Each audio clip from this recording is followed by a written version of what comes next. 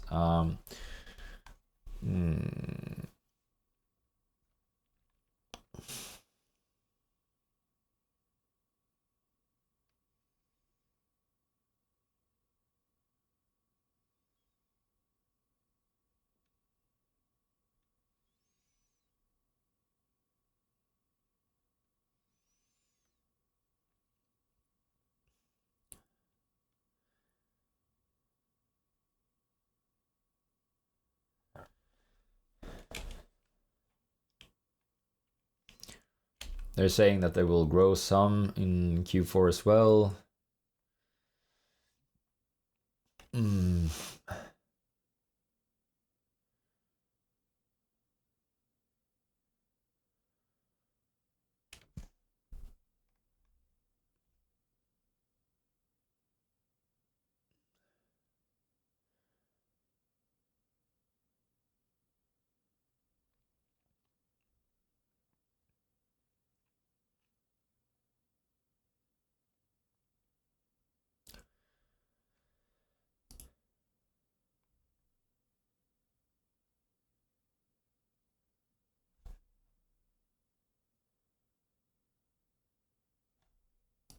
Have they said anything about 2024?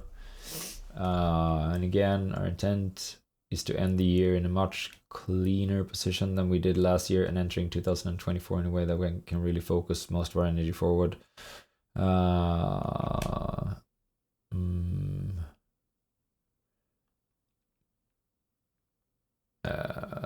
Healthcare apparel, you mentioned the D2C e-commerce initiative continuing to trend well. Maybe just any update on the outlook there, if it starts becoming a more meaningful part of the business and potential growth in 2024 and beyond.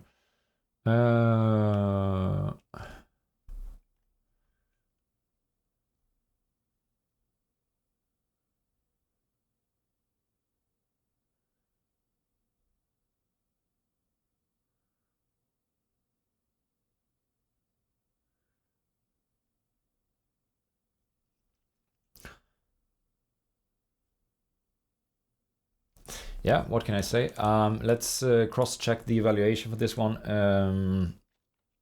Yahoo.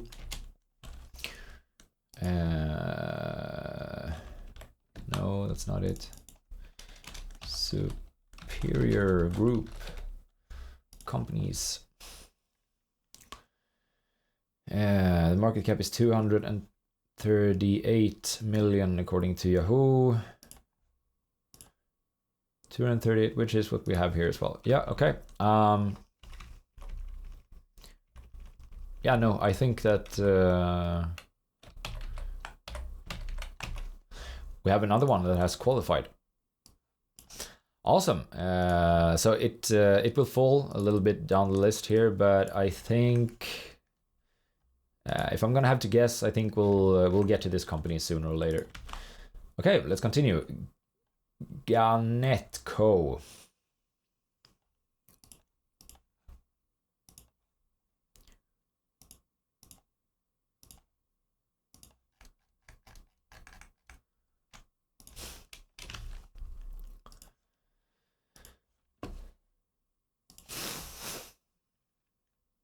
Uh, 10% shorted, so easy.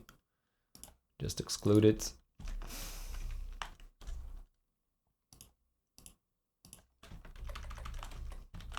Silver Bow Resources.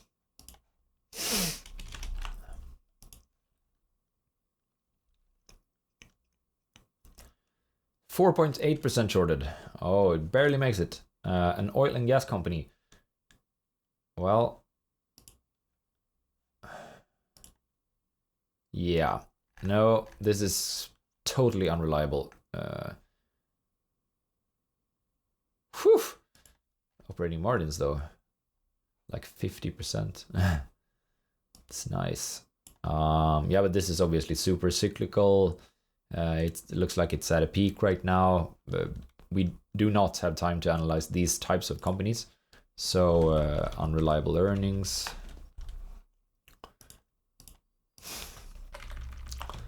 Natural Resource Partners LP.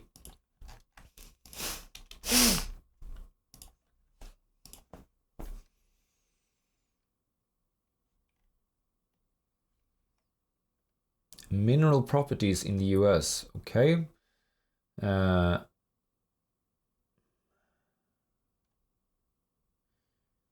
Yeah, sure.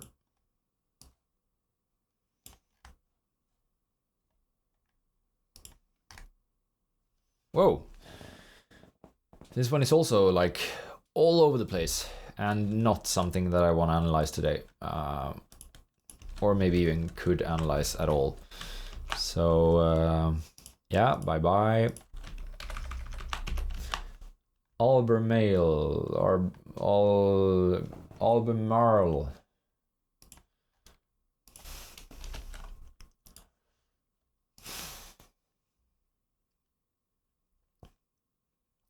$7.7% shorted.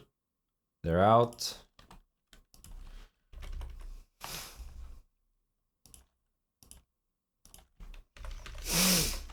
C.H. Robinson Worldwide. I know this one from before, and I am pretty sure that this one will have to adjust the margins. No, okay. No, okay, it wasn't the company that I thought it was. It's probably called CF or something, the company that I know about. What is this? Air freight and logistics. Together with its subsidiaries, provides freight transportation services and related logistic and supply chain services. Okay, so most of these suppliers, or I mean supply chain solution companies, they earn way too much right now. But let's see, maybe this is not one of them. Let's again go back to our system. It's not too shorted. Does it have unreliable earnings?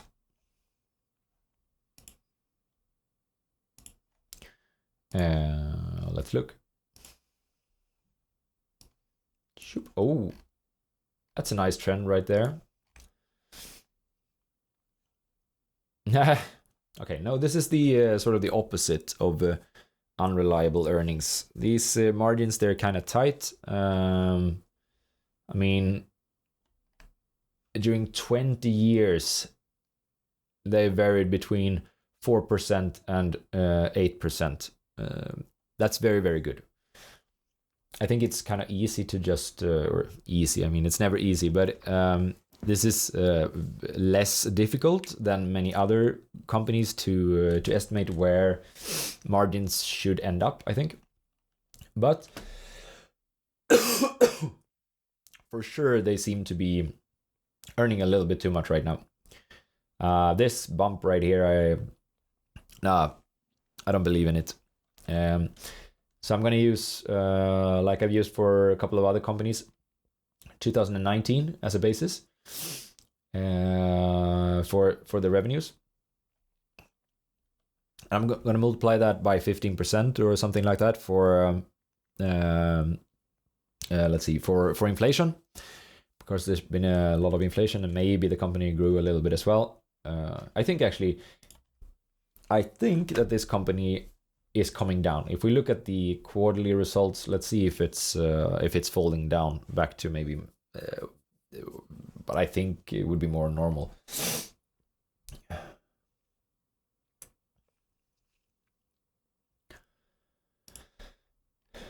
It is.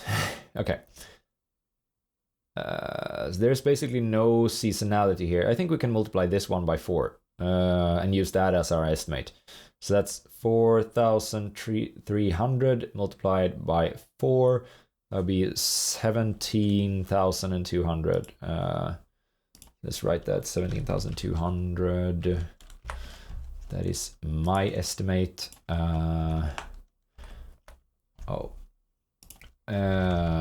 What sort of margins do they have? 6.3%. I think that might be fine actually. Nah, no, okay. Let's see here.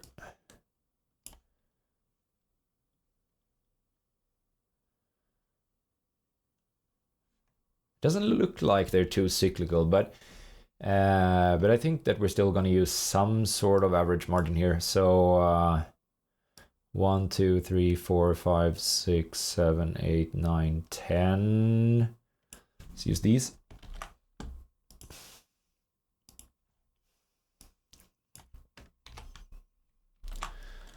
That's 5.4%. Okay. 5.4% margin, maybe.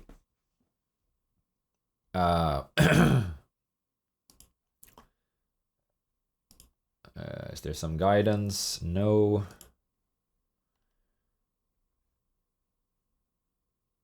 Okay.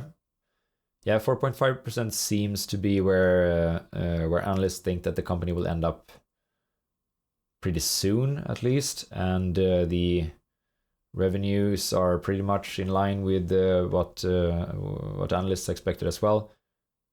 4.5%. What did I say? No, I had 5.4%. Okay, yeah, I was mixing up the numbers there. 5.4% is what I think, but these guys think 4.6%. Yeah, I can't estimate higher than this, I think. So sure, let's do 4.6% then.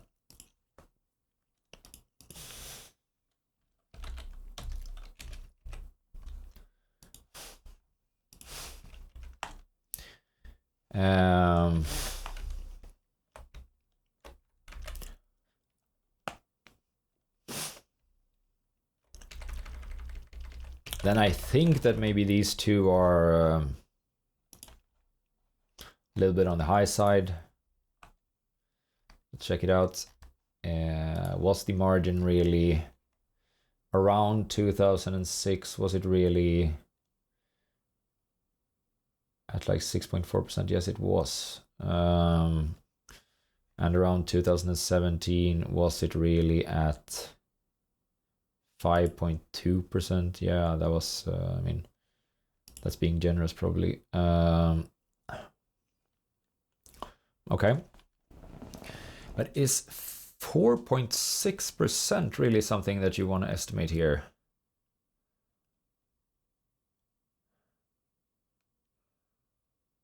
I don't know.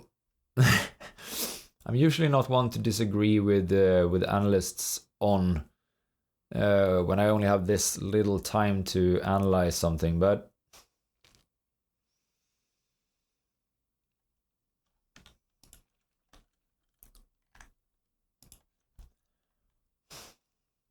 work with the leader in visibility data and performance.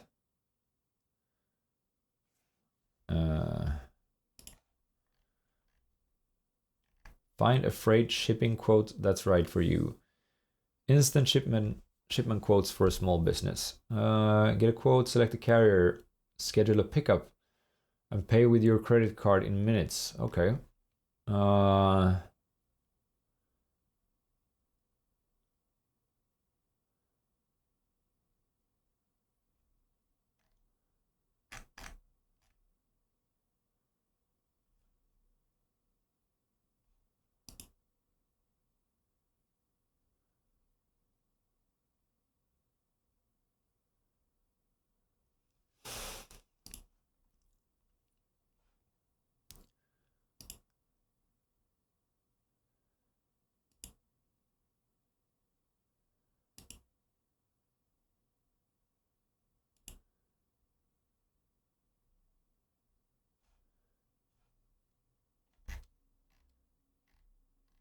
Are they like a UPS or?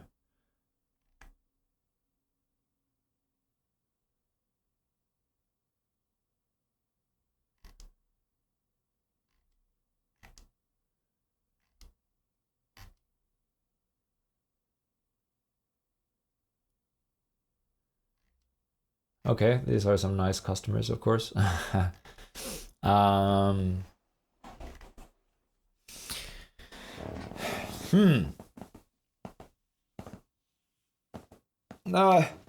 I don't know. I think 5%. Let's see where. Then they have 13.9 in EV/EBIT. I think that's the final one, right? Because I do not think that. Okay, I haven't checked the debt. I should stick to this structure a bit more, maybe. Let's see if net debt is greater than 5 times EBIT. Okay, so if 5% is true, and we have this number here, how much do we get? Times 0.05. 860 million in operating income. And how much debt does this company have? Check the balance sheet. Net debt. No, there isn't too much debt. And regulation, no, I think that's all good. They're just doing like transportation. Competition. No, I think this is a slow moving industry. Mr. Market, okay, if we are correct about the multiple, which we say is about 14, is there an upside then? If we look at where this company has been historically. Go to valuations.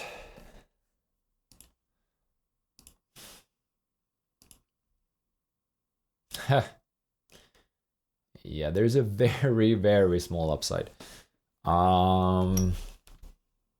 Very small upside.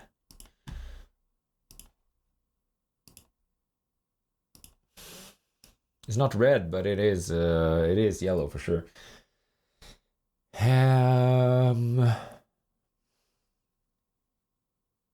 There's been some insider purchases as well. Okay.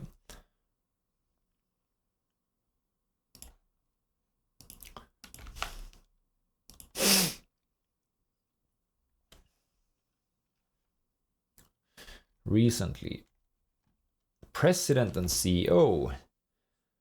That's some good stuff. $150,000. I would assume that that's not too much compared to how much this guy is actually earning. But you know, it's not nothing.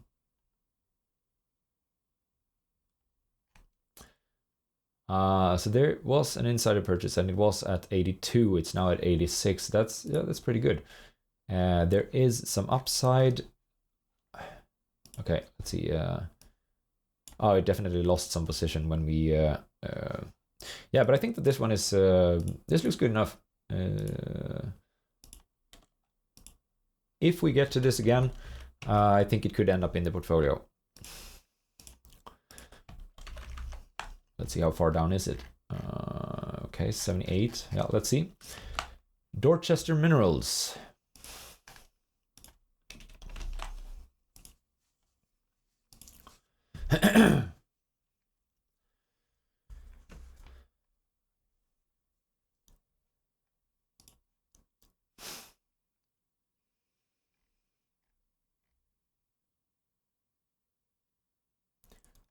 Natural gas, crude oil royalty. Yeah.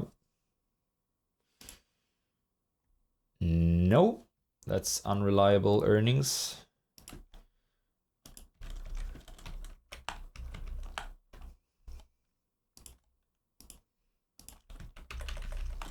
Ordination. I think I recognize this one.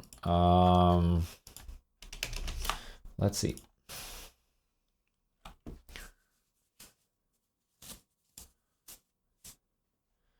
Okay, 8.5% shorted. Then it doesn't matter if I recognize it.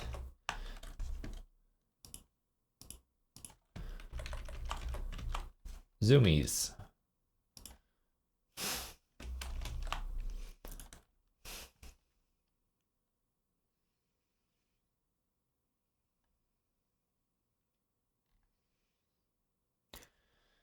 It's a specialty retailer. I actually know this one from before. They sell like sort of skate fashion. So I'm kind of familiar with this company, but let's just go through all of them nonetheless.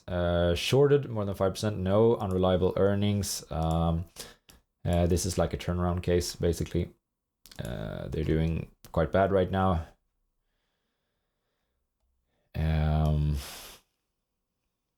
But of course, if we take a really long perspective, they've done very well.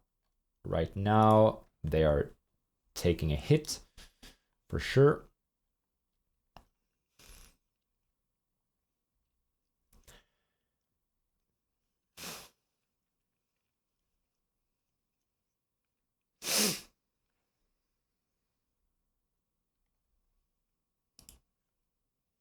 Yeah.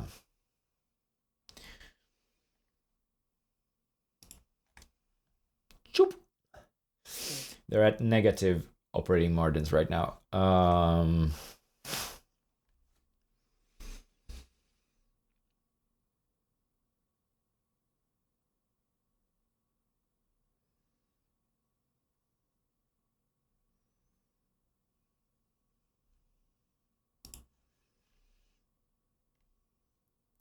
Yeah, there's some seasonality in this business, so they typically earn the most during Christmas, and then they earn very little during the spring, and they earn some in the, I think, back to school quarter.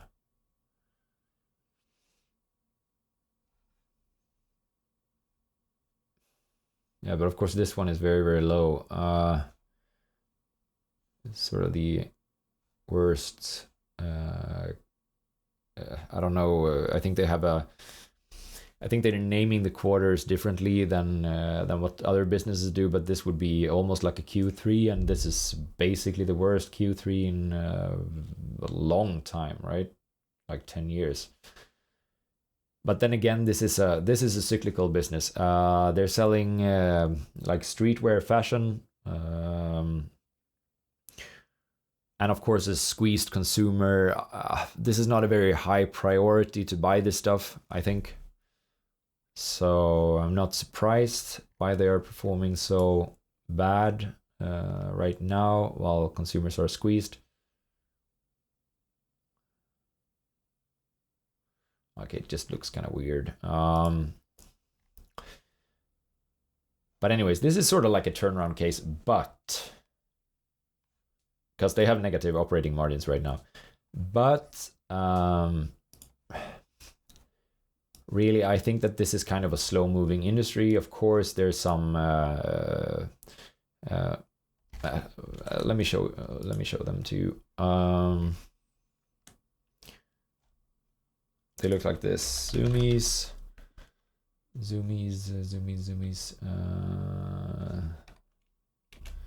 No. Zumiez.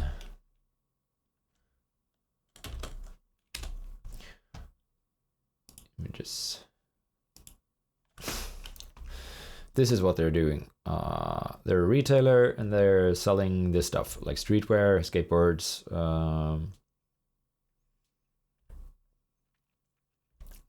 I mean, there might be some sort of competition risk here, that this business is it's only temporarily fashionable.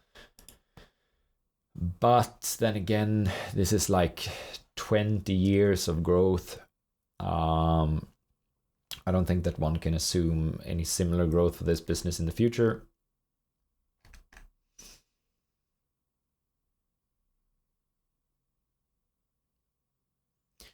But I don't think that they will go out of fashion either.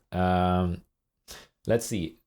They do not have unreliable earnings. That's just what's happening right now is just a consequence of them being a cyclical business, I think. So I think we should try to normalize the earnings for the business. Let's do that by just picking an average.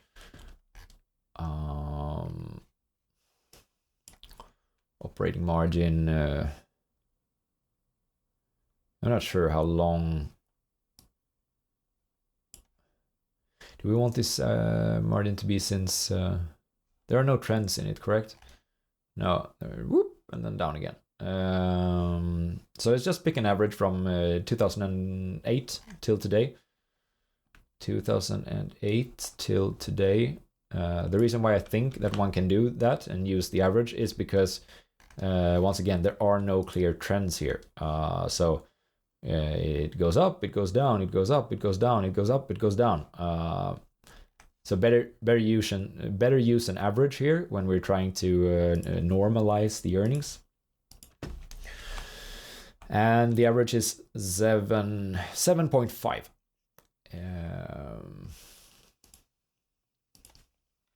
I think that the revenues could be normalized as well. One could make a case for that this is too low, but let's not do that right now. Let's just put 7.5 there. It's our estimate. They fell to 69% based on that. Their growth fell to 1%, which I think actually is kind of fair. But I might want to increase this one. Anyways, if they earn 7.5% and say 900 in revenues, then let's say 900. 900. I think they're in sort of a temporary slump here. 900 times 900 times that's about 70. And how much do they have in debt? I actually think that they have no debt. Let's see. Net debt. Oh, they have some debt. Yeah.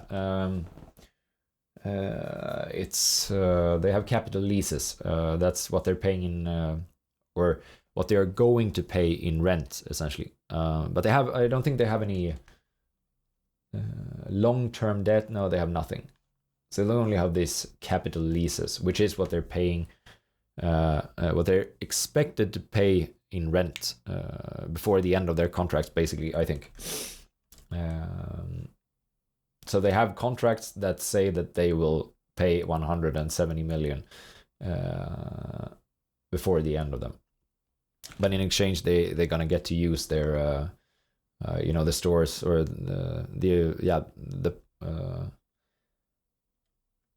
the stores, essentially, that they have in the malls. Okay, but this is not a problem from a net debt perspective, at least not when we normalize the income. If income doesn't return, however, it could, of course, be a problem.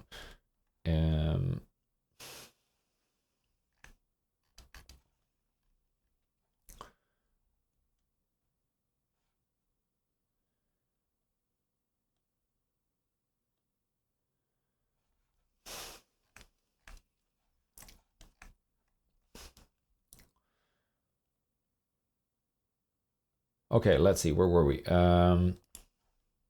So I do not think that there's too much debt, no risk for regulation, competition. I think they've been relevant for at least 20 years. It's not going to be a problem. Mr. Market, is there any potential for this one to be valued higher than EBIT 7.4?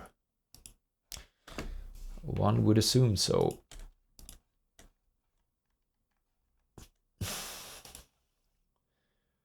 Okay, and this is a little bit crazy due to right now it's negative.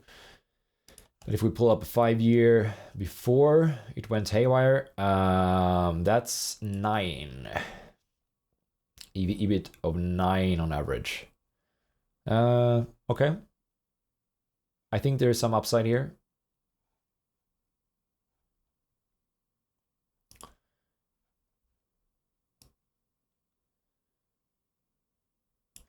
It ends up at 70%. Let's see.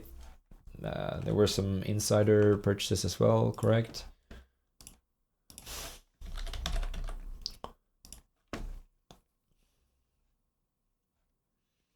Some insider purchases here.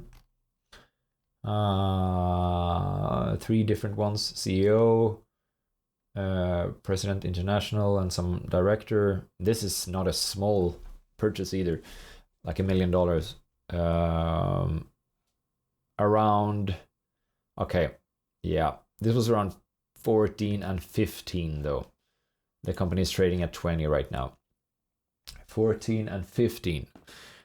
They purchased at that, and now it's at 20. So that was a while ago, for sure. But I still think that this one, we've adjusted it, and I think these are some fair adjustments to make. It should have kind of low growth assumptions going forward.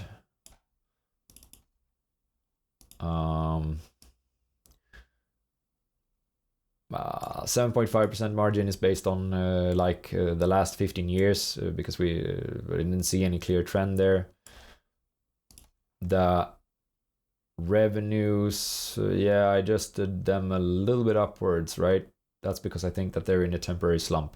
I'm familiar with this company since before, so that's maybe why I'm moving ahead a little bit faster here than what I would have done otherwise.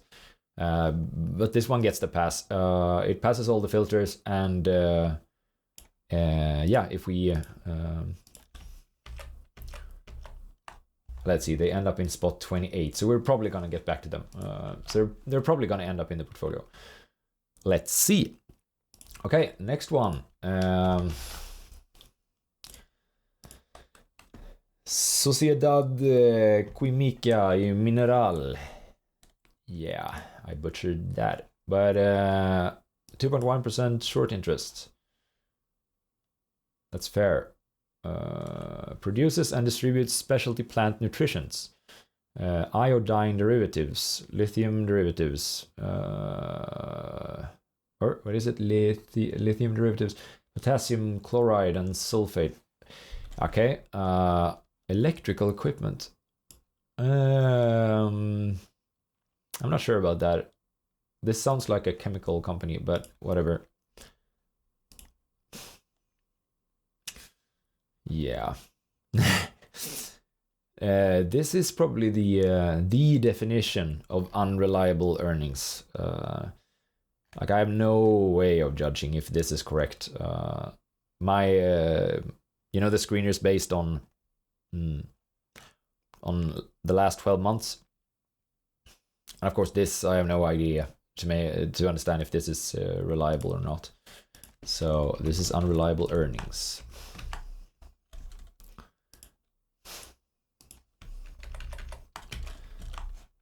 I like it much more when the curve is, smooth sailing. That's much better than that.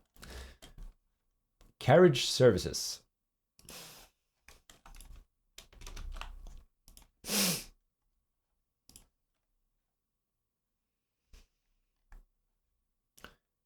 Funeral and cemetery services. Are you kidding me?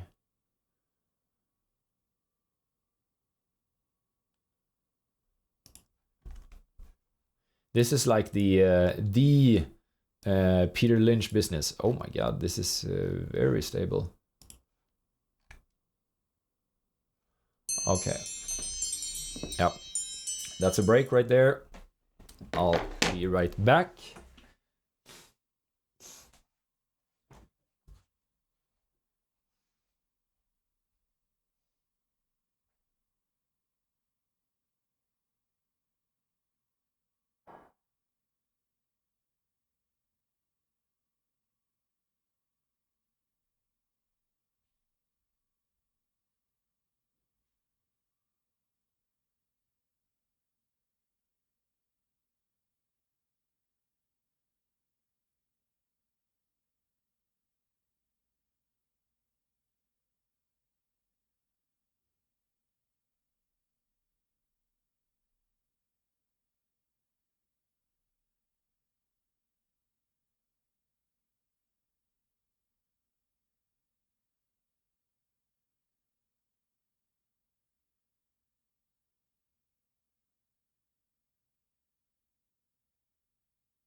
Let's see here.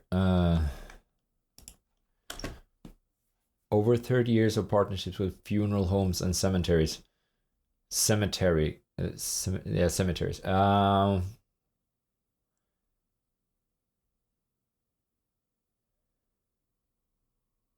Yeah, this is it's the Peter Lynch business.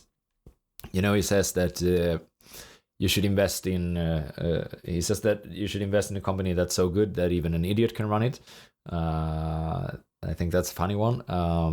This has nothing to do with that, though. He also says that you should invest in businesses that are either like boring or, you know, kind of like, is it called morbid, where people really don't. Let's put it like this: like young people, they don't go around dreaming about starting a funeral business, and since that's not the case, competition is very low within these types of industries. But okay, before I say too much, it could well be that this company has too much debt for us. That would be unfortunate. Maybe it could be run by quite a lot of with quite a lot of debt when operating margins at their lowest are at 14.4% though. But yeah.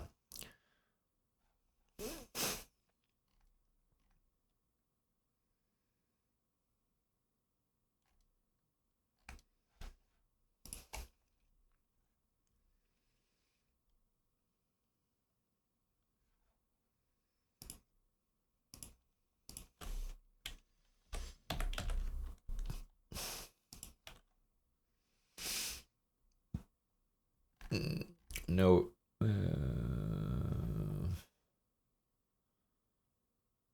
Okay, there was an insider purchase way back here at 27.5. That's higher when than what it is at right now. That's good.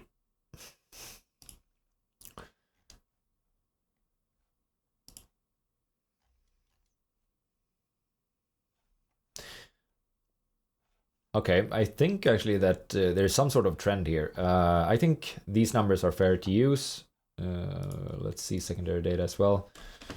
But I would say that there's some sort of trend here.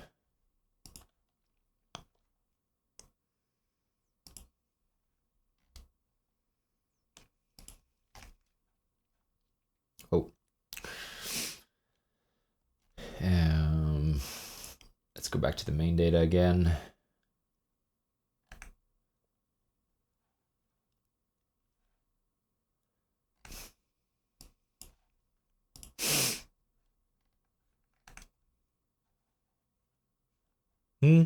I think like 21% margin could be fair to assume, but what happens then? They have, in that case, they have operating income of about 80, and in their balance sheet, do they really have that much debt? Net debt, that is a ton of debt. Have they always been operating like this? Almost always. Okay, they have a little bit more debt now than maybe historically, but yeah.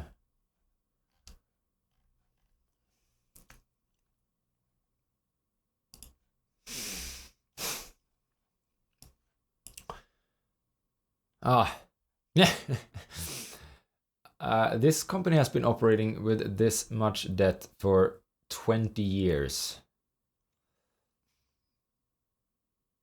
Does that make a difference for a business that is completely non-cyclical?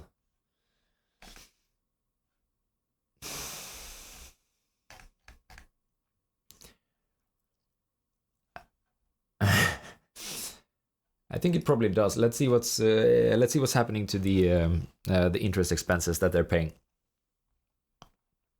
But I think it really does. This company should be able to carry a lot of debt. Absolutely.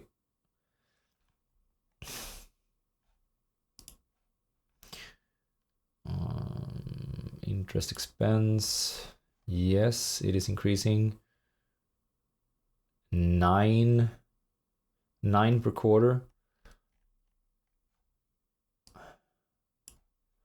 9 per quarter, that would be yeah, call it 40 for full year. And what did we say again? I cannot remember how much are they earning.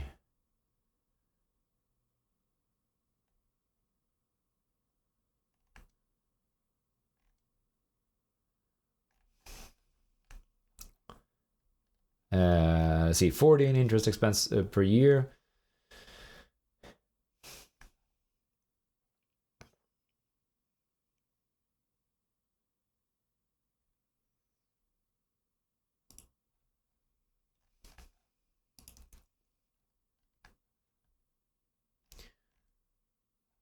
And they earn right now 80. Okay, of course it eats into the margins here for sure.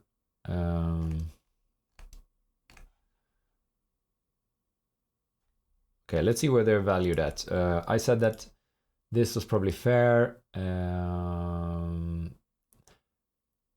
24% margin. No, that is too high. 21%. We said that's fair. If they have 21%, there's not going to be so no unreliable. It wasn't too shorted. There were no. The earnings are reliable. They could definitely be said to have too much debt, but I have a feeling that this business is like super solid. So I don't know. I think they can survive that. The operating incomes were like twice as much as we estimated with interest expenses. Of course, if like interest rates double from here, yeah, this company might have some problem. But I think that they could.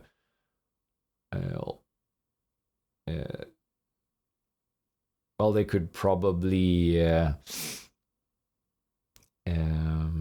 Let's say pay back that debt, although it would take some time for sure.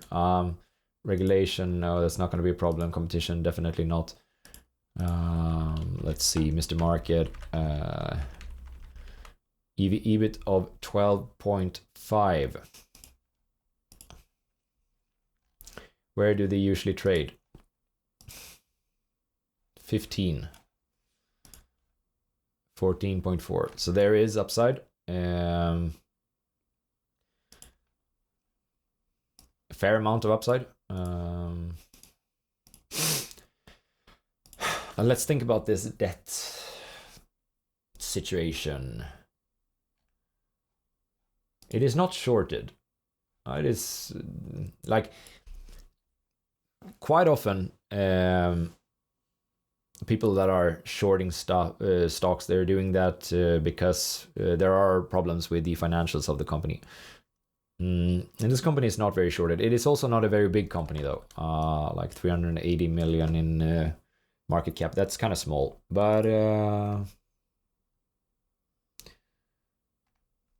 okay, let's look at some estimates. Management guidance. They're guiding for, oh my god. Okay. They're guiding that the revenues should go up by a lot.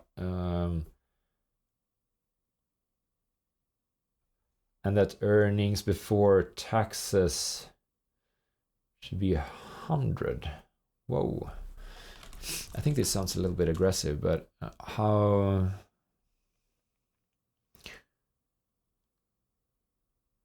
Yeah, the analysts do not agree. And the analysts do not agree about the guidance either. Okay, we have to check this guidance. Let's go to the, once again, this is very good with TIKR. You can check the earnings calls and see where they've, well, have they said anything about this, the guidance?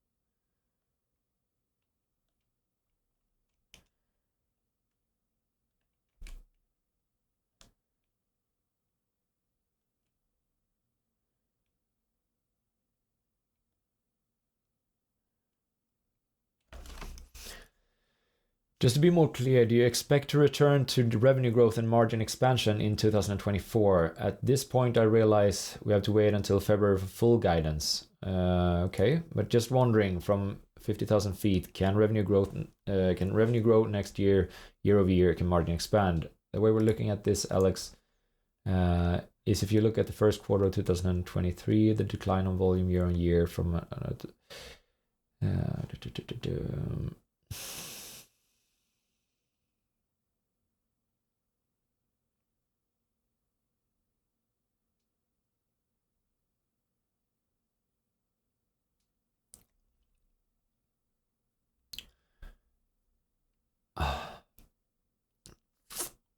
I didn't even think about this, but of course a company like handling funerals, maybe they were COVID boosted.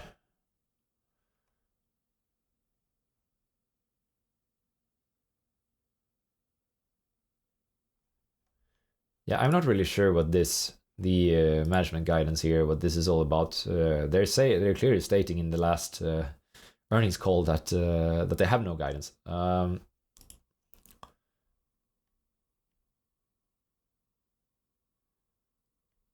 So, and the analysts, they think that this can grow by 2, maybe 5%. And that the EBIT margin should stay around 21%. Yeah, I'm not off compared to them. So that feels good. Did they say anything about the debt? Let me check that as well. Debt. We will continue to execute our capital allocation strategy with a primary focus on accelerated debt repayment and reducing interest expense. Yeah, that sounds fair. Using our bank covenant compliance ratio as defined by our credit agreement, we have steadily decreased our leverage, ending the third quarter with 5.28 times net debt to EBITDA. Despite the pay down, interest rates continued to increase in the quarter, with a weighted average interest rate of 9% for the quarter on our credit facility, as compared to 4.3% in the same quarter last year. Okay. I'm kind of interested why this company has not rallied during the last few months. Hasn't there been like an interest rate rally? That's what I thought.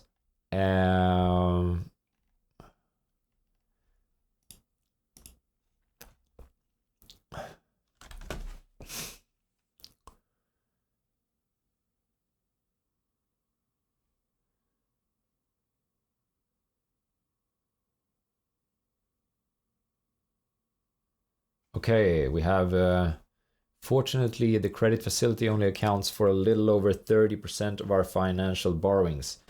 The remaining 400 million has been locked in at 4.25% through May 2029 via our senior notes. Okay, so maybe this is a little bit of a wake-up call for this business, that interest rates could go high.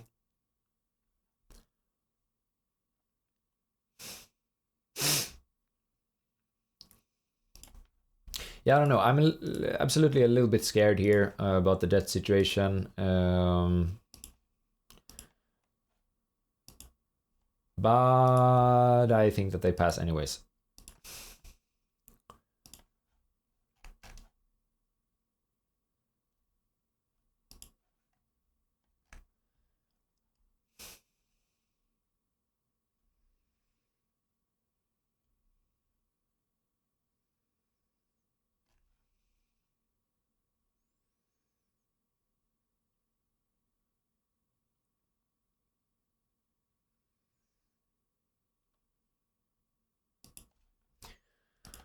Yeah, I don't think we're off with any of these.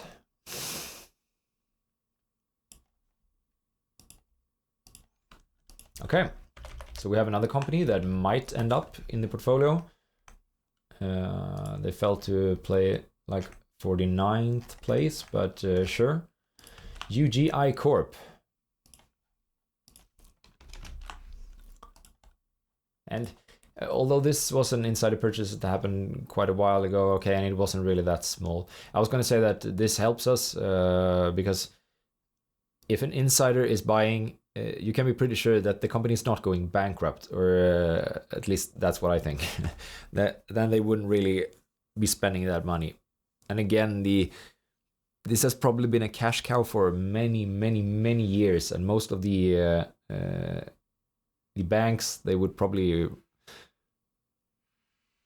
if the situation gets worse with the financials, they would probably, negotiate a new deal in some way. I have to say that I'm not too afraid of the debt situation. They also said that they will handle it, and that, was it about 70% of the debt is locked in at 4% until 2029. That's pretty good. Okay, what's this? UGI distributes, stores, transport, and markets energy products related to unrelated services.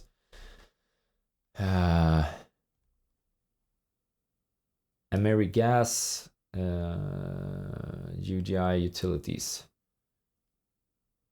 Okay. Let's see.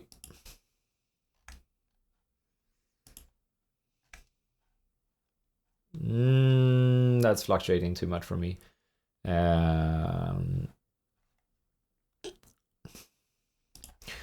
That's unreliable earnings.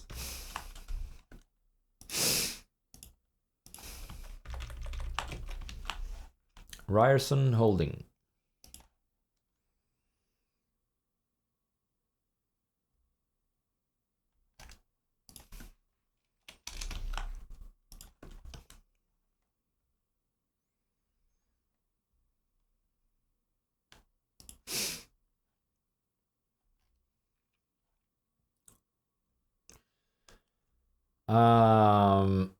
Processes and distributes industrial metals. Okay. Sure.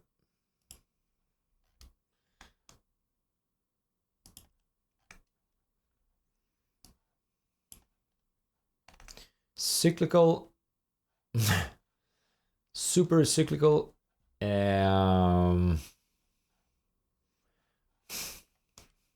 Yeah, I don't know, if we can use like a 3.5% margin and still get away with it, sure. I'm gonna reduce this to 4, let's see, 4,000 to not 40,000, 4,000 to cyclically adjust it. And then what did I say, like 3.5% in operating income, 3.5%. If it's still able to make it, then sure, but otherwise, no. Terex Corp.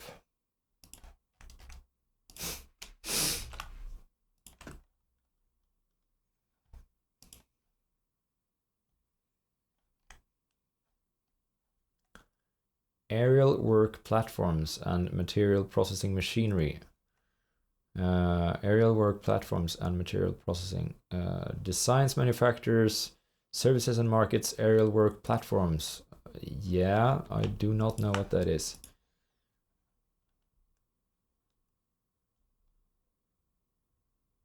What? Huh. Aerial work platform. So that's an aerial work platform, like allow this that he's standing on right now.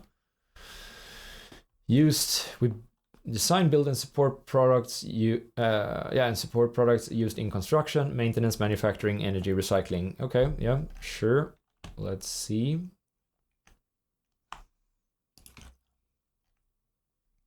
.5% shorted, so just making it there. It's kind of all over the place. This is, of course, no surprise that this is cyclical. And here's a great example, I think, where one would just use it seems like this business is in quite a big decline. But I think we can use the latest sales here, but we're definitely going to use some sort of average when it comes to the operating margins. So let's pick the last time they were at their peak, which was in 2007, and till today, and we're going to use that as the average. The average is then 5.5%.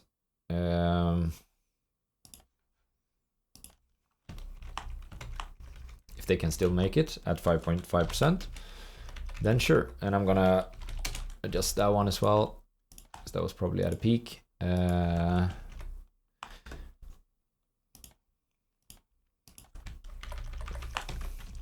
Universal Logistics Holdings.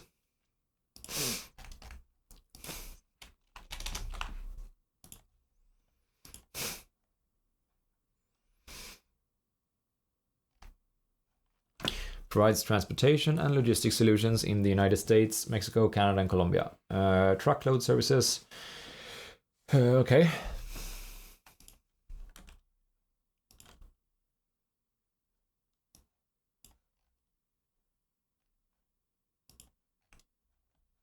Oh. Yeah, that's too bad. It seems like they have margins that I won't find reliable either. I'm gonna say if they did not like buy something, but I think that's just not what we expect to see here. They did not increase their number of shares, so they probably did not buy anything. Did they use cash? Cash acquisitions. No, they bought something in 2018, which was, yeah, kind of important maybe.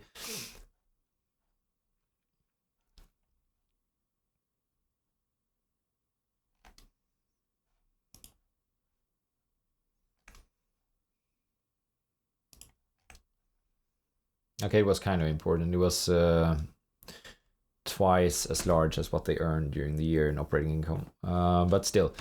This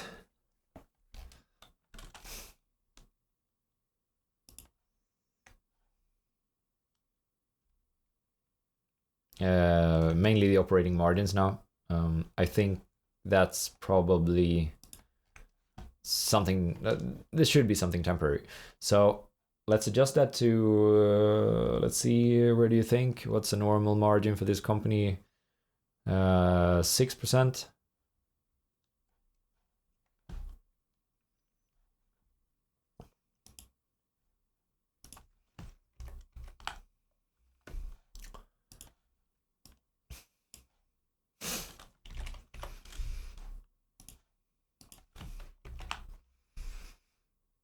They could still make it. Lenar Corp. Lenar Corp, maybe. Whoa. They've done well. This is a home builder. Yeah, I thought I recognized this.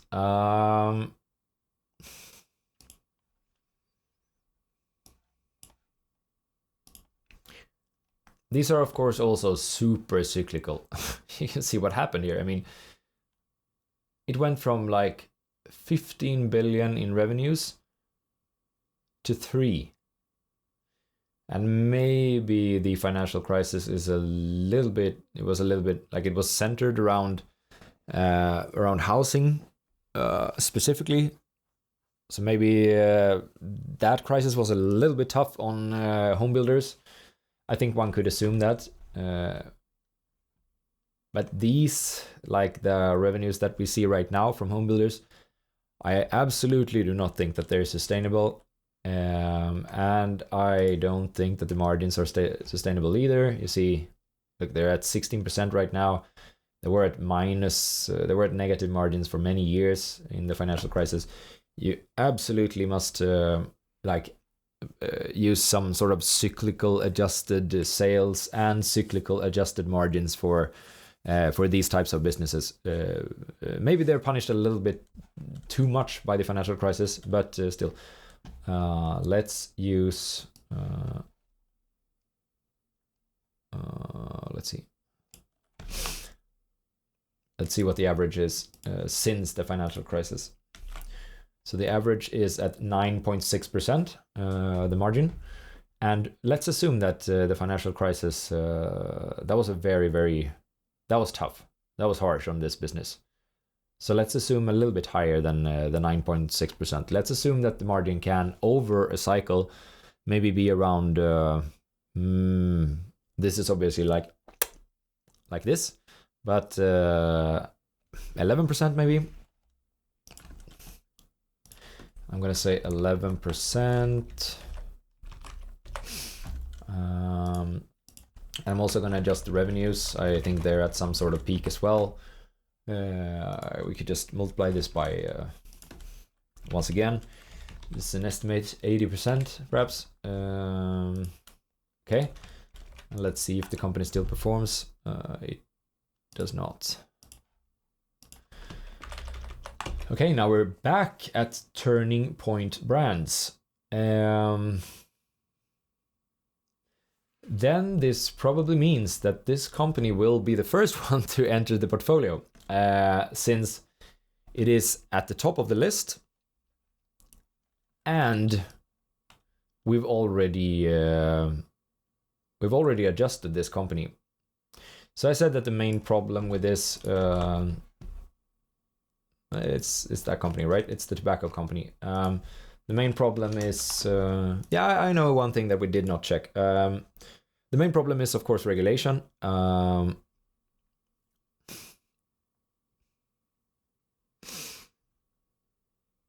But we saw that like half of their income was from, was it half? I think it was half. Half of their income. Let's see, actually. Let's see if they have anything about this in their 10K.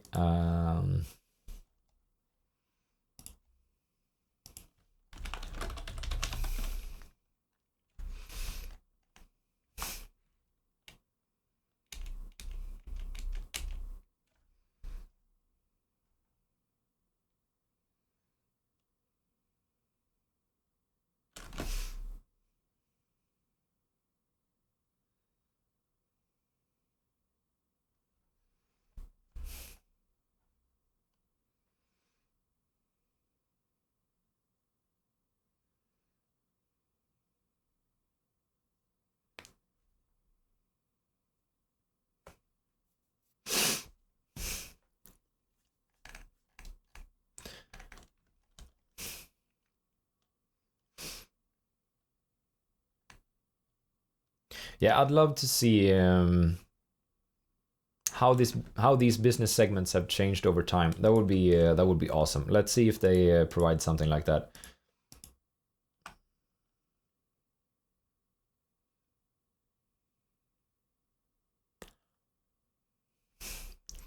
ZigZag is the premium and #1 overall rolling paper brand in the US, with significant distribution in Canada as well. Okay, that sounds pretty good, but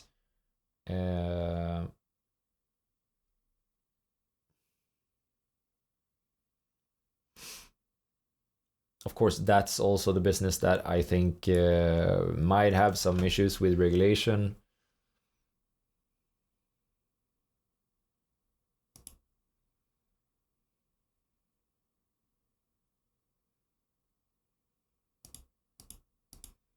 I'd like to know how much that comes from each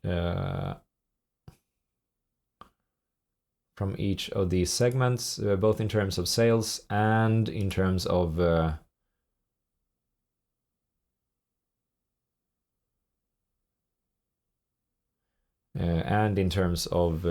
profits. They say that their snuff category, their main competitor is Swedish Match, which is a company that I've invested in previously. Okay,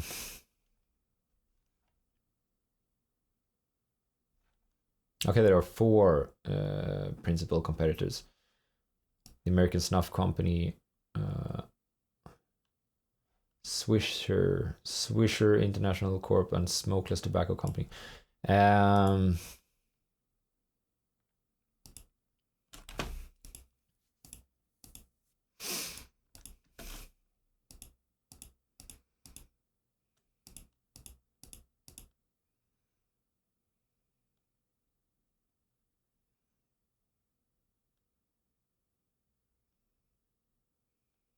Okay.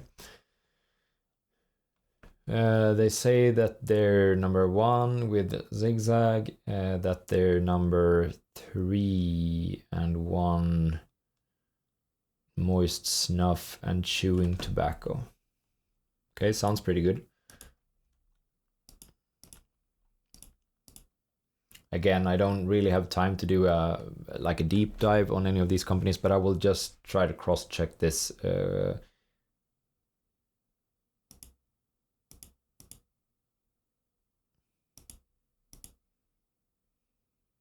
Okay, it does sound like their net sales in, let's see, gross profit. I still want to find some sort of table here,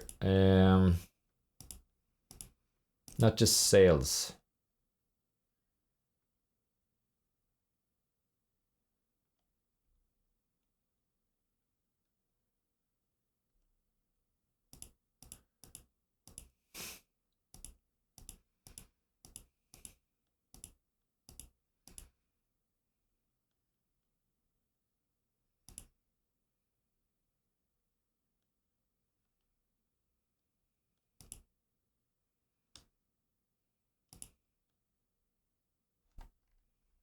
Ah, here we go. Okay. This wasn't really what I wanted to see, but okay, so there hasn't been much growth in the company, but there's been growth in Zigzag. There's been some growth in Stoker's, but there has not been growth in the new generation products. And actually the new generation products, they're not making too much money either in terms of operating income, but the Stoker's product is making quite a lot of money. That's real good. It's almost half of the profits here.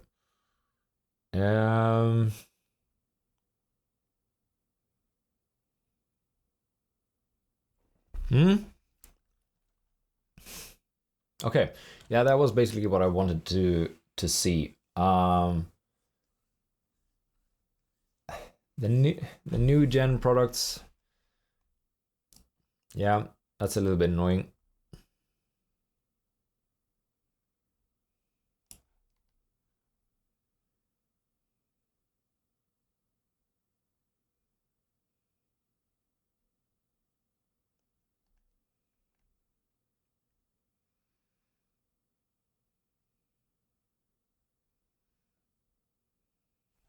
Maybe if we do like this, new gen products, we're gonna pull up 2019 as well. We're gonna get some sort of long-term trend here. Oh.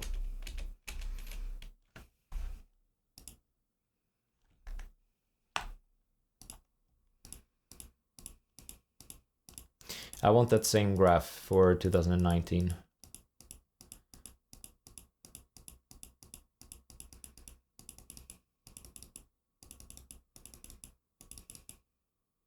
Was it there?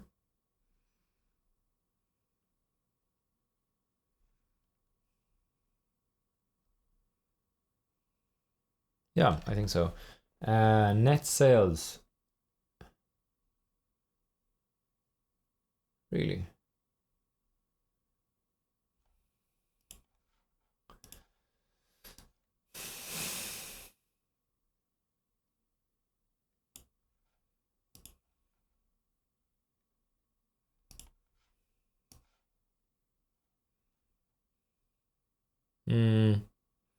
So the next gen products went from 91 in 2017 to 131 in 2018, 153 in 2019, then 156, 144, and then back to 93 again. Yeah, okay. On the other hand, the ZigZag has been just exploding in popularity, it seems like. And the smoke... no, okay, that was the smokeless products. I think the smoking products would be the ZigZag smoking products. So it had a standstill there, but then it increased by quite a lot. The Stoker's products is probably this, the smokeless products. It is increasing every year, quite stable as well. And it is almost 50% of the business. Yeah, I think this is pretty good. This is a business where with defensible income, I think.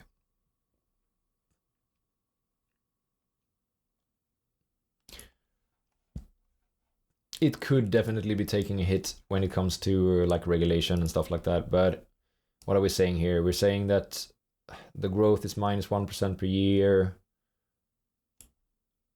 even though that has not been the case at all. I mean, look at it.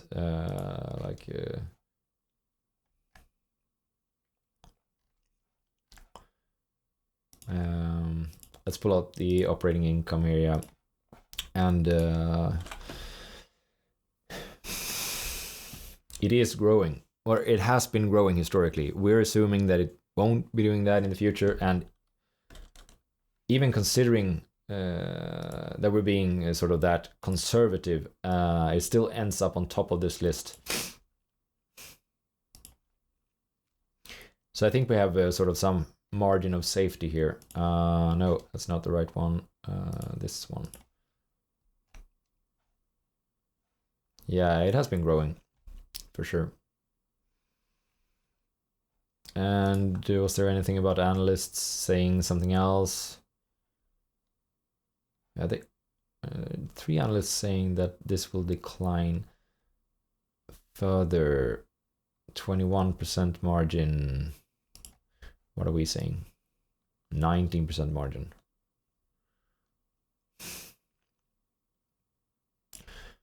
Okay, sure. 3%. But then the next time that we come to this company, if we do, which I think we will do, yeah, this will be part of the portfolio.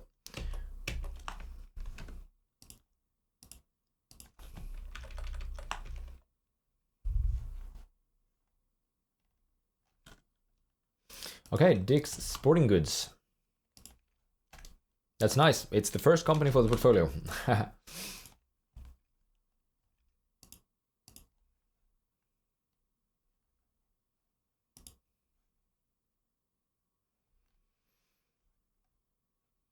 Sporting goods retailer, primarily in the US. Okay. Sure. Is it sort of like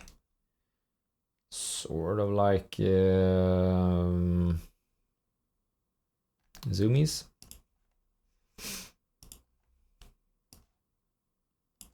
Looks good. Oh, that margin is very high. I do not think that there's a trend here. This is something temporary for sure. If they did not buy something, once again, maybe they bought something so that this is a different business now. They actually increased their shares by quite a bit here, but not enough to cause anything like that. I think... No, I think it's much better here to use some sort of average. So let's see.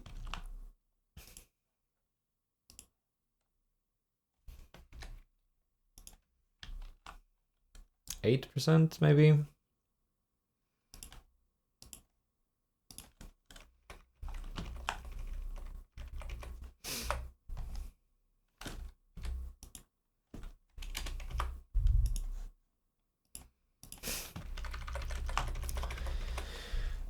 Let's see what the analysts say.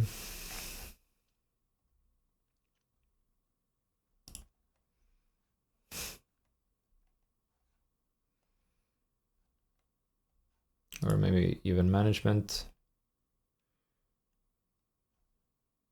Okay, they don't say much. See what the analysts are saying. The company should be growing. EBIT margins of, oh, they're saying 10%. No, I'm going to be more conservative than that.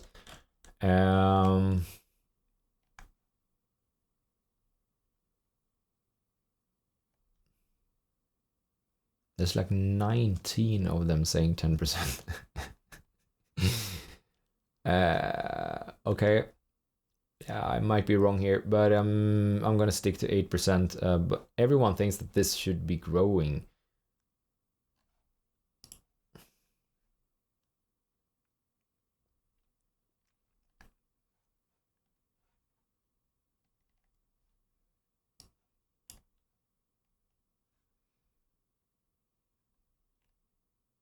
Let's see.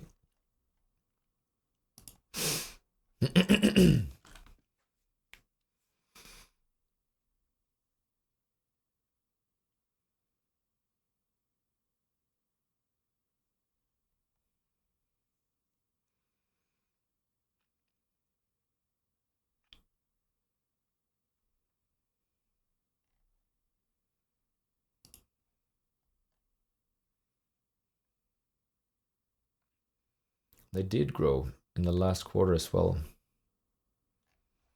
I think that sounds kind of impressive, to be honest.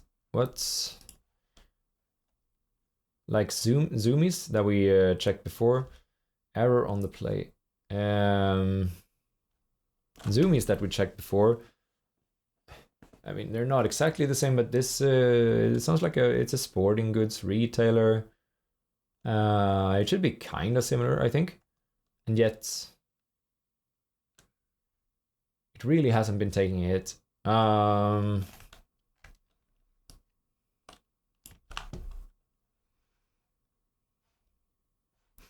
Let's see what the segments are for this business.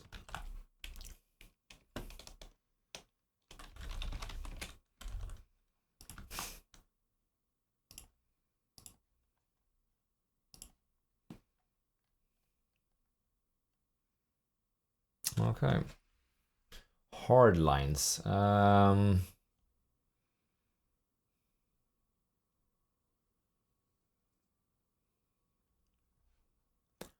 they more like selling golf stuff?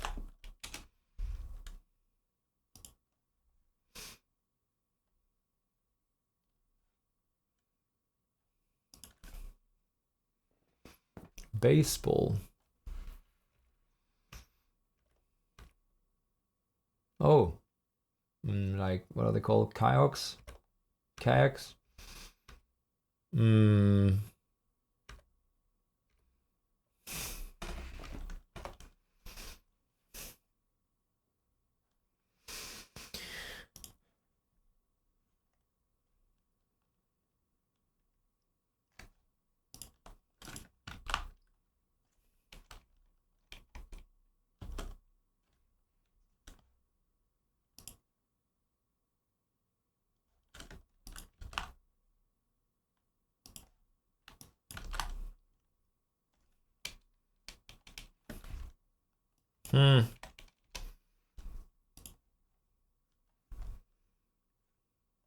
Oh, there's been some insider purchases as well.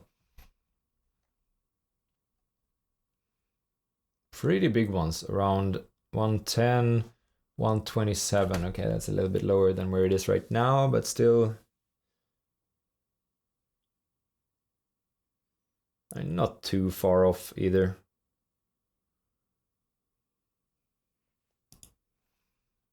Okay.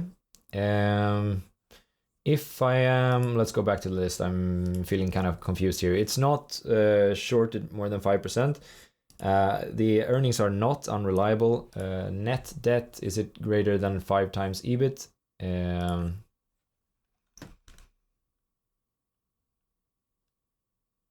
What did I say? 8% on maybe this 12. 1,700 million. 12,700 million times 8% is 1,000 in EBIT. 1,000 million, a billion in EBIT. Where's the debt at?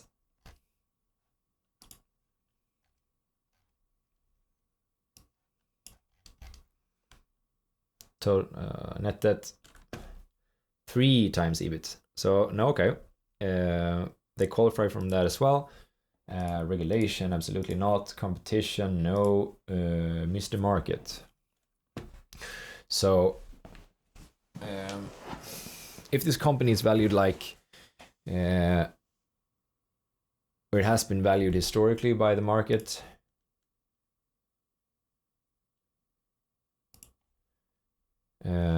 is there an upside? EV/EBIT of 14.6. Is there an upside? Valuation.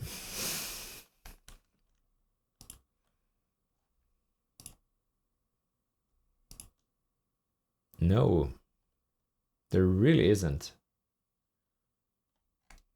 Okay.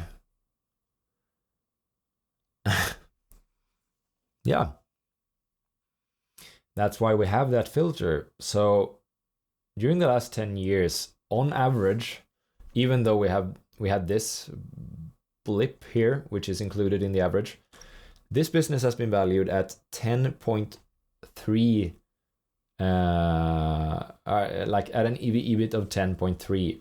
Right now, the company is valued at an EV/EBIT of 14.6, if my assumptions are correct.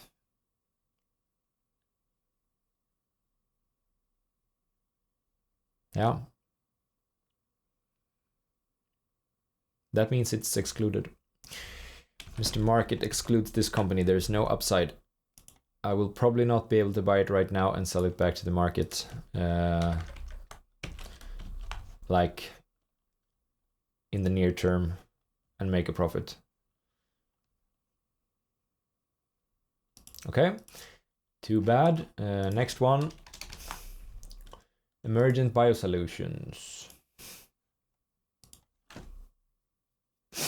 Oh, this one is taking a hit for sure. 22% shorted. No, thank you.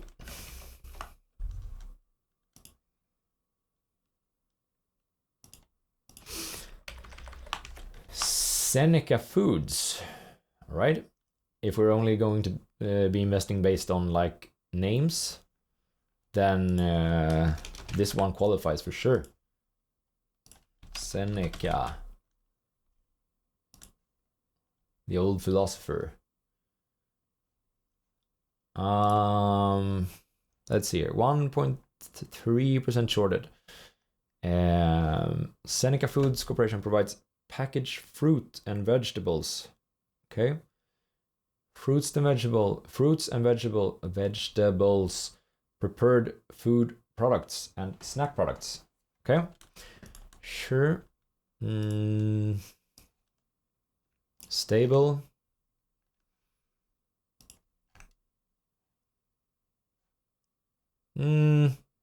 Okay, this one is fluctuating for sure. Why is that? What? It is fluctuating a ton.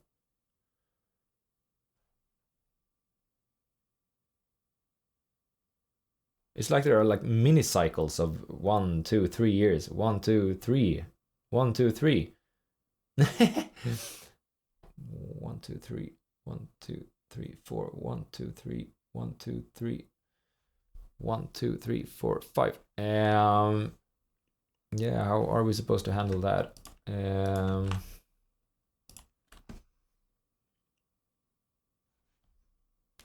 Quite a lot of insider purchases. Okay.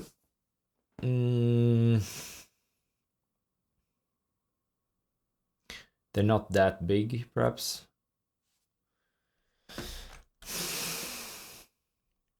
But they're at the price where the stock is today.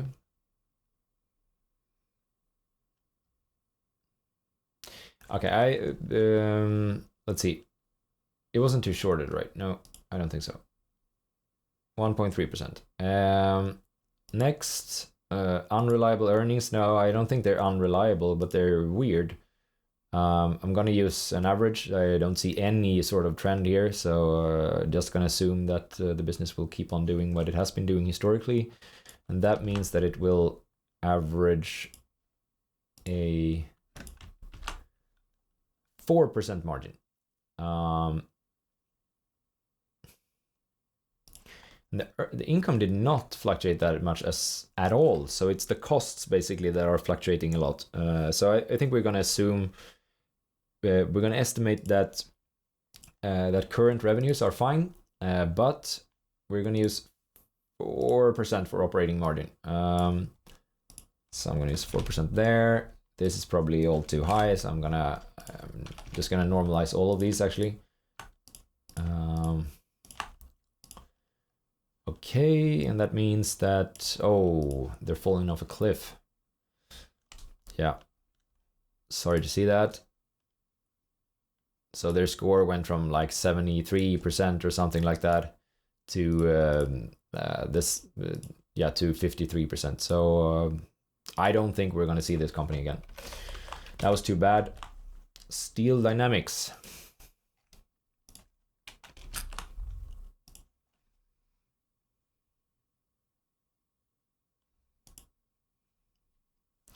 %3.9% shorted. That's all good.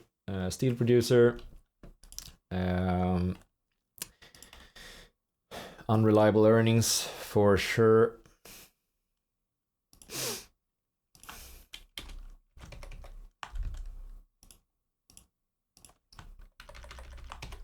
FMC Corp. Let's see what this is.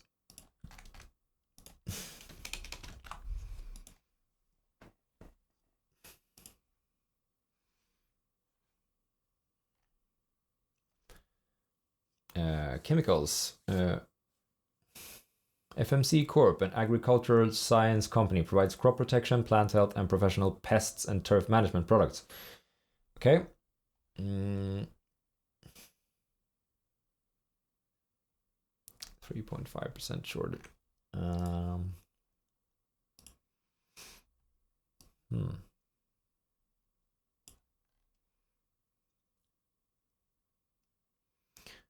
What happened in 2018?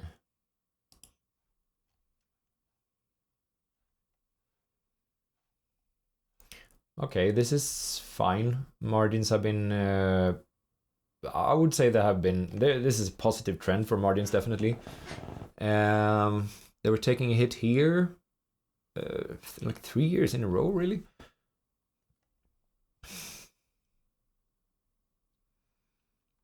Okay. But if we look at like 10 years, I don't think that there is any trend. So I'm going to use the last 10 years.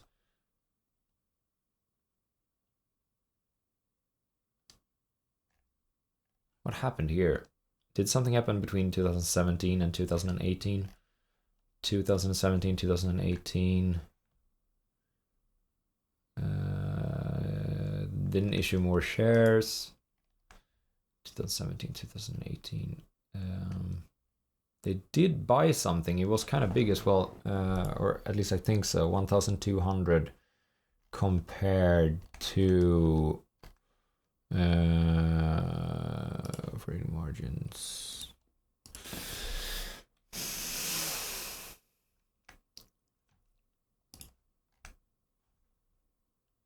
Okay, they did buy two things. They did buy something in 2015 and they did buy something in 2017. And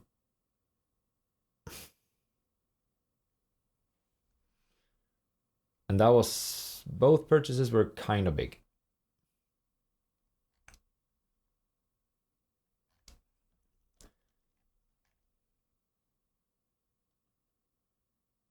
Okay, I think I'm still gonna use a 10-year average for this.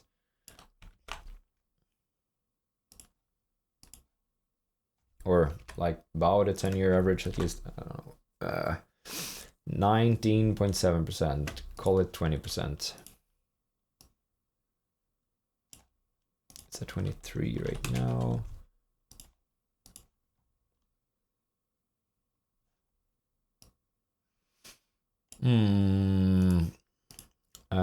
The earnings are not unreliable. Too much debt.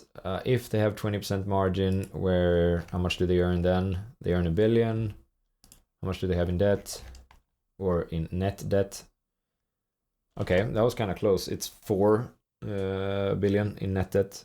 I mean, four times EBIT, but that's we've said that that's okay. So, are there going to be regulations for a company like this? Are they going to face some competition? No, I don't.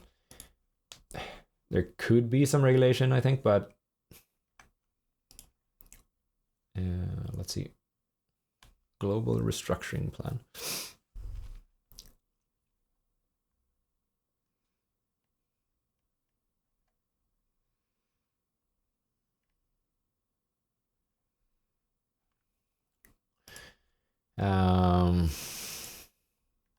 Oh, look at this.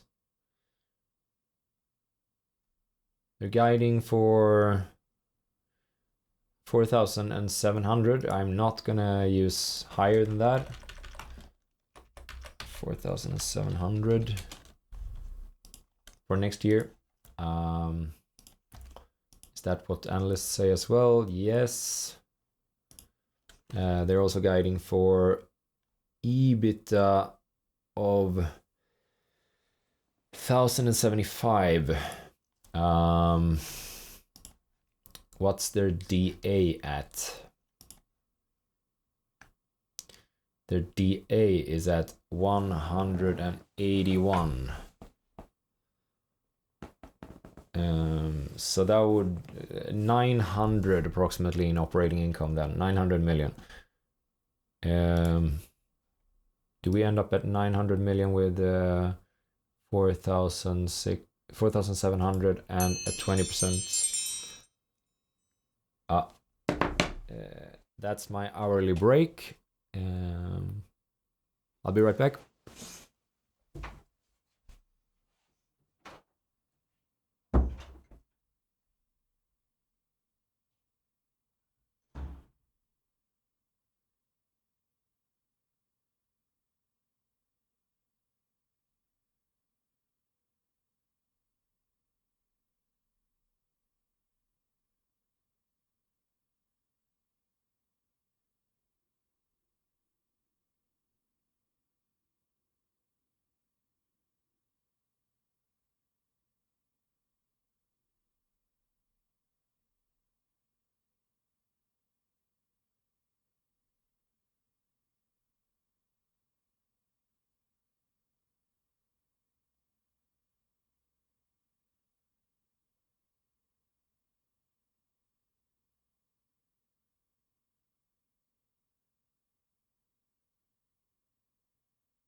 All right, let's see, where were we? I don't think we're far off from what management are guiding for. They were guiding for, what was it again? An EBITDA of 1,075 on average. They're saying a low guidance would be 1,025 and high guidance would be 1,125, and then they usually have the what's in between there is what they're actually thinking, where they're actually thinking that they will end up on average. And EBITDA, of course, if you want to get to EBIT from EBITDA, you just remove the DA, and the DA you can find it in TIKR, you can find it in the cash flow statement here, and they had 181 million of DA during the last 12 months. So we removed that from the what was it, 1,075 that they expect for next year, and we get to 900, and we that's where we at as well with the 4,700 and 20% margin. We end up in that range as well.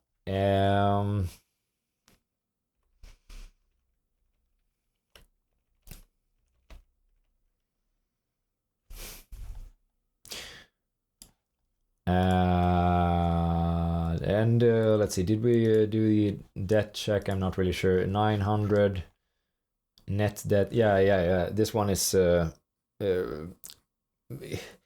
it's kind of close, but I would say that it's fine. Okay, and then we have regulation, which I don't think will be much of a problem. It could be that we're getting more like eco-friendly when it comes to these types of things.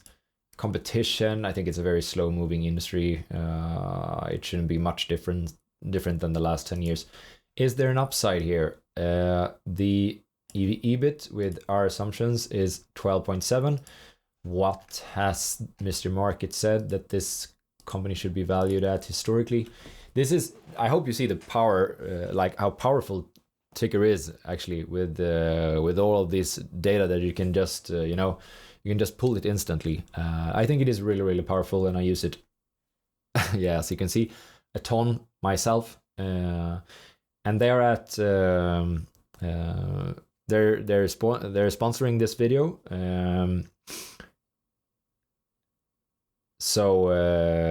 Because they actually have a 30% discount from the for all of their annual subscriptions, they have a 30% discount right now that is running until the end of the year.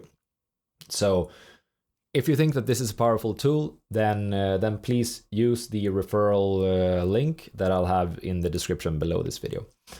All right, enough with the advertisements. Now we're gonna try to find some stocks for you. Let's see, FMC Corporation, it usually trades at maybe 14.4, 15. So there is some upside, correct? Yeah.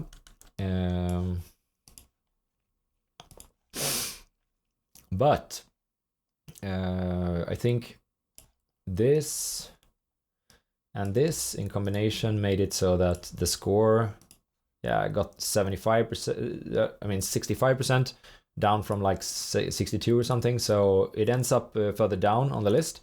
But I think that we can say that this is, it is qualified if we'll get there. So I'm not sure that we'll revisit the 65%ers.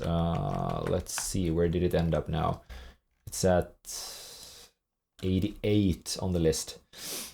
Yeah, let's see. Nothing is impossible. But let's go on to the next one. Dish Network Corp.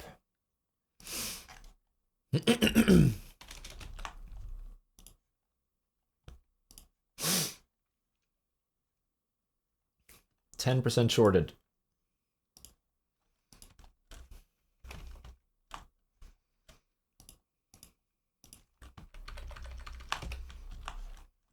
Ternium.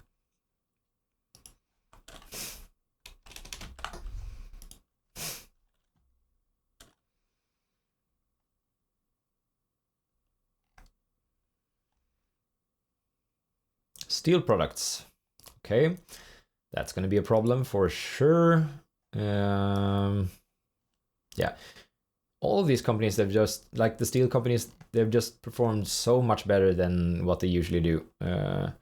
So maybe I should just have a filter that says that if it's a steel company, I'm just going to exclude it automatically. Like this company's margin in a normal case, they're around, as you can see here, call it 14%, and right now it's at 30%.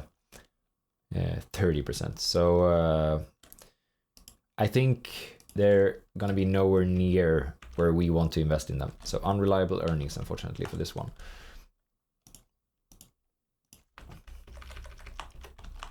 Forward Air Corp.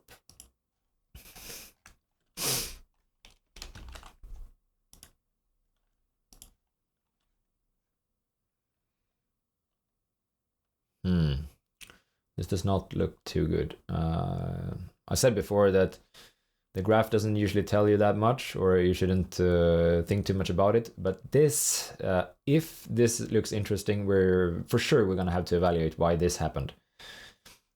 If it looks interesting from all of the other perspectives or the other filters that we're using. Asset light freight and logistics company. Okay. Yeah. It hasn't really been taking off as much as some other, like probably some of its competitors, but that's a nice development. But pretty much all the logistics companies have been performing too well recently. Let's see. It's not shorted. Does it have unreliable earnings? No.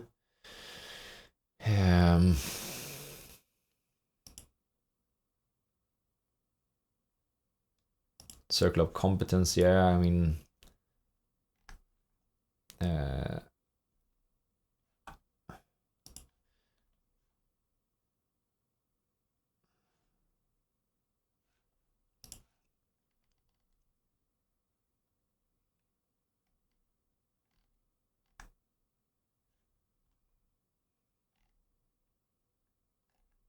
yeah.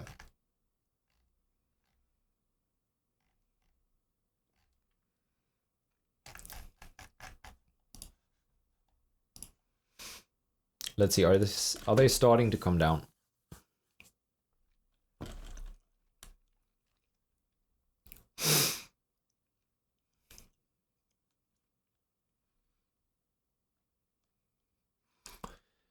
I can't remember what I've mentioned before, but at maximum, I'm gonna sit here for 12 hours and in order to complete this portfolio. But it's gonna be either that or 10 companies that I think fit in the portfolio. So whichever comes first. If we find 10 companies that that fits, that makes it through all of these filters, then that's going to be it. And then we're going to stop there. Then I'm going to go to the broker and invest in the company. So you see that I actually put money in these, and then the video is done. Or if we hit like 11 and a half hours, then I'm also going to do the same thing, but I'm going to do it with the companies that we currently have. So if we only have like 6 companies at that point, then yeah, it's going to be 6 companies that we invest in.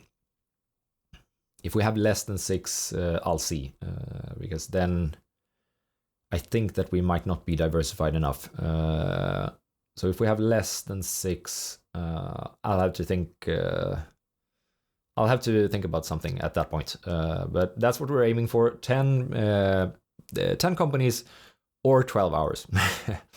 So, but we're only at 5 so far. So. Forward Air Company Corporation. I mean, logistics company. Yes, they are starting to lose some of these peak revenues, but to be honest, it looks pretty good. Have they been buying anything? They have not increased their shares, so it does not indicate that they've been buying something. Have they been spending a lot of cash acquisitions? Yes, they are buying stuff every year. That is actually kind of unusual. There are very regular cash acquisitions here. Okay, so the business is like consolidating. Maybe they can buy like local smaller companies. I really do not know how this industry works, to be honest, but maybe it is kind of fragmented. Okay, let's see, what's that in relation to operating income? Quite a lot. I mean, it's not uncommon for the for their cash acquisitions to be like similar to their operating income. Okay, so one could probably assume that the growth that we see from this company, maybe not all of it, but some of it definitely comes from acquisitions. I don't really believe in the revenue numbers that we have right now. I still think that will come down. Let's see, is there some guidance?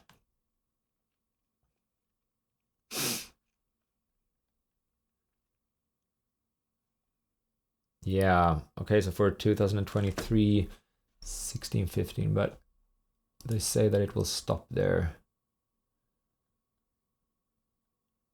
Well, didn't get any help there. 1650. Whoa, yeah.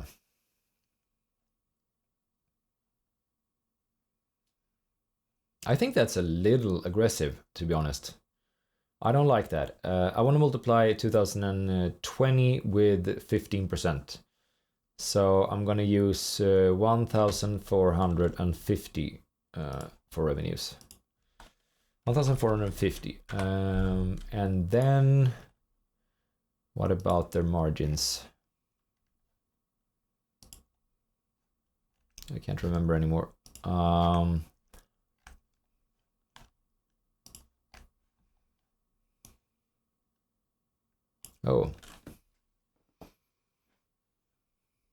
Yeah, there's no clear trend here. I'm just going to use an average. You see, that's the go-to for sure. When there's no clear trend, I just use the average, which is 12%. So if we enter 12% here, look, that's better. Huh. All right. And is 12% in line with what analysts expect as well, or do they think that they will be lower than that? They think 10% and maybe 11%, but that's just one estimate. That's just two estimates though. It's not perfect in any way, but okay. Who am I going to trust here? 12%. Yeah, I'll definitely let's say 10.5% then.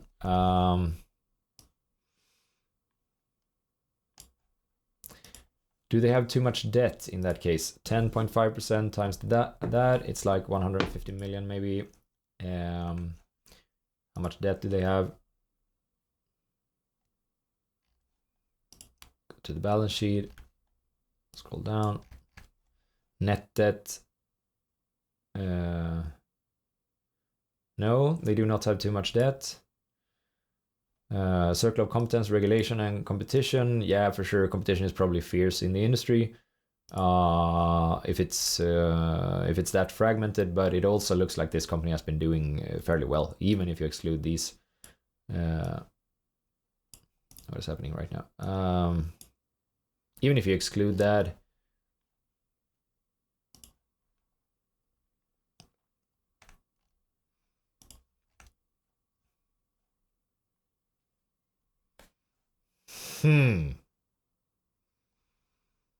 Yeah. Okay.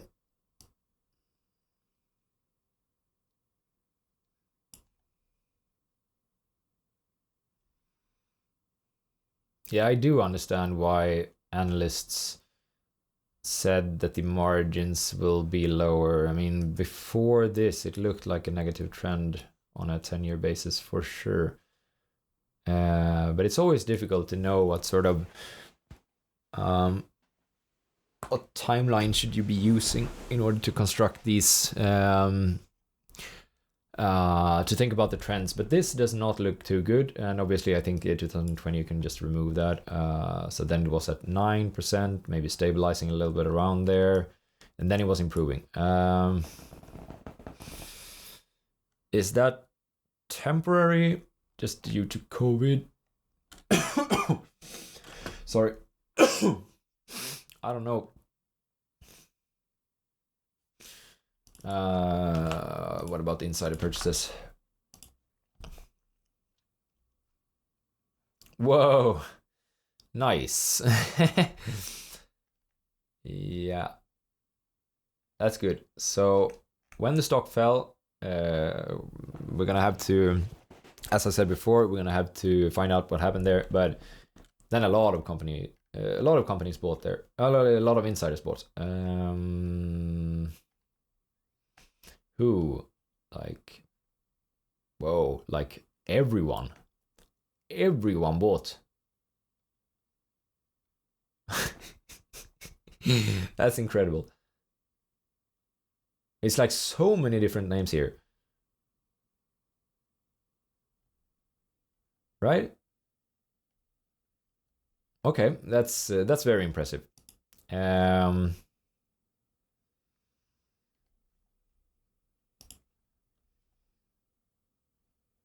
Mr. Market, can this company be valued higher than EV/EBIT 12.8?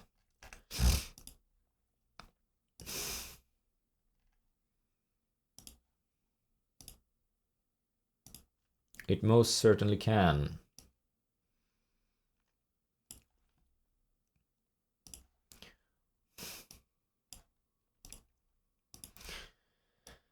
Okay, but yeah, I actually think that this one is it is qualified. If we get to this company again, it looks like a good one. Maybe I can just have a quick look at the segments as well, but yeah.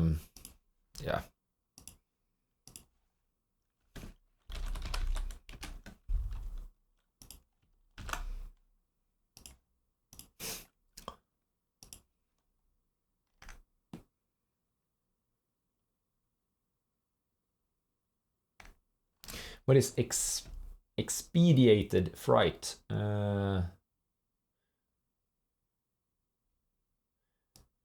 Expedited freight segment operates a national network that provides expedited regional, regional, and national LTL. What is that? Is it less than something load services?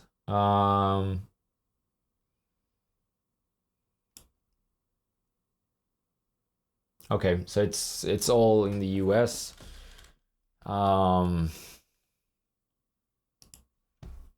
This is how this company has been. How much history is there here? Let's check the secondary data again. I think since '93, clear chart. I think that was an old company. Nice, yeah.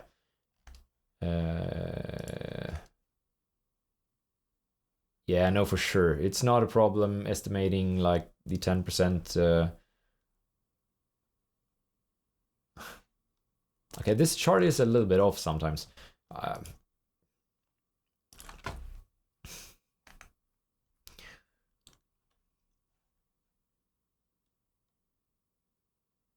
Maybe it excludes some years.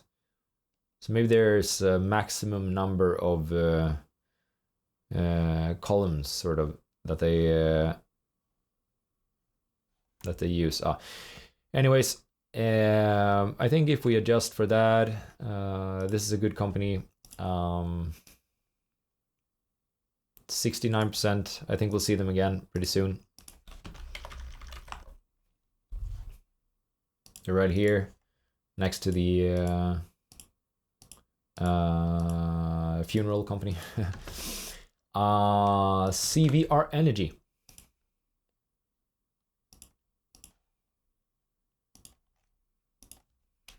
And this, by the way, was very... This is powerful. No, okay, we did not check what happened here. We need to do that first. News. When was it? Show. We're gonna have a look at the price chart. It was early August. Let's see what happened early August.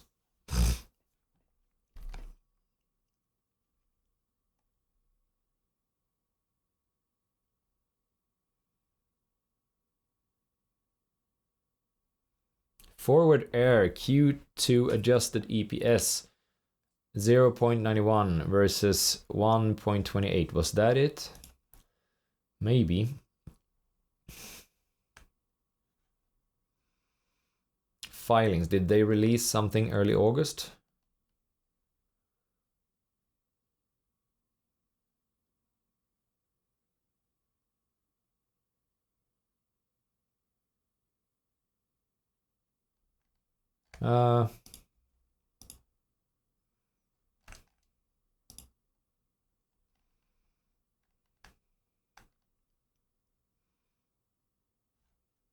There's a 10Q on the 7th. What is this? Forward Air to combine with Omni Logistics, creating the category leader in expected LTL market.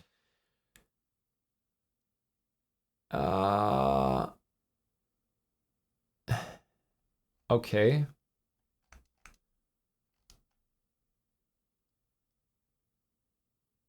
Okay. This could be a problem. Is it a big acquisitions? But really? Did the stock get like cut in half because they announced that they were going to buy another company? That does not sound right, but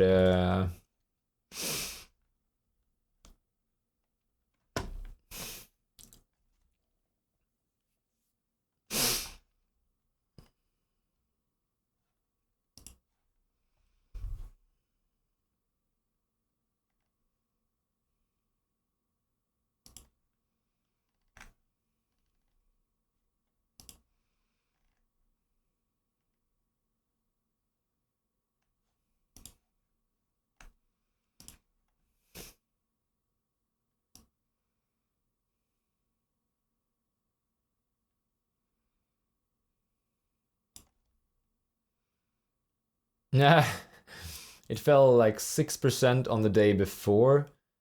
Oh no, okay, maybe it was on the day of the release. It's on the 10th of August at least that they fell, or between 10th and 11th. And it really seems like this is due to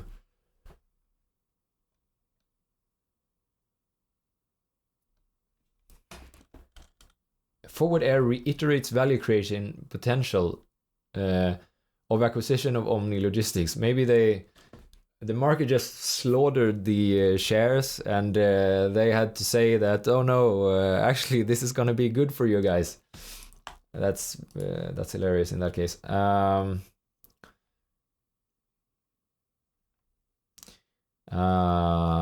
Announced that they have entered into a definite agreement under which Forward and Omni will combine in a cash and stock transaction, creating a combined company that generates 3.7 billion of combined adjusted revenue for the 12 months. Okay.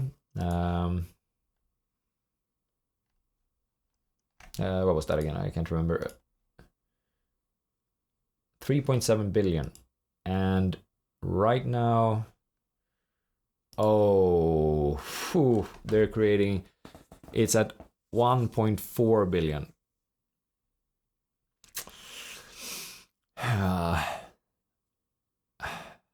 Okay. This is very unusual.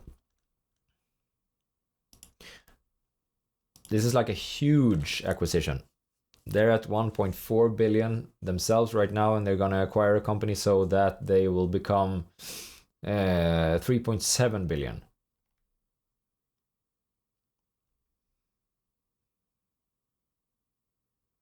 Yeah, that's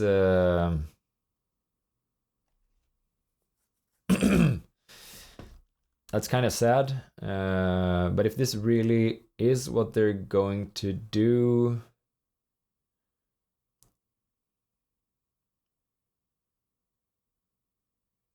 yeah, under the terms and the agreement, Omni shareholders will receive 150 million in cash and forward common stock and preferred stock as described below. This is this instantly makes it so that it's outside of my circle of competence for a video like this. But for anyone who wants to spend a little bit more time with this, the company is valued fairly low right now. I mean, it's still at 36 on this list. It's 1, 2, 3, 4, 5th of the companies that we've sort of said looks all right or looks good.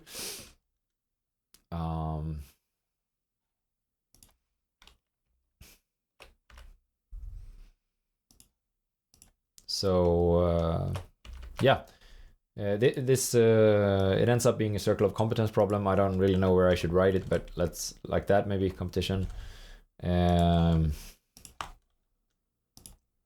Yeah, unfortunately, if the deal is still on, but since the market really hasn't, like, it was valued here before and it's valued here right now, it sounds like the market really didn't like this deal. Very interesting.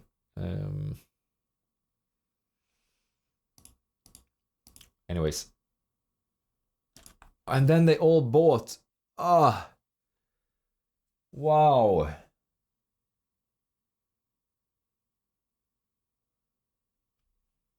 Then pretty much everyone bought stock.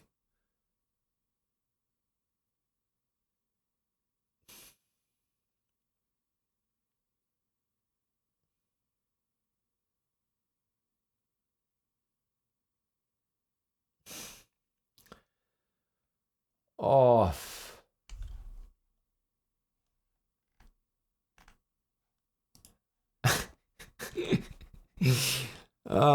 The market just slaughtered the stock based on they think that there's no value here. The management like reiterates that there will be value creation here for sure. And pretty much everyone in the management buys shares. Oh my god.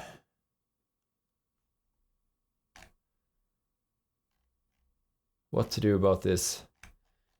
I think that's very interesting. Why would they buy shares if they think that this is a shitty deal? That really doesn't make any sense.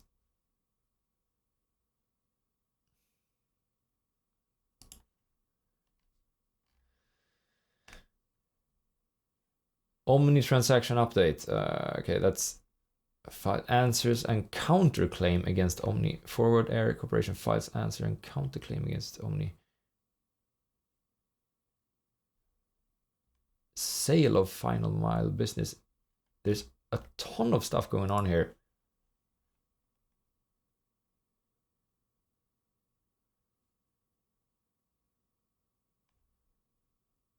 No, this is very annoying. Super annoying. It looks very interesting.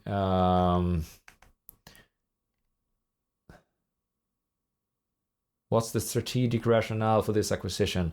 How does it further strengthen Forward's status as an LTL provider of choice? Scale premier, less than truckload enterprise focused on providing customers with multimodal solutions for complex and high service freight. Why only logistics?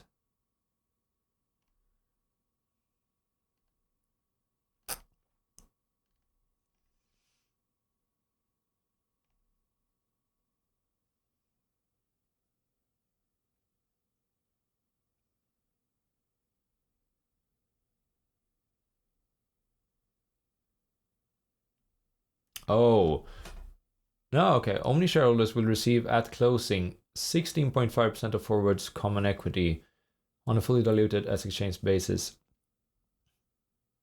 There's some non-voting perpetual convertible preferred. This is very annoying.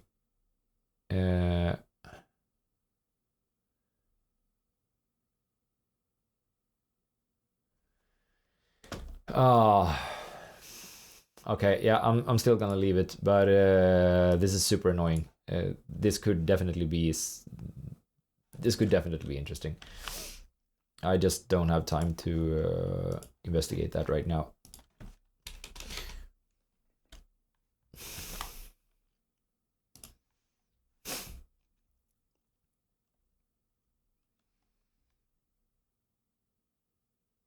$5.9% shorted.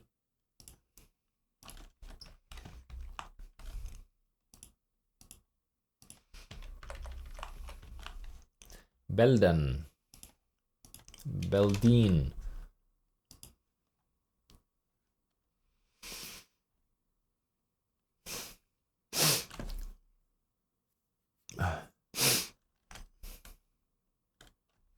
Portfolio of signal transmission solutions. Okay. What is that?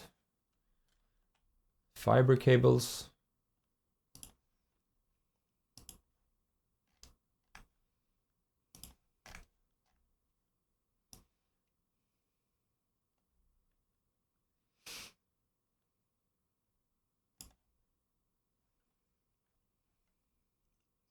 Okay.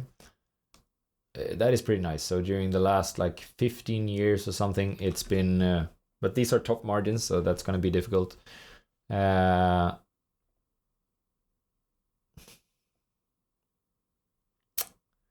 is some sort of trend here though.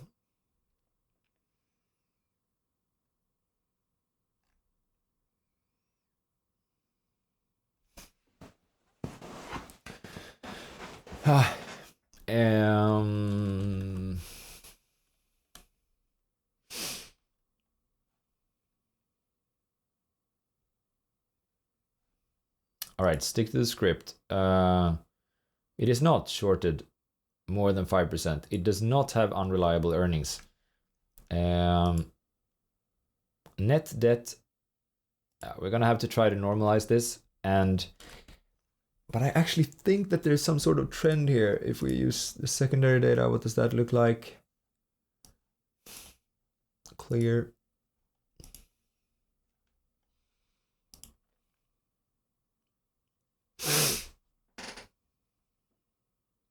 Huh.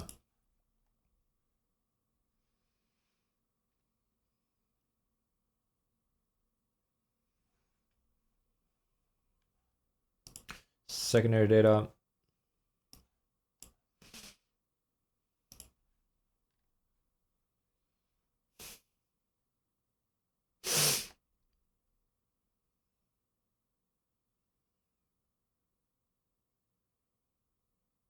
Nah, that didn't look too good, I think.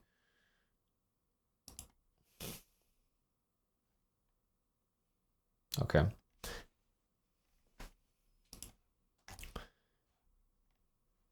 Yeah, anyways, I mean, we can't, I don't think that we can use anything else than this since the company became quite a big company.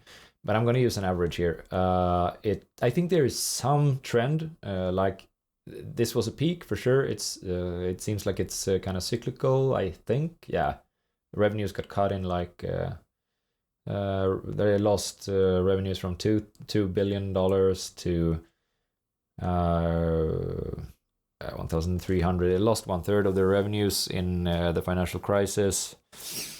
But I still think that there's some sort of trend here. So I think we can use the operating margins since 2007, the average of that. But I think that we should add maybe a percentage or two to that. So margins since 2007.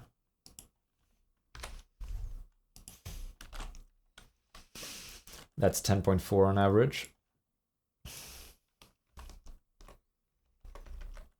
10.4, and I'm going to say that it's too high here. So 10.4 on both.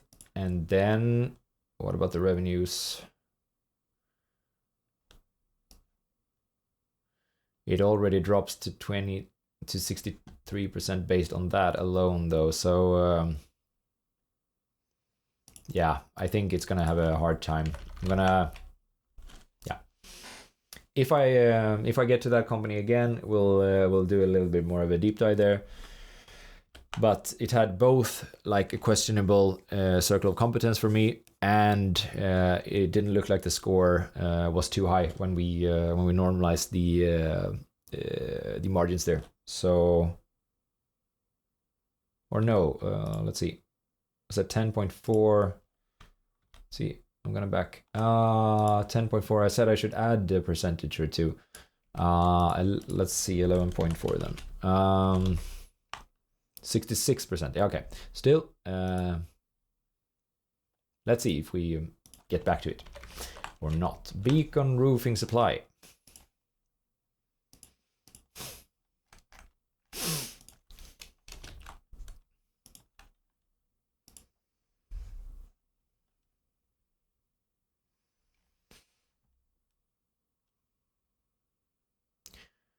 Engages in distribution of residential and non-residential roofing material. Okay, so this is probably cyclical, definitely connected to the building industry. Whoa.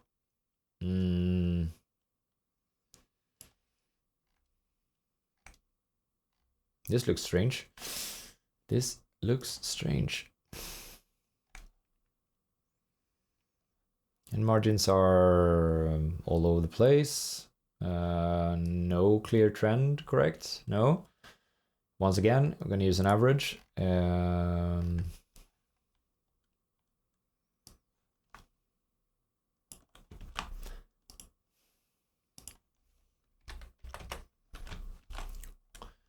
That's 5.5%.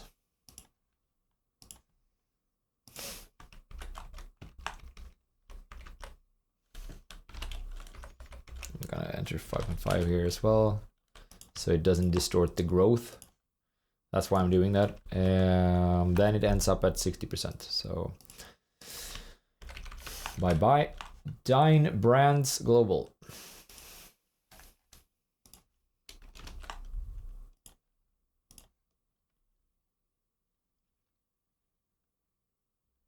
%5.8% shorted. They're out.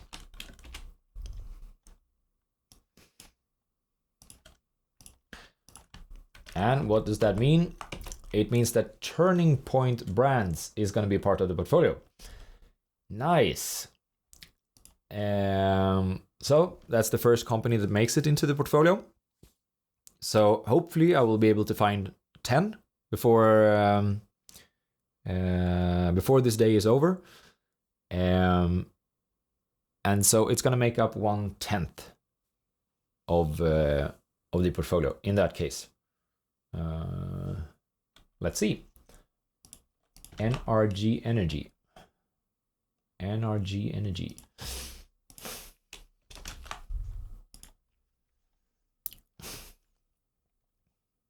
Whoa.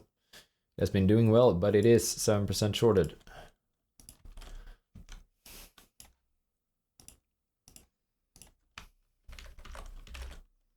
What happened there? No.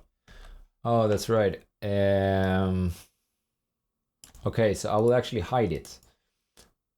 Hide, so that I can still just work with the top here, the top company. I'll just have to sort of remind myself that I have one company in the portfolio right now. I need 9 more. This is too shorted.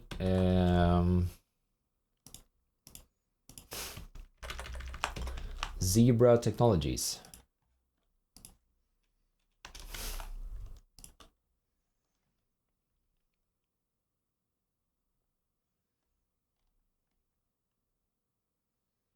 enterprise asset intelligence solutions in the automatic identification and data capture solution industry worldwide. Okay. Sounds like I could have a circle of competence problem here, but then again,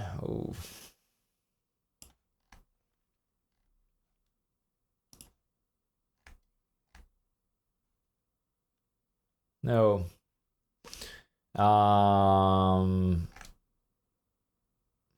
Okay, let's see if I can understand it by looking at their website. I might still be interested, but it sounds like I'm gonna have a problem here.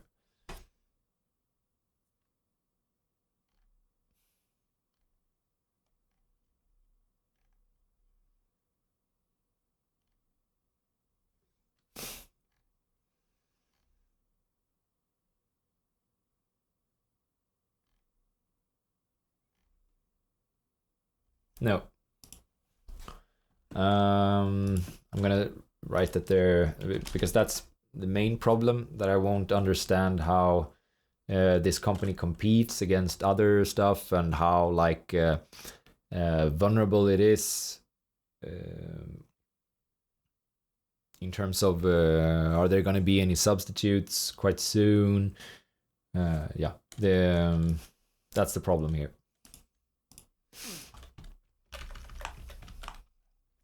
United Natural Foods.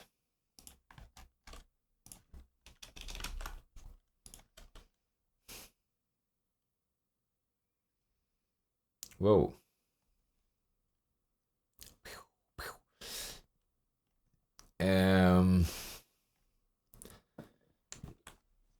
Together with its subsidiaries, distributes natural, organic, specialty produce and conventional grocery and non-food products. Okay, sounds like something that we can understand.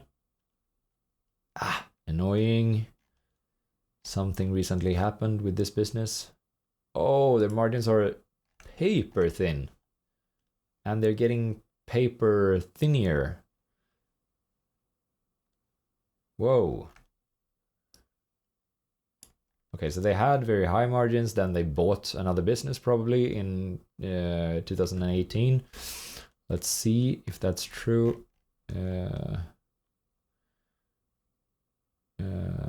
They did not increase their number of shares by that much, so they did not buy another business with shares. Did they buy it with cash? Yes, there's a huge acquisition there, $2.2 billion. The value of the business right now is 970 million.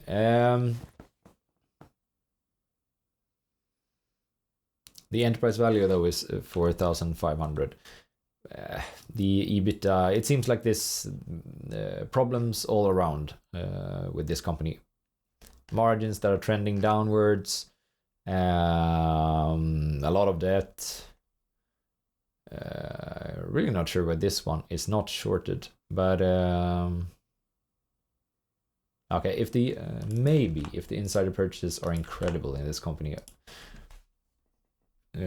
we could decide to put in a little bit more effort.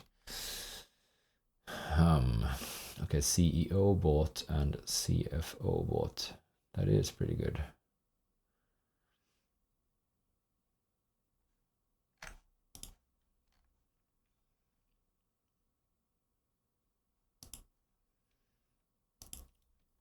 Did management say anything? They're guiding that revenues will increase a little bit. They're guiding that EBITDA will fall. And if EBITDA falls to this, like 500, let's see then where is DNA? DNA is at 300. DNA is at 300. I must remember this. DNA is at 300. They say that EBITDA will be at 500. Then there's 200 left in EBIT. If there's 200 left in EBIT, how much do they have too much debt in that case? Net debt. Oof, Whoa, yeah, way too much debt. Okay. Bye.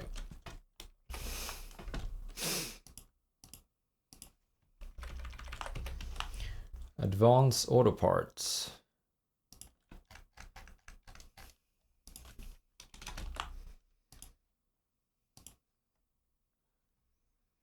%9 shorted.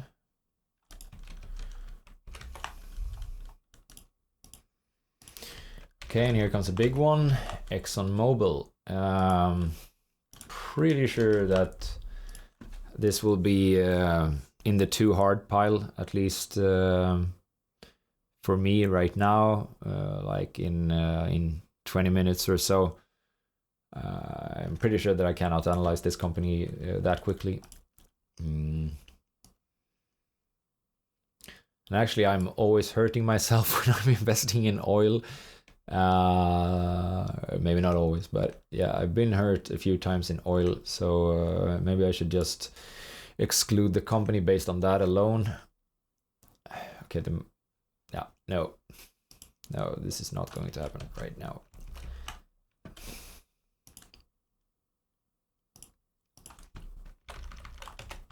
Cross-country healthcare.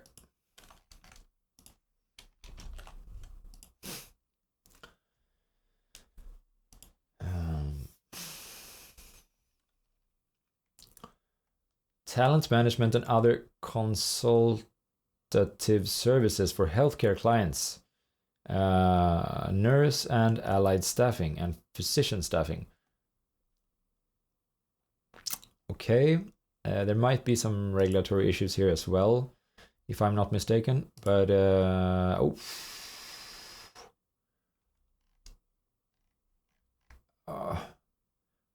are they incredibly COVID boosted, or what is it that has happened here? They did not buy anything? No, did not buy anything. Okay, so then this is probably some COVID boost. I would assume, at least.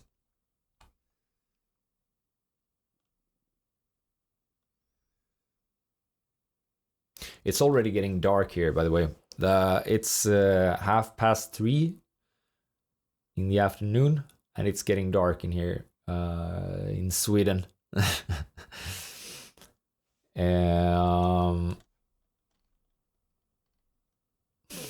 Let's see. What was it that I thought? Oh, okay. Are the earnings, are they coming down? Yes. I do not think that they've come down enough. I think they should like end up here or something. So this is probably just way far off, I would say. If we do like that, what happens then? Margins, of course, like 5%. It's 5% fine.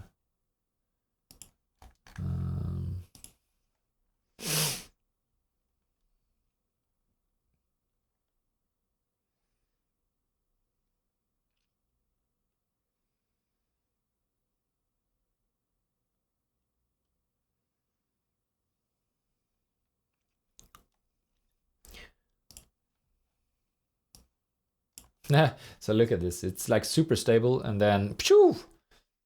I'm assuming that that's some sort of COVID boost. And yeah, 5% margin is very aggressive.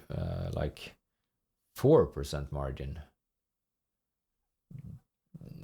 or even 2% margin. Yeah, this is nowhere near where we want it to be, I think. So yeah. And that means that we have the second company. That's Zumiez. It is not too shorted. They do not have unreliable earnings. They do not have any debt except for the capital leases that they pay for, or that they have on the balance sheet because they are going to pay rent to the owners of the malls where their stores are. They're not going to be regulated. Competition, I don't think it's going to be a problem. I think Warren Buffett has said that one can not cruise in retail. That's for sure. But also I think that the industry isn't in like too much flux or anything like that. So yeah, and if we're correct about this, 7.5% here, I think, okay, let's see. I think all of these should be at 7.5%. We're normalizing the operating margins. Let's see, did it fall then? No, it did not. The growth. This is the final step, right? The normalization. We're going to normalize the revenues, the operating income, and the growth. And we've done that. We increased the revenues a little bit. I'm going to show it to you again. They've been taking a hit for sure due to, they say themselves that they've been taking a hit due to a weak consumer.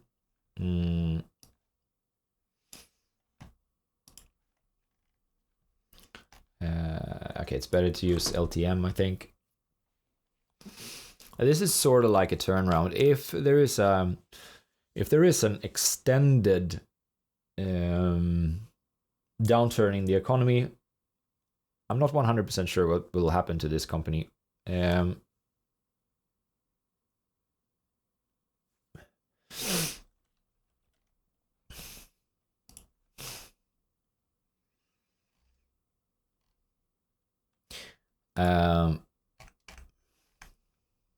You see, it has been for sure, it has been taking a hit now with a weaker consumer.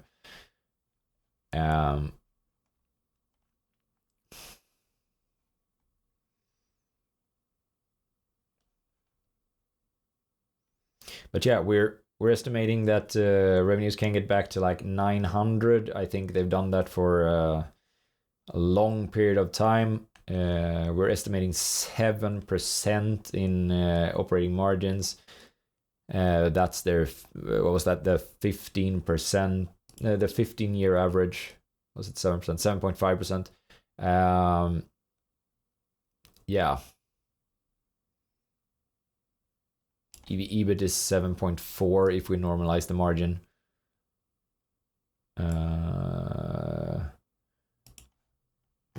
There was insider purchases, correct? I think so, but maybe they were at a little bit lower levels than today.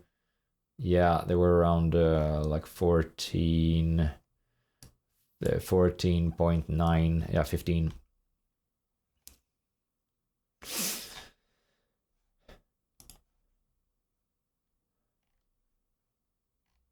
Yeah, I still think that this looks good enough. So Zumiez is the second company in the portfolio. Let's see, hide. Okay, here's one that I was talking about before, CF Industries. It is, I really do not think that it will make it into the portfolio, but it's a company that I've heard about before. They're selling the input products for fertilizers, I think. So that's for the what is it called, like agricultural industry. But they are boosted by the fact they were boosted quite a lot by Russia invading Ukraine. So if we normalize these things to like maybe we normalize this 15% higher than that year. Okay, let me show you exactly what I'm thinking here. Okay, so the margins are all over the place and the business is cyclical. And I do not think, I mean, you could have said that there was a trend here maybe, but then they trended downwards. I would just normalize this and I would use way lower revenues than what they currently have. So let's do that. Once again, let's use a 15-year average or something for the margins.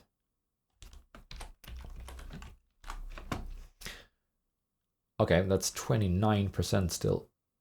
That's incredibly high. 29% margins for something like this.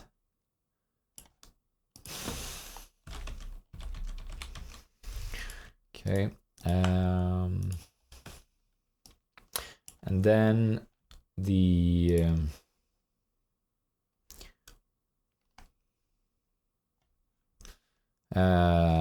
revenues, as I said before, I think that they will come down, or at least one cannot like use these revenues that they have right now in any sort of conservative assumptions. Maybe 5,500. That's about 20% higher than they had in 2019. That would be mostly due to inflation. I do not think that this company has bought any, they did not buy any other business. No, it doesn't look so on their shares. Does it look so on their cash acquisition? No. So there's really no reason for this except for Russia invading Ukraine. And maybe that war will be extended, but I have no idea. Let's see, 4,500. I said 5,500. 5,500. And if that is the case, let's see where this ends up. It ends up at 54% in score. So it will fall off this list for sure. That is the hourly break. Be right back. It's actually a coffee break. Nice.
Okay.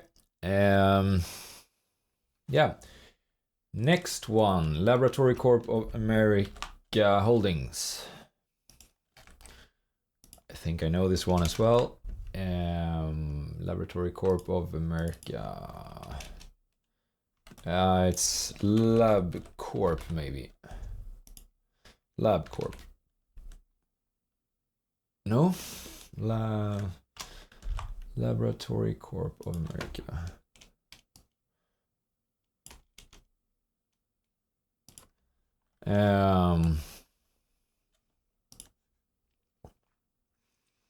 3.9% shorted. these ones, they're actually a competitor, or no, not really a competitor, but a peer to a company that I actually own in my real portfolio.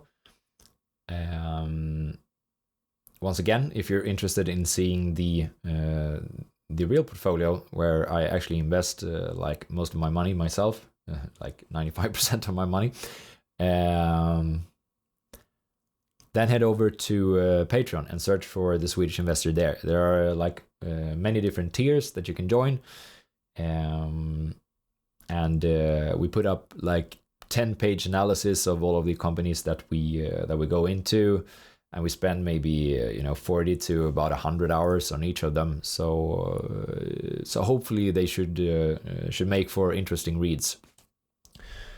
Okay, so LabCorp is a peer, and this one is they're doing the blood works, they're testing like vital information. What is it called again? Let me just read out loud. Operates as a life science company that provides vital information to help doctors, hospitals, pharmaceutical companies, researchers, and patients make clear and confident decisions. Okay. LabCorp Diagnostics and LabCorp Drug Development. The company offers various tests such as blood chemistry analysis, urinalysis, blood cell counts, etc., etc. So basically, this is a company that is very much needed, and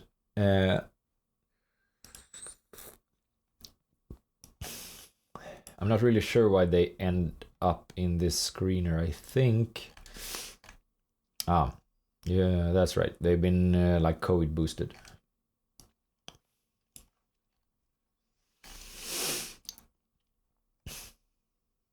When I say that I'm not really sure why they end up in this screener, it's because I think that usually these companies do not trade very cheaply. And of course, this screener is based to like 40% on price. So I'm surprised to see a really, really stable business like this end up here.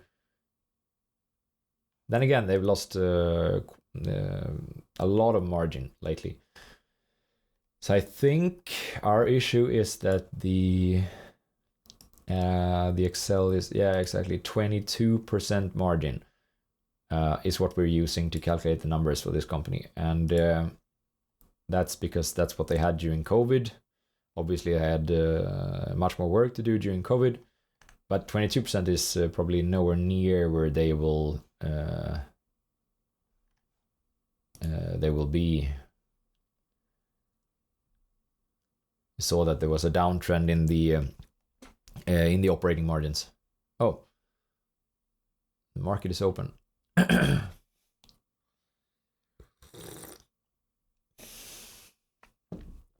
So you can actually see, is it real time? Maybe it's like 5 or 10 minutes delayed or something like that, but yeah, you can see where the stock is trading at.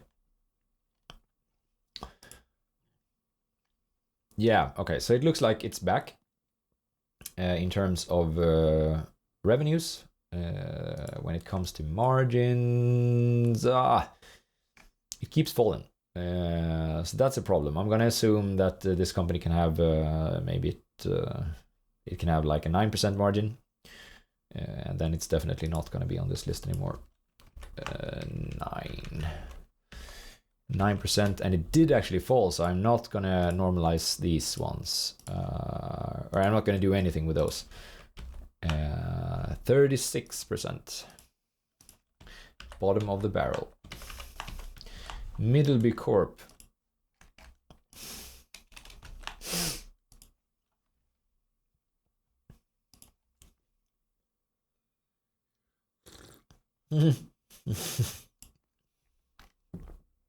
Just outside.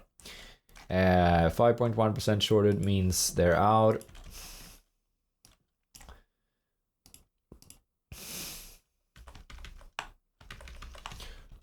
Arc Best.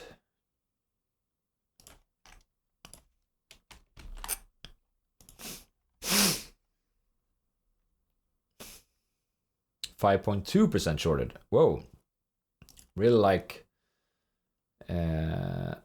they're really close, all of these, but no.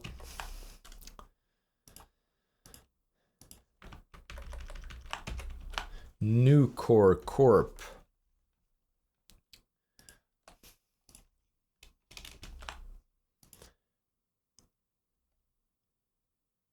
So I'm actually not familiar with too many of these US-based companies. Maybe you aren't either. I'm not sure. But that's because I invest in my own portfolio.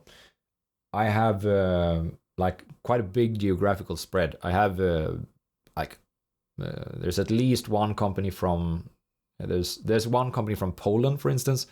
The Polish market is it has really low valuation right now. I think the average PE in Poland is like 11 compared to in the US it's like at 28 or something like that currently.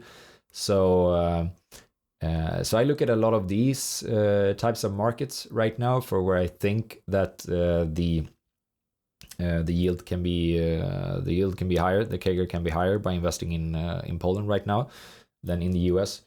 So that's the reason why, of course, one cannot be familiar with all of the companies in the market anyways, but just so you know, that is why I haven't been looking too much into American companies lately, because the PE ratios are really high compared to historical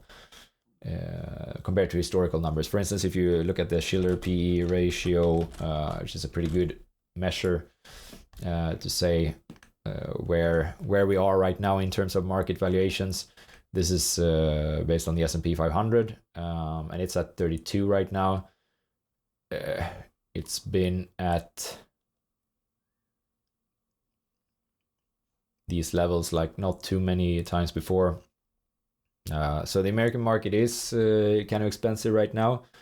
It is, of course, still possible to outperform it, and that's what I'm hoping that we can do with this video. Let's see.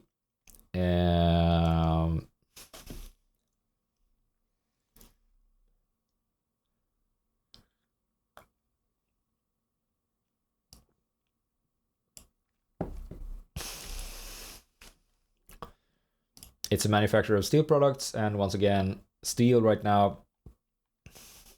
Yeah, I'll show you steel prices, historical chart, steel.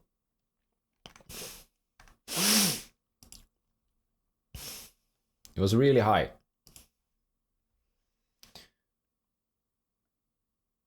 It has come down though.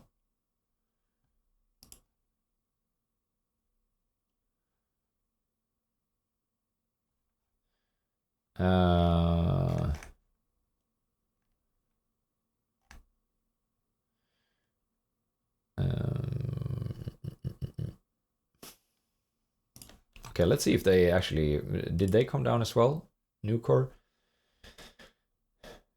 But the problem is that our screener is using these prices, like the 2021 prices, and obviously that is not what these types of companies earn on average over time.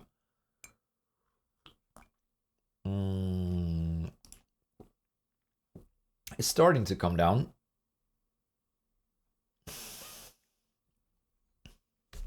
But I don't think that it has come down enough.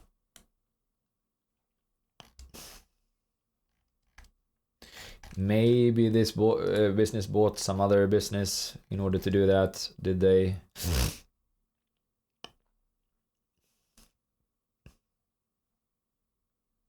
No. Not based on their number of shares. Okay, they did. Let's see here. They bought two businesses for quite a lot of money. I think.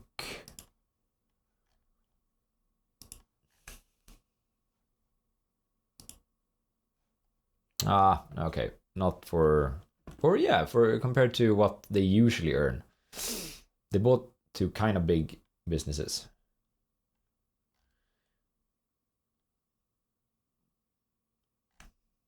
Okay, still. I think that revenues for these types of companies, the steel producers, they will come down, but I definitely think that their margins will come down. You see here 25%. Is that what we have in the screener for this company as well? I think so. Yeah, 26% even. That is not what this company earns on average over a full like steel price cycle. Let's see here.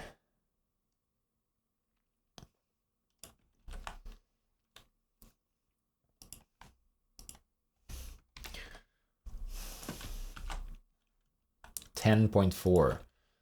Let's try 10.4. Let's use that there as well. You know, it falls to like 51%. So bye steel producers right now. I don't know, the market has completely different expectations on these steel producers than what I have.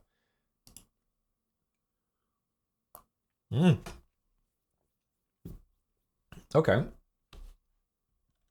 Here's a superior group of companies again. This is the branding the branding company. Sorry. I think so. Yeah. It's these.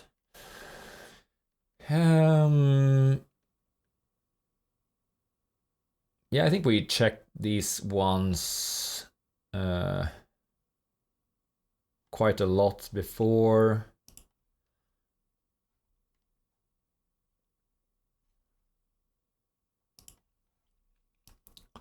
Do we have in terms of, yeah, we even adjusted the growth for them.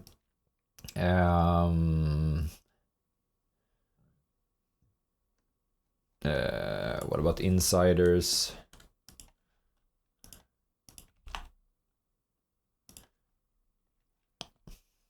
They've been buying, but of course the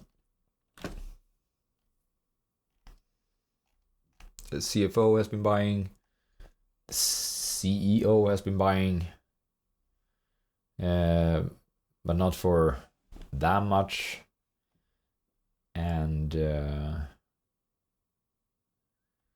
also at lower prices than where the stock is at now for sure. So that doesn't really help the company too much actually. It's way off, like 8.3 versus 14.3 right now. It it even makes me wanna actually say that there are no insider purchases in this company. Let's see what happens if I do that. 51. Okay. The score drops to 51%.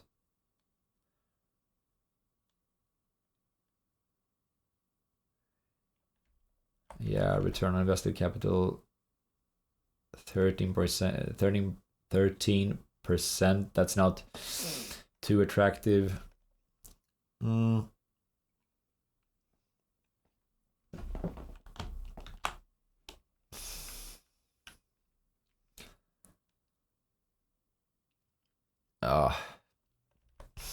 That's tough. That's tough.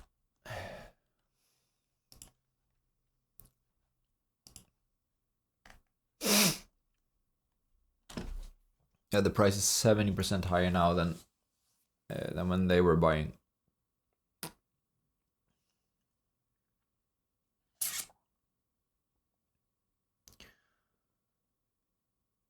%70 is a nice return, of course.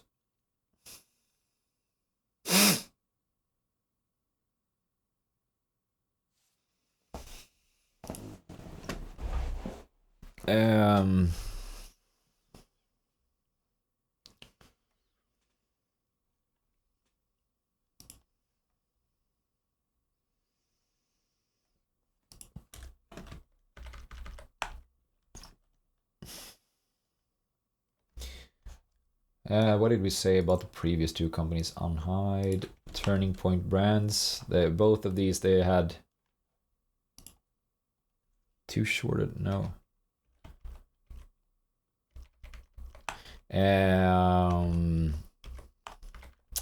They both have insider purchases, yeah.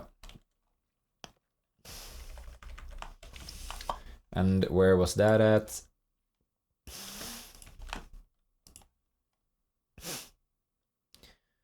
For Turning Point Brands, it was at 20. And the stock is now at 26. Okay, that's better. It's 26% plus since then. I think that's then it still counts. For Zumiez, I think it's a little bit further off. It's 35% plus and like 40%, 50% maybe even.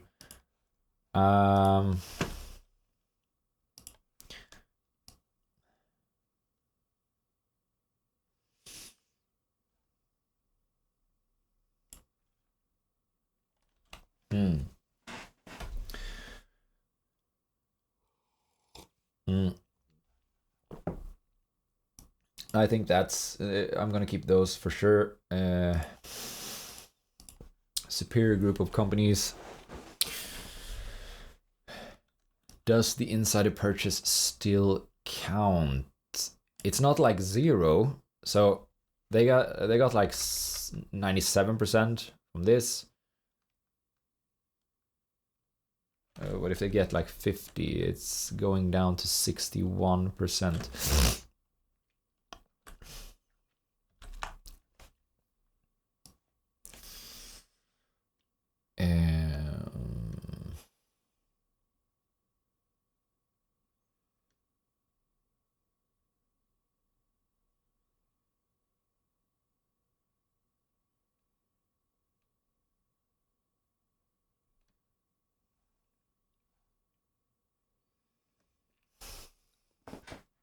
It's difficult.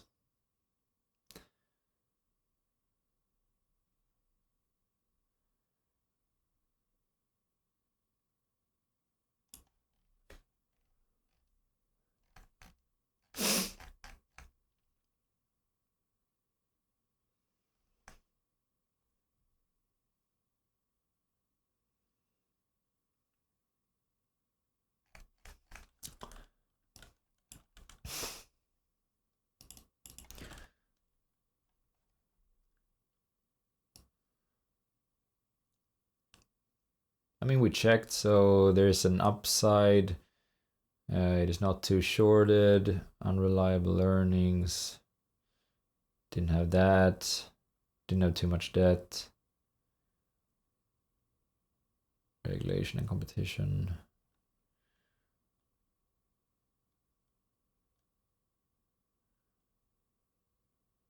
And it is cheap.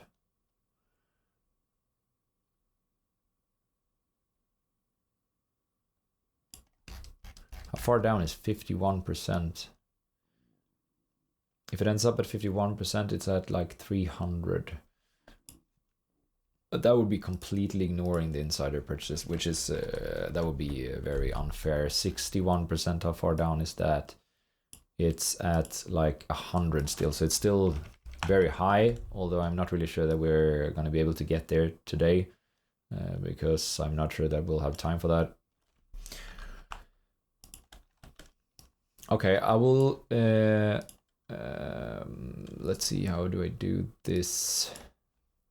I will mark them with sort of an orange based on that. Let's see if I can remember that.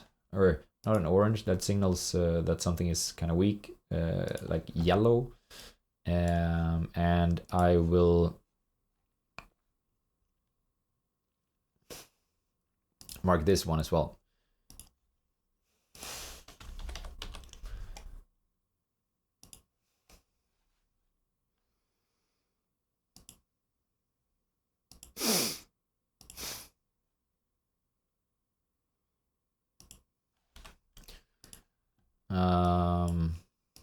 Let's see, I was disabling flux there. I have this thing that makes the colors different on my computer. But I'm not really sure that will make for a good recording, so I removed that. Okay. So the insider here is a little bit questionable. Yeah, AutoZone. That might be the third company for the portfolio. It will depend a little bit.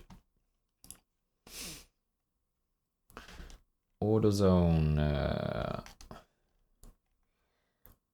retails and distributes automotive replacement parts and accessories in the United States. Okay. I've seen these before, and they have this growth very dependable, incredibly dependable. Operating margins moving in the right direction. They're super tight. Like the lowest margin has been 17% and the highest has been 20%. Incredible.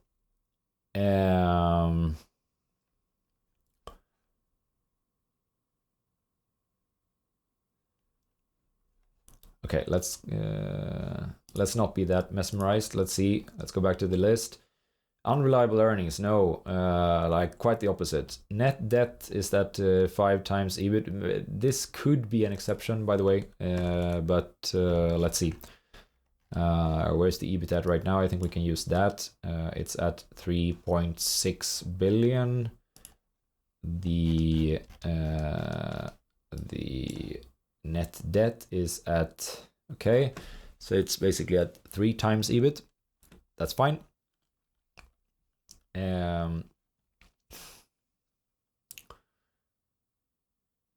So it passes that.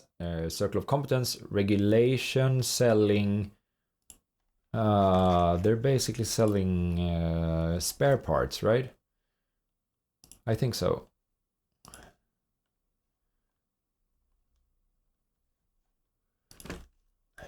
AutoZone, is it a store?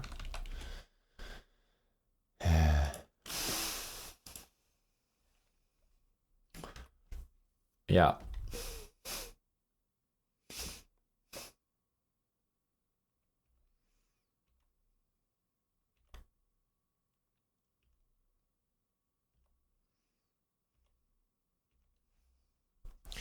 I'm not really sure why would this be so cheap though? It's a really big company.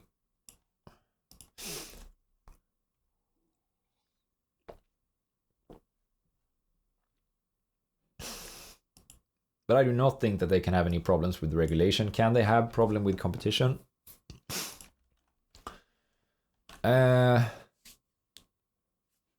Perhaps.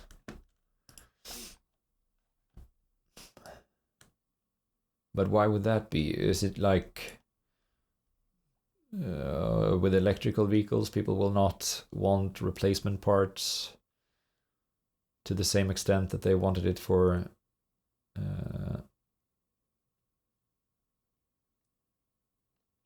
I'm not sure. Okay, let's see if there's some upside here. EBIT 15 with 20.4% in margin. 24.4% in margin I think is fair. We're just going to use the... Yeah, that's fine. It seems like it's improving. So what did I say? Then, if that's true, then we have 15.6 in EV/EBIT. Where has it been trading historically? Actually, let's check. So analysts and management agrees with us.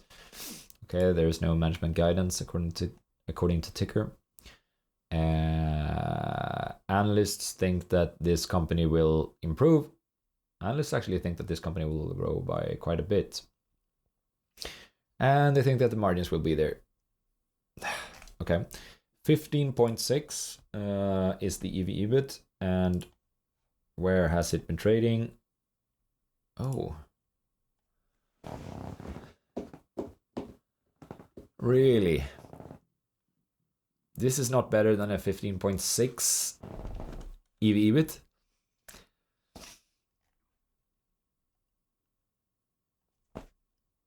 No.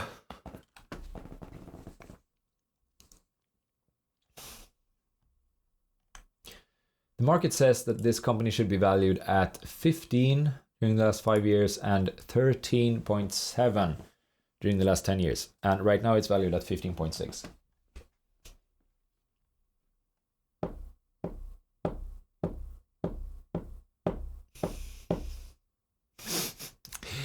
I really don't know.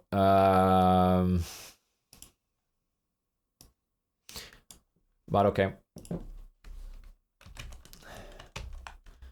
This is excluded because if we're gonna sell this back to the market, it doesn't seem like we're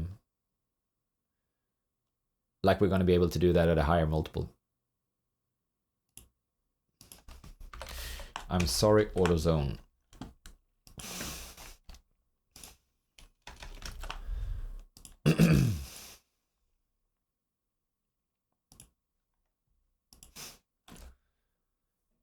What's this? Logic. Develops, manufactures, supplies diagnostic products, medical imaging systems, and surgical products for women health through early detection and treatment. Okay. Yeah, sounds like a pretty good business. Some COVID boost. It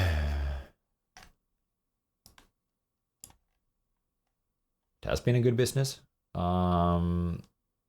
Oh yeah. Okay, there's gonna be some problem here for sure. I think we cannot say that margins will be anywhere else than maximum like 18%. Let's try and enter 18% and see what happens. I think we're gonna have some problems. 62% according to the model here. If we enter 18%, where are we gonna end up? Yeah, 41% in score instead. So yeah, that sounded a little bit too good to be true. These businesses are typically not valued so low. Let's actually check that, where the market has valued this historically.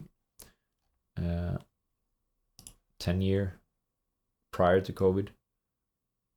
Yeah, 27. EBIT of 27.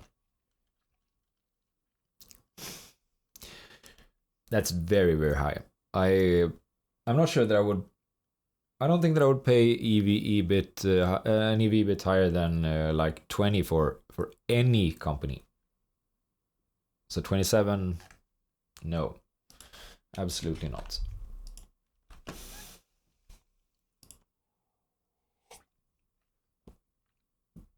Ennis.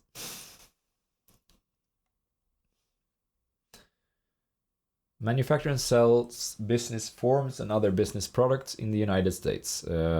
Snap sets, continuous forms, laser cut sheets. Okay.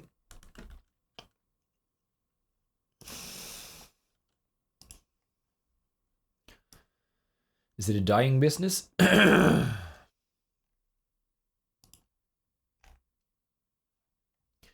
It is fluctuating quite a bit, and there's really no trend in the margins. I'm gonna use 10-year average to estimate where they will end up. So 1, 2, 3, 4, 5, 6, 7, 8, 9, 10.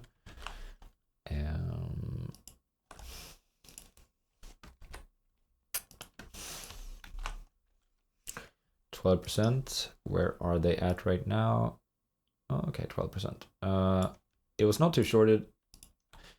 It does not have unreliable earnings. If it has like 12% margins, then that would mean call it 50 million in operating income, 425 times 12%. And how much debt does this company have? Net debt. Oh, it actually has negative net debt, so it means that they have net cash.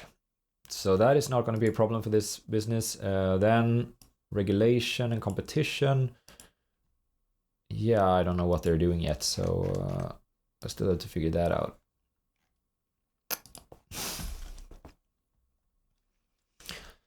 What we do, whether it's any type of form, financial product, presentation, folder, envelope, tag, or label, Ennis has the printing capabilities to support your business. Okay. For over 105 years, Ennis has specialized in manufacturing and supplying the most innovative and unique products in the print industry. Yeah, for sure this is a shrinking business.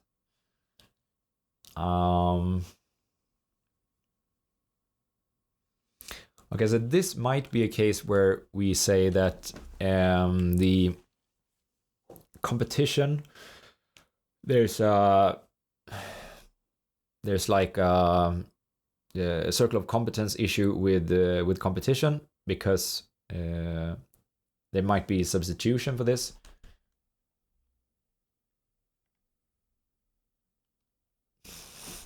But I'm not sure.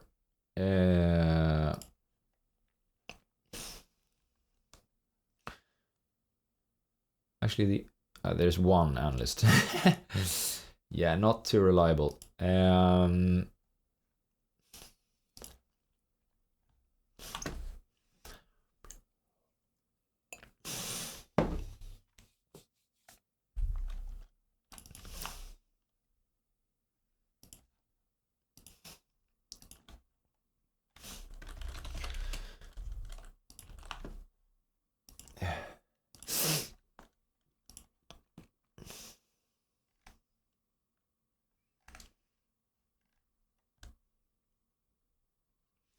Business forms and other printed products.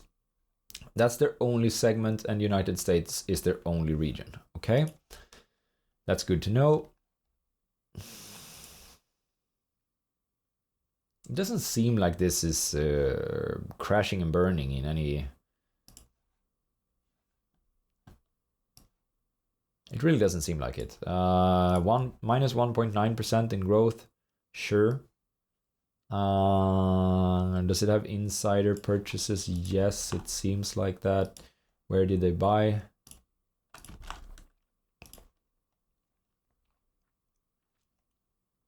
Here, $19 US. Right now it's at 22. Okay. It was just one though who purchased, and he purchased for not that much. So that is not too impressive. But still,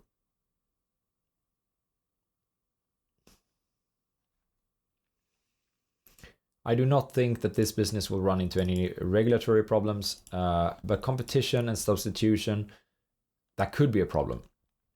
It doesn't really look like it though. It doesn't really look like the business is dying. Like this is quite a long time frame. The revenues are stable. Are they able to distribute any of the cash that they're earning, or are they like buying new stuff in order to stay here? That's something that I want to know here actually. Is this because their core business is stable, or is this because they're just continuously buying like businesses, maybe consolidating the industry? But those are two different things. If they have to keep buying stuff in order to stay here, or if they can stay here nonetheless and just distribute the money to shareholders. Those are two very, very different things. So let's evaluate that. Annual since then. What have they been doing? Okay, they have their number of shares has not been changing. Have they been buying? Yes, they've been buying for, let's see what this sums up to.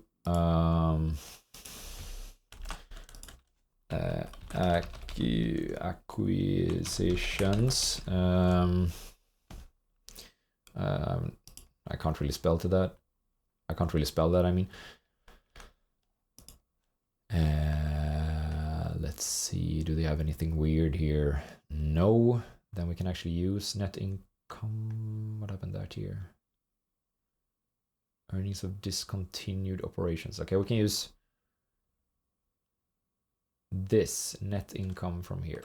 And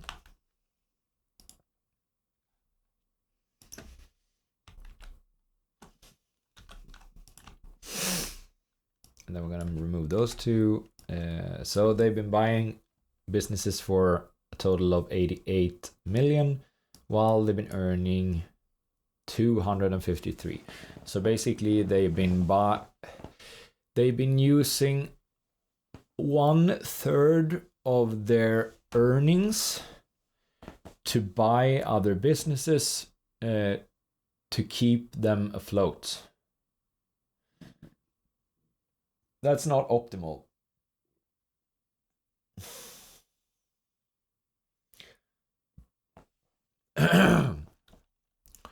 So I will try to make adjustments so that this reflects sort of the economic reality of the business. So I'll say that fine, you might be able to continue being at 0% growth, but if you do that, I think that you'll only have 8% in operating margins. I said 1/3 of their income is going to have to be spent on acquisitions in order for them to stay still.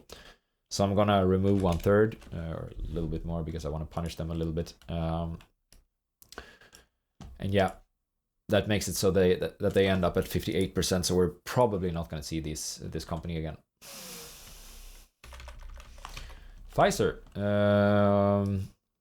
We've seen this one before for sure.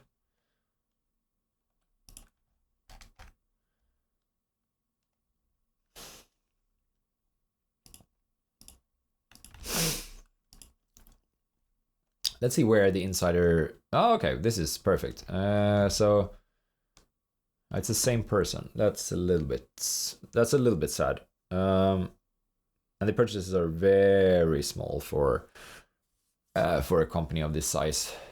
But at least they happened at higher levels than where the stock is trading right now.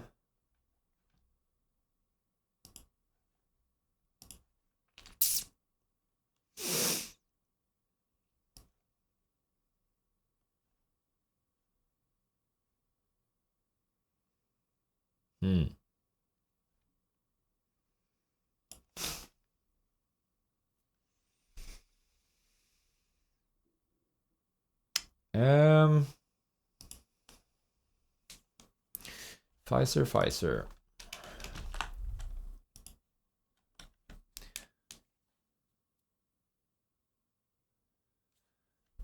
Did management agree with these assessments? The estimate for this year is for next year is like flat, and then it's expected that the business will grow by many analysts following this company, of course. It is estimated that it will grow by like 2%. Okay. Let's see if this is the case. I do not think that we've checked Mr. Market if there's a potential that this company will be valued higher. Did I check the debt? 60 billion times 28%, call it 18 billion in operating income. And where is the net debt at? 18 billion versus, okay, yeah, that's all good. And if these ones are true, 28% operating margin, I gotta check again. Sorry, I keep forgetting. 28% margin, yeah, the analyst thinks that it will be even higher. So if they have 28% margin, they have what, an EV/EBIT of 10.8?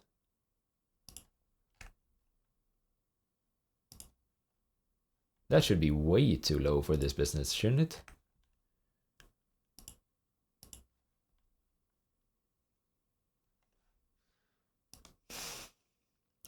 let's just check pre-COVID. Yeah, 15. And I mean, it has basically never traded at 10.8.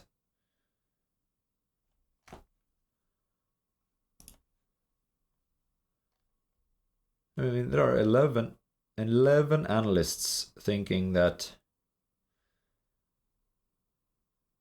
okay, only 5 of them estimating EBIT, but I mean, I can't be very far off with 28%.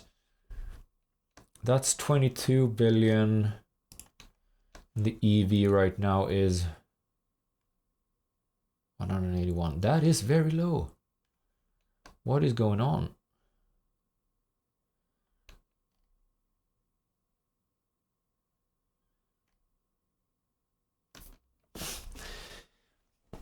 Of course, there could be like some drug patent expiring that I do not know about.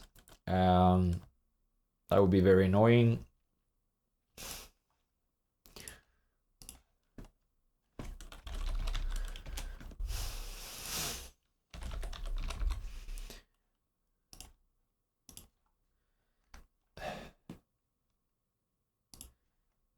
This company is so big, so that it makes me question whether I really understand this. It shouldn't be.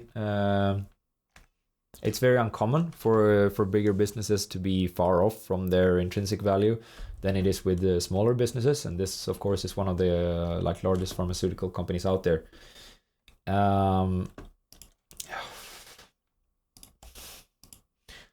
Let me check the 10K. Do they have anything like their drugs? What can we search for here? Segment perhaps, but I'd like to see how much they earn from each of their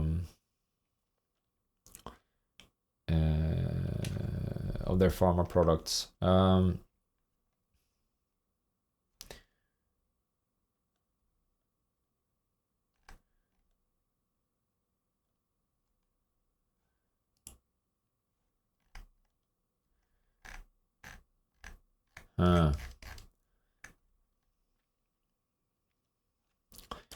This seems to be one of their products, so let's see that one. They have a lot of them for sure. Maybe I can just search for it actually. Revenue share per product, Pfizer.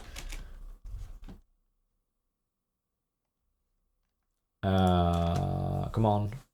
Oh, yeah, there is one of them. That's for sure the largest one.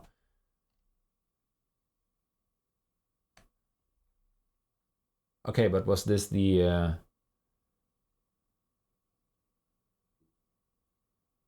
Is this the COVID product?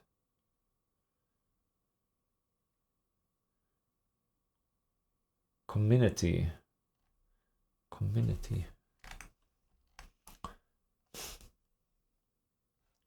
Yeah, 2022, Pfizer's top product was COVID-19 vaccine. Community. $37.8 billion of sales. Are you?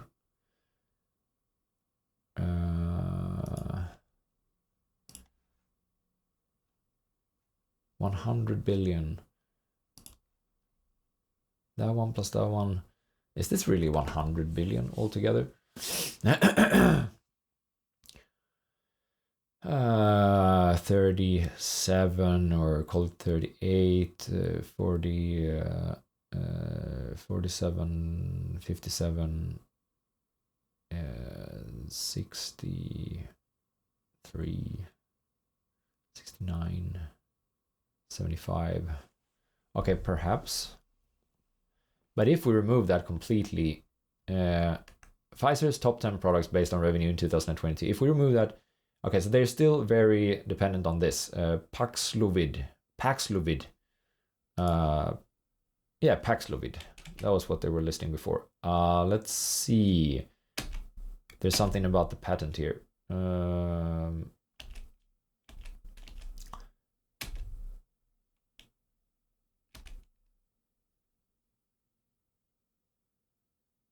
Ah, is that also a COVID-19 vaccine? Really?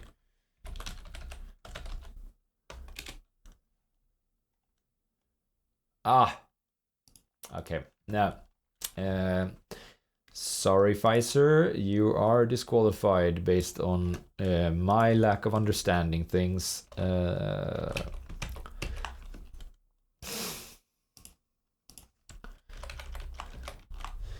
Winnebago Industries.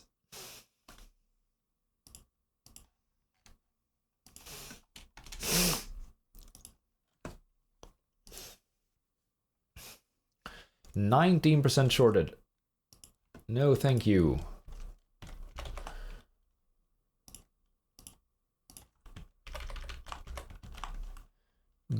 Gulfport Energy.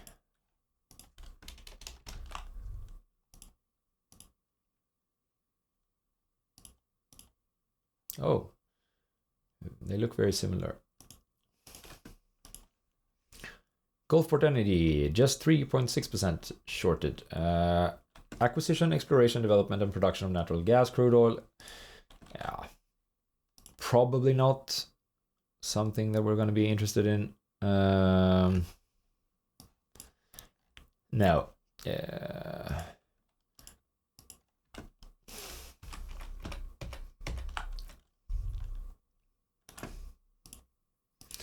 Okay. I can't remember these actually, but let's see. What did they do again? TTEC Holdings.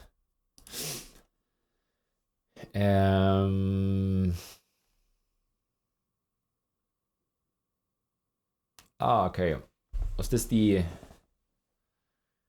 what I thought was at least just like a consultancy firm, basically, but they're just more niched. Okay, their insider purchases above today's levels. That is great.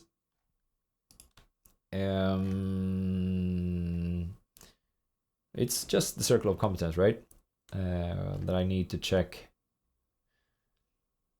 I think so. So regulation and competition.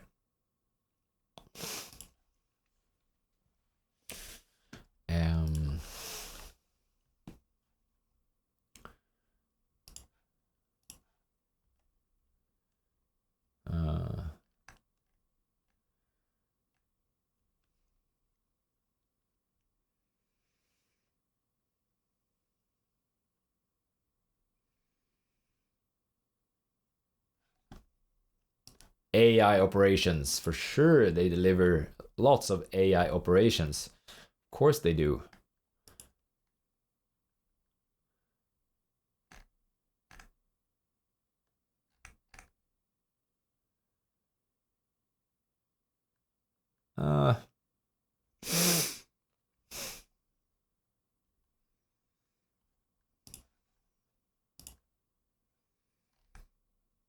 Yeah, they have the typical like consulting margins, 10%. And they're actually kind of stable around 10% as well, or just below that.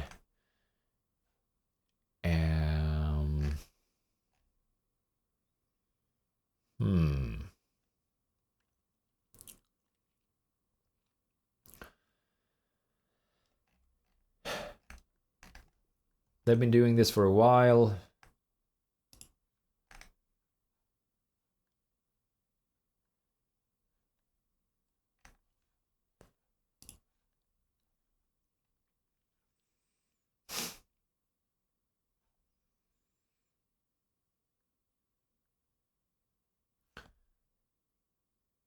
Not exactly expecting like high growth from this company, but okay, 4.5% based on historical data.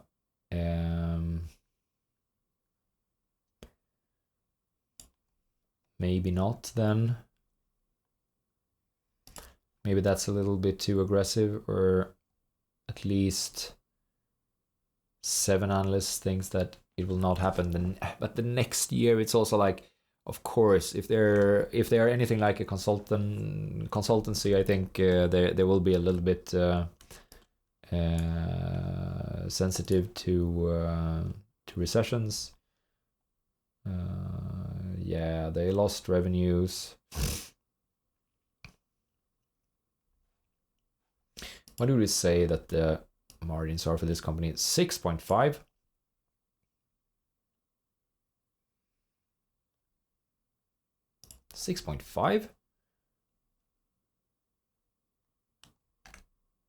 What?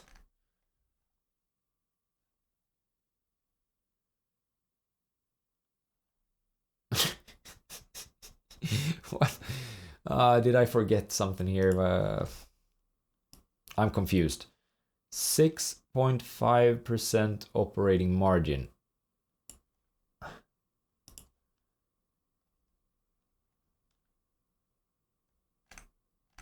They've never had 6.5%. Do they have that right now? Is that why?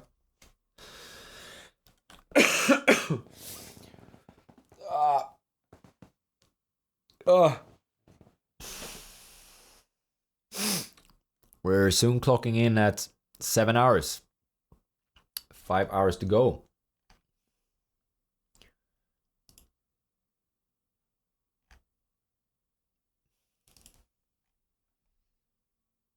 Okay, they seem to be falling, but like 6.5% margin. If they score this high with 6.5% margin, that's good. That's very good. Even if I take this down to 0, okay, that would be problematic, of course. Where would they end up with? 63.7, around 100. Yeah, but that would be a little bit harsh, I think, based on this history. I mean, they're still growing.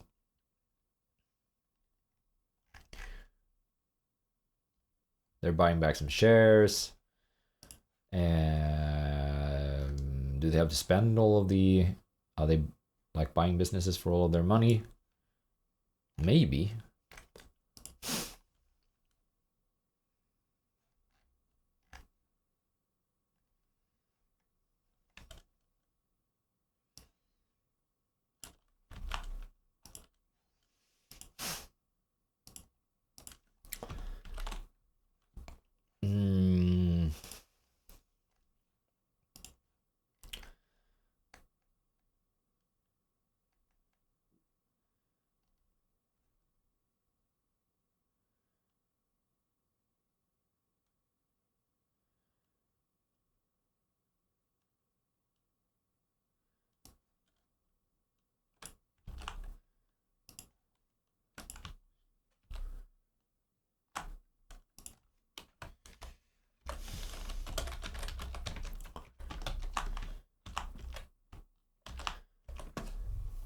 Let me just check so they're not using like all of their money on acquisitions. They are. What? But they also bought something really big, like recently. That was 500 in total earnings versus 700 in...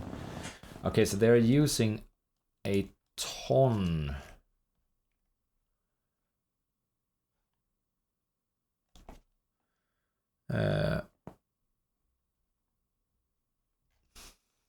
They're using a ton of their net income in order to just sort of stand still.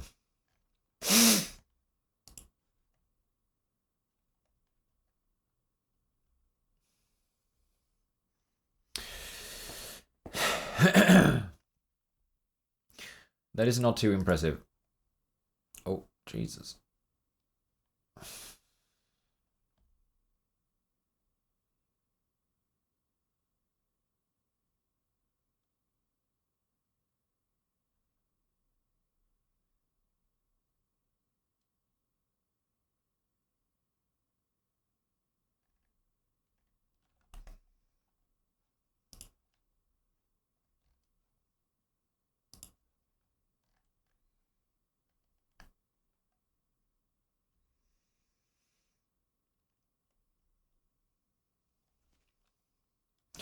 They have distributed quite a lot of money, it seems like.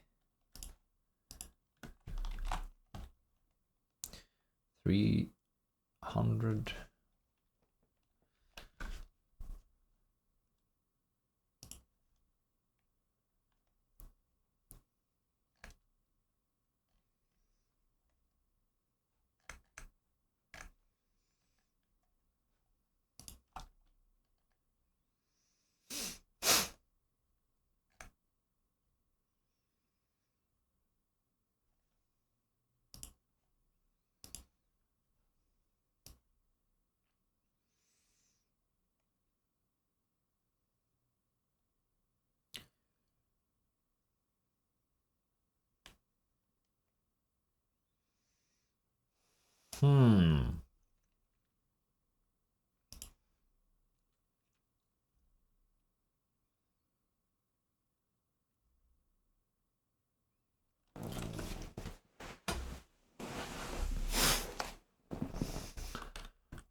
They have been spending quite a lot of money during the last 10 years, but they've also been increasing their revenues they've been doubling their revenues. So I mean, it's not like the case that we looked at before.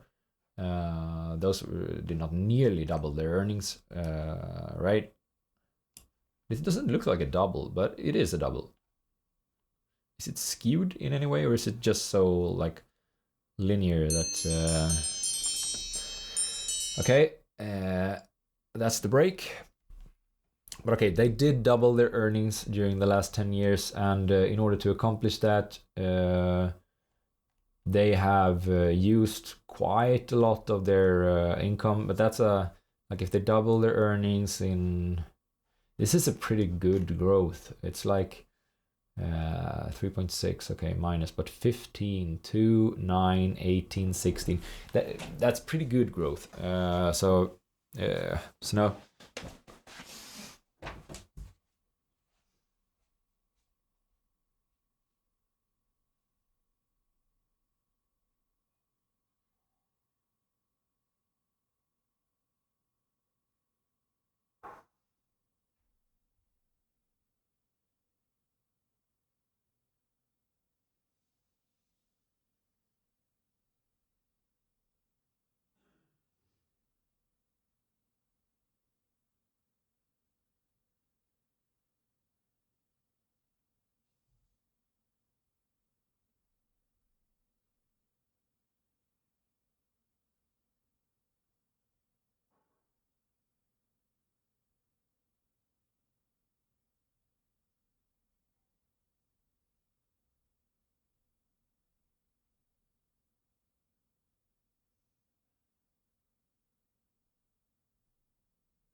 So okay, no. I think it is quite fine if they can continue to grow like let's see, 2015 to 2023. That's 8 years with approximately doubling their revenues. That should be pretty good. Isn't that like a 10% growth per year or something like that? I would even be fine if they used pretty much all their earnings to accomplish that, I think.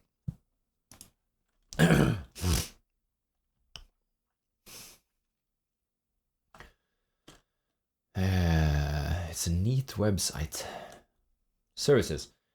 Customer experience strategy.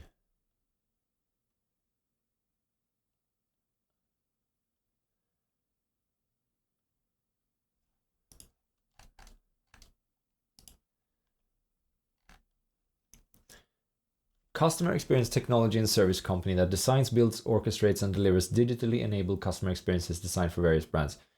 The TTEC digital segments designs, builds, and operates robust digital experience for clients and their customers through the contextual integration and orchestration of customer relationship management, data analytics, customer experience. Okay, yeah, I really think that this is some sort of a consultancy business. They are very stable. They lost some in the financial crisis. They're really very stable. What is the growth at? 4.5%. But at the same time, the margin that I'm assuming here seems to be kind of low.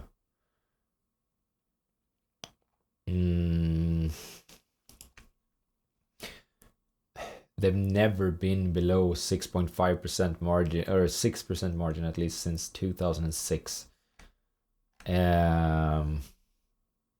Yeah.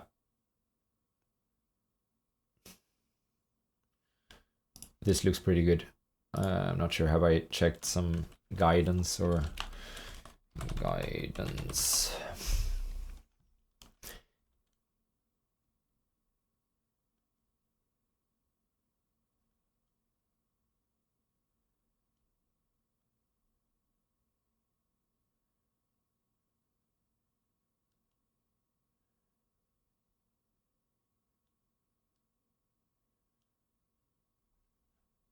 Okay, it does sound like there could be some short-term trouble here.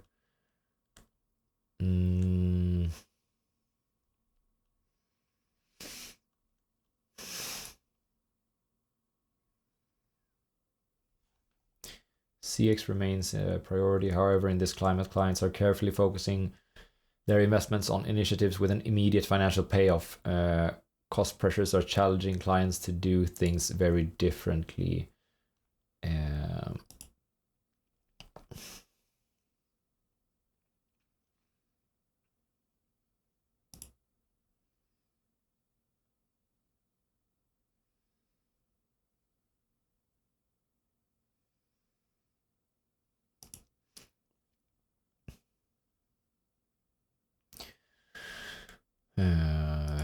We have lowered the range of our full year guidance based on our updated outlook for the fourth quarter. On a consolidated basis, we're now expecting full year revenue to be in range of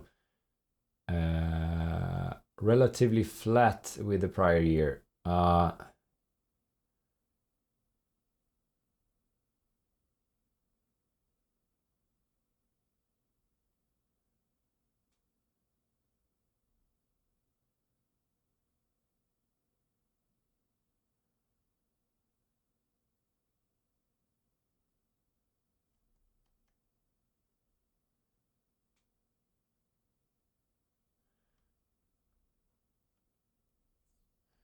Okay, so let's see there.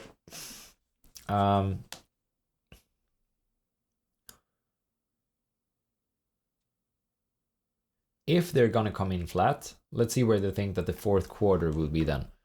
This is in terms of revenues. So let's look at quarter. But I don't think that this... I'm checking some short-term stuff right now just to be sure. But I really do not care too much if next quarter or whatever they're having troubles. That's not the reason why we invest in this anyway. So, okay, let's see. If we sum these three, they say that these three... Okay, but that's a very, very tough quarter to compete against.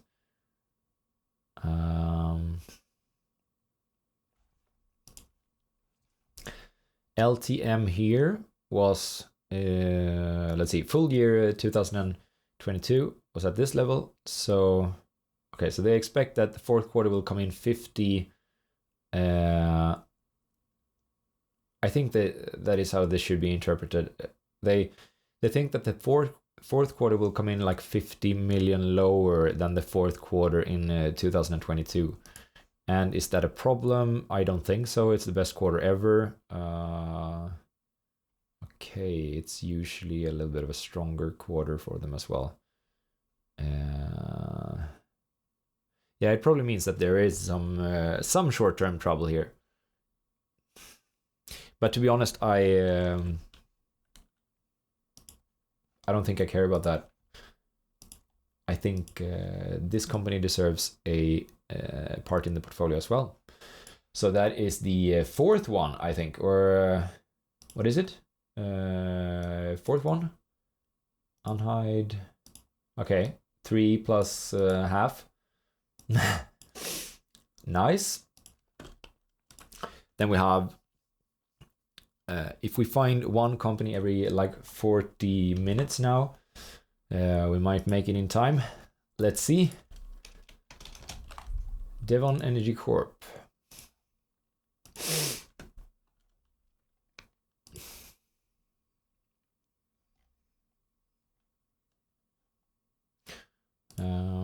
Oil and gas. No. Unreliable earnings.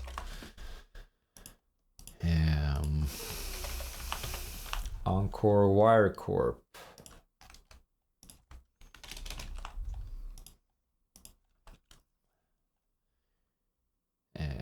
Let's see, no short interest. Manufacture and sale of electrical building wires and cables. That sounds good. Sounds like... oh, no. Okay. Unreliable as well.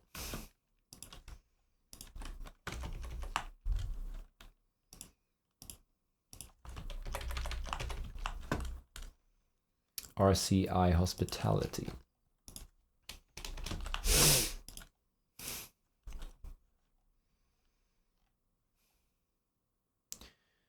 Hospitality and related business in the United States. Nightclubs, bombshells, and other segment. What? Okay. Yeah, it sounds like something that one might be able to understand. That's some nice growth right there. The margins took a hit in COVID. Yeah, that totally makes sense.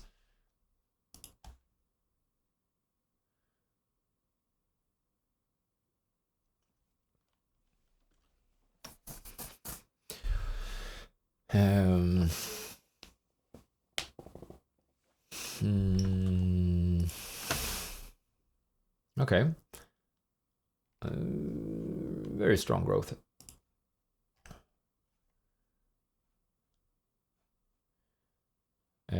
But I would want to, the margins are also very, very nice. This is like during the last 10 years, or is this 11 years maybe even, or 19%. If we exclude COVID, it's between 19% and 28. Okay, that's kind of high, but not that high. Let's see, go back to annual. Did they take a hit in the financial crisis? Barely. Yeah, I would say that this company typically has a 21% margin, maybe. It could be higher in our calculations here. That could be an issue. 21%, okay. That lowers the score a little bit, but not too bad. It's not too shorted. Does it have unreliable earnings? Definitely not. Does it have too much debt? I don't know. If they have $300 million of revenues and 21% operating margin, that would be 60. Yeah, that would be 60 million in EBIT, and they have net debt of, okay, so they have a lot of debt, but it doesn't exceed our threshold. So, and regulation for hospitality, no. Competition, maybe. Let's think about that. Mr. Market. 14.4 EV/EBIT with these assumptions. Let's cross-check but this is a fairly small company, right? $600 million. I'm not sure that there will be that many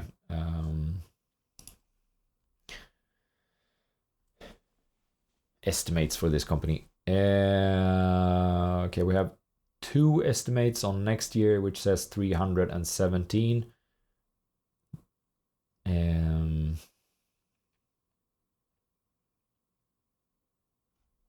We have any management guidance? No.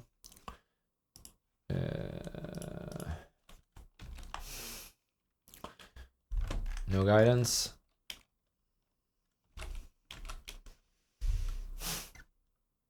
Wait. Casinos?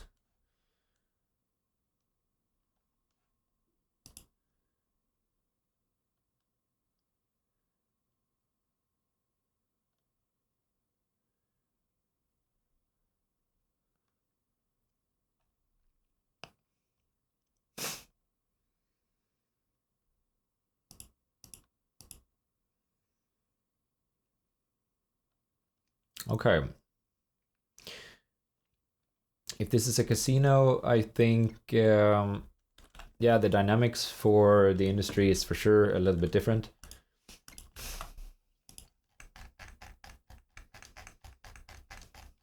Oh my god, that was a long one. Rick.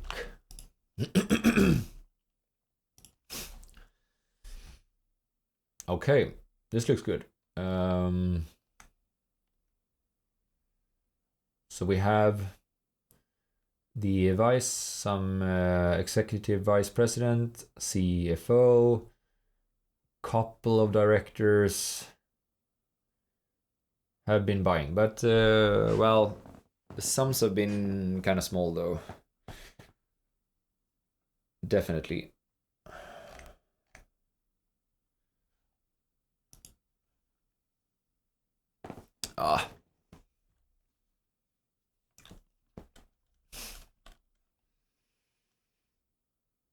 Okay, we need to check what this actually is.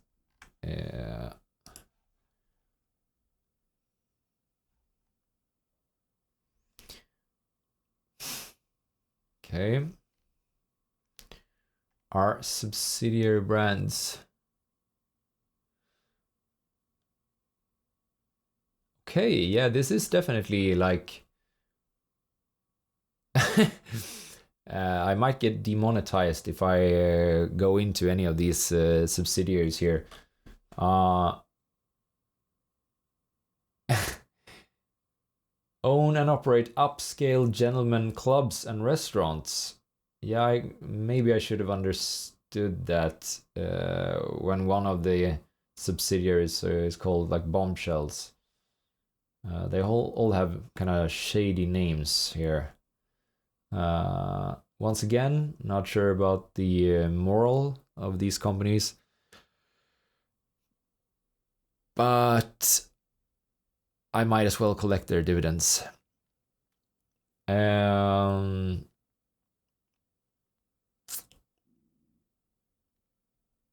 Okay, yeah, this would definitely qualify for like Peter Lynch as well. This is a business that people typically would not want to get into, I think. It's not like or maybe it actually is some 15-year-old's dream to get into this business, but I think that people, once they come up to like university age, it's not their dream to start one of these businesses.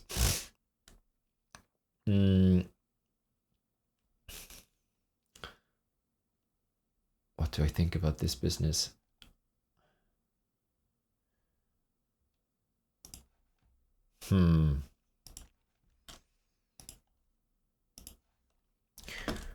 Peter Lynch would approve though. Market screener.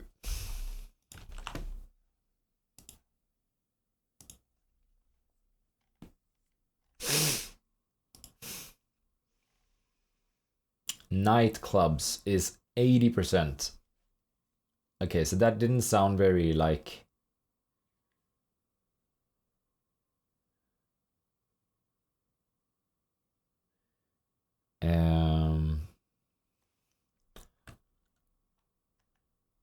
It doesn't seem like they're very concentrated or anything like that.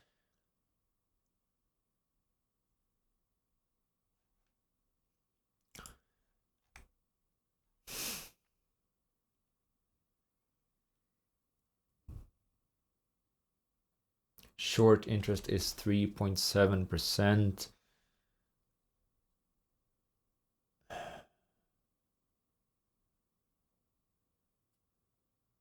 Yeah, okay.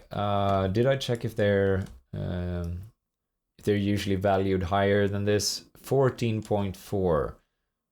Does the market agree with that? EBIT 14.4.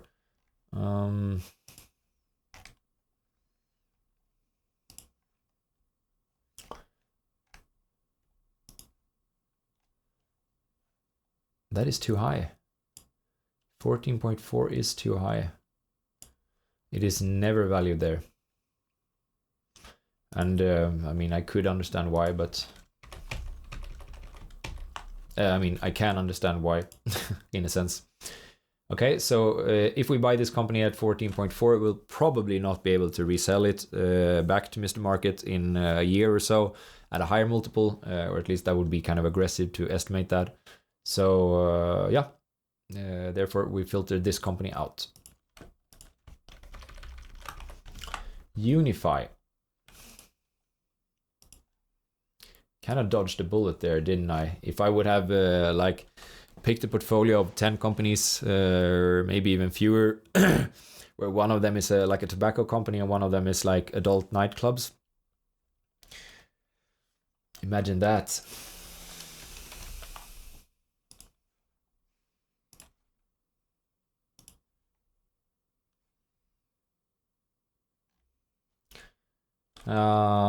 Sells recycled and synthetic products.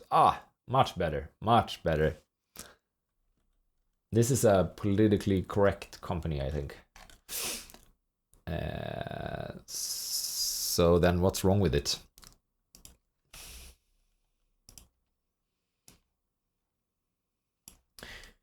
It's a slow grower.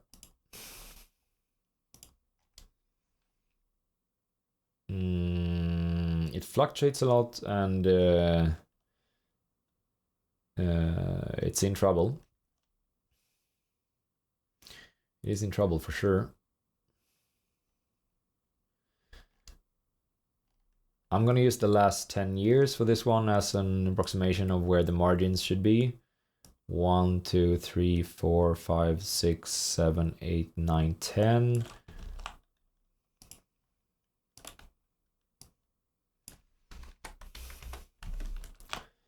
Uh, 3.5%. Where are we at right now? Not at 3.5%.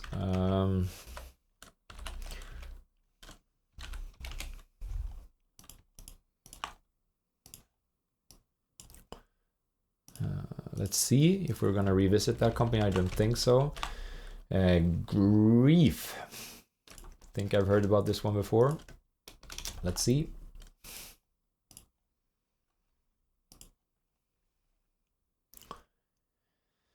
1.6% short. Production and sale of industrial packaging products and services. Global industrial packaging, paper packaging, and services. No, let's see. 3 segments. Global industrial packaging, paper packaging, and global industrial packaging, paper packaging and services, and land management. Those are the 3 segments for this company. Okay, that sounds all right. Politically correct and all. Looks like they have peak margins though.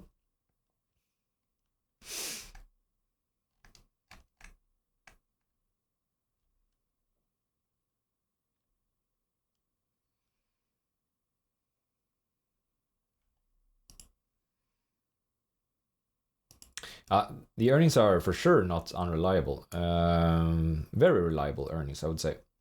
And even, I don't know, is this a trend? No.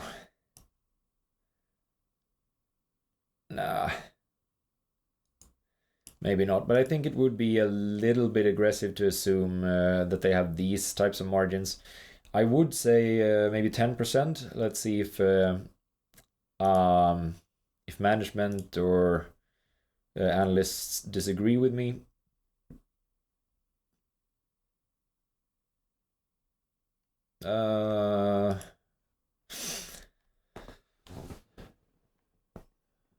Oh, wow. Okay, that's not terrible, maybe. 4 estimates, they say 8%, but then that is coming back. So I'm gonna assume 9%. 5,500. No, 9%.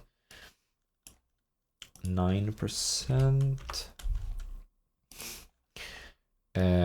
So where do they end up with that? 62%. Is 9% fair to them? 9.4%. 4 analysts think that it's 9.4%. Okay, it might be a little bit tough on them. I said 10% before I checked this, so 9.4. That puts them at 64. Yeah, let's see if we're gonna revisit them or not. Sealed Air Corp.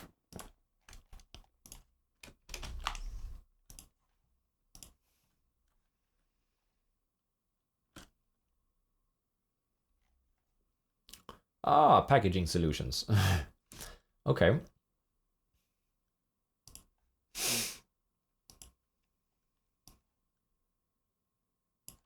What happened there in 2014?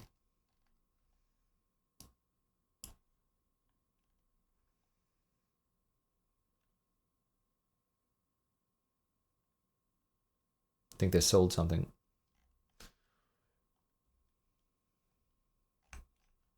Okay, so something happened there, and then the company has been kind of stable. Has it? Very stable.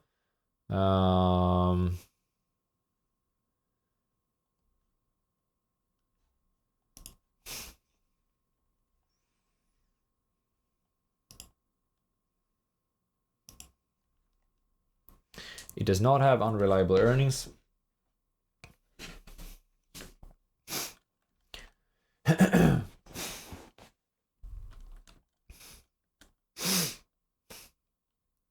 Come on.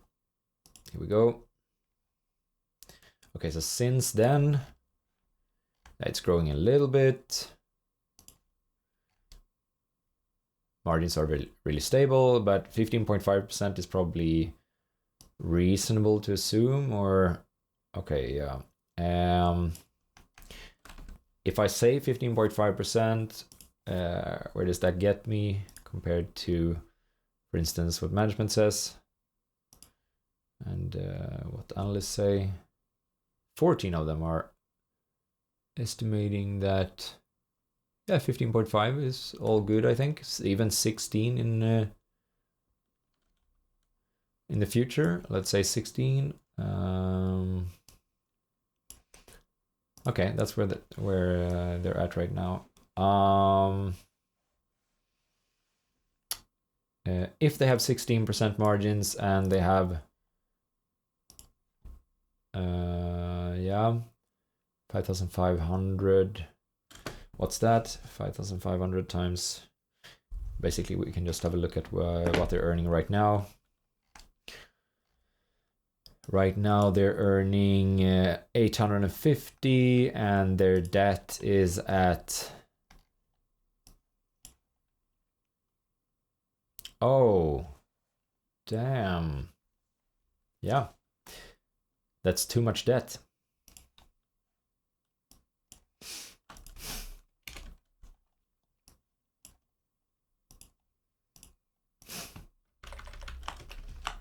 Valco Energy.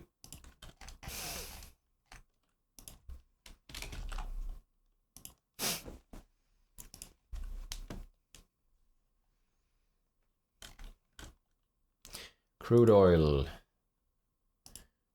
No, thank you.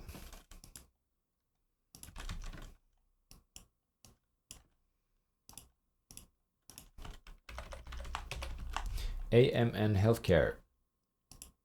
Let's see.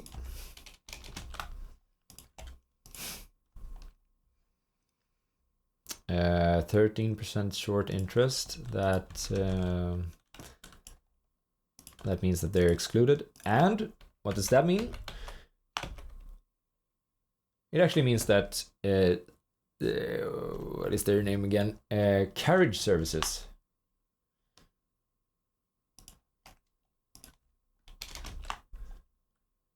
Yeah, it's the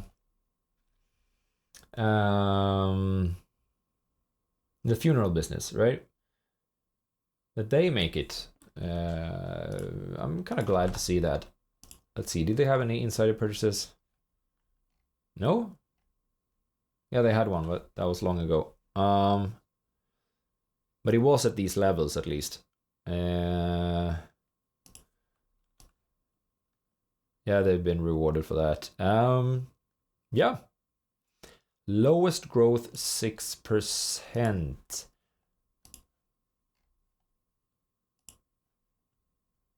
Do we think that these can grow by 6% per year? Yeah, they've been growing like pretty good. Maybe not 6% though.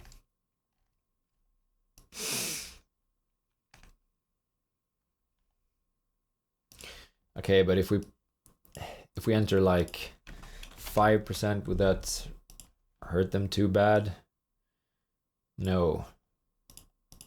Even if we enter like 4%, yeah, that would be fine as well.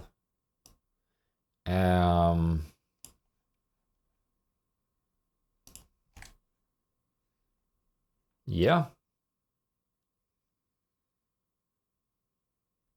So the one problem with this business was their debt levels, I think. Competition-wise and regulation-wise, this should be a very, very stable business. They also mentioned, if I remember this correctly, that they have like 30% with debt with variable interest, and they're going to try to pay back that. Then the rest, like 70% of their debt, is something that's it's fixed until 2029, was it? Yeah, I think so. I think we checked before that their operating income is quite a lot larger than their interest expenses, and I don't know, most people assume that this will turn anyways soon. That I mean, interest rates will come down. I'm not so sure about that. I usually don't like making those types of macro bets, but I think that either way, this company should be able to pay off their debts. And yeah, they should be able to fix this.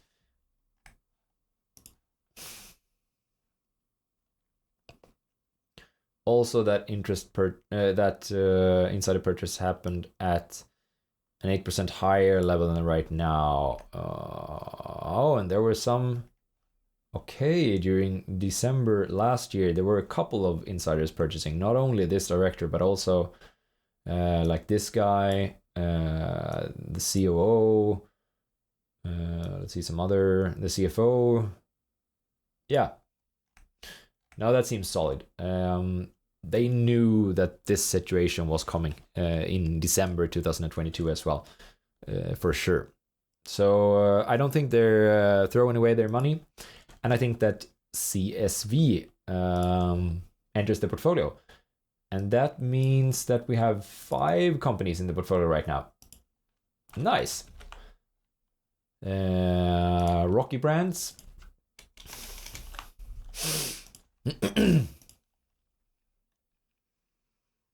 Whoa. I would rather buy them here. 7.7% shorted.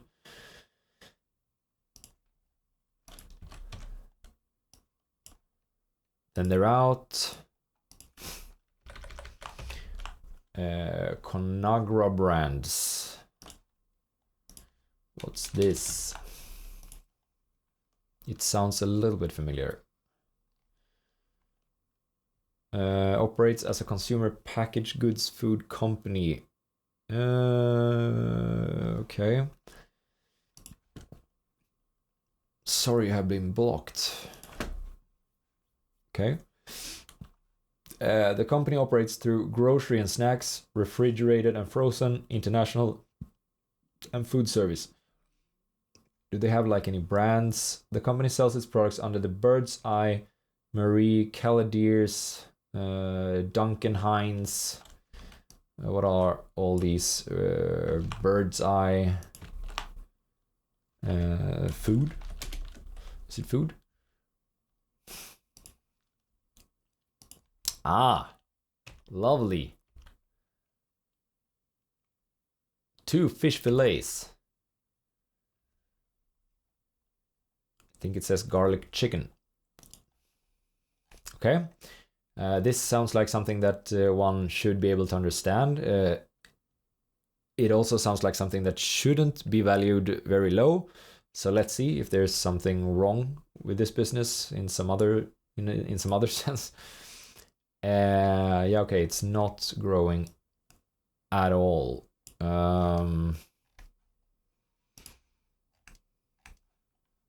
But the margins are doing fairly well here. This is completely non-cyclical. And I would say that there's definitely a trend in the margins, so that's very good. Then maybe we can use... Should we use like 15%? A 15% operating income margin. Where are they at right now? According to our calculations, 16%. Yeah, 16.3%.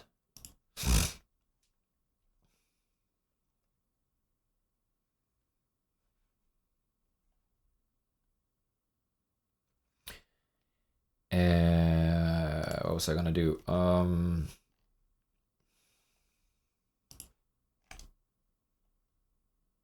Okay, that's where they're at right now.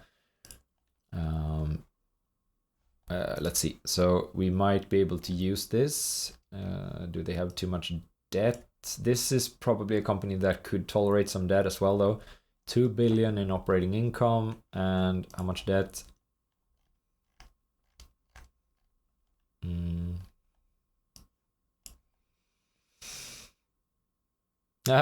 Yeah, they just make it. They have a lot of debt, but this is for sure a company that can handle a lot of debt. It's non-cyclical, like brands. Yeah. Should be very stable.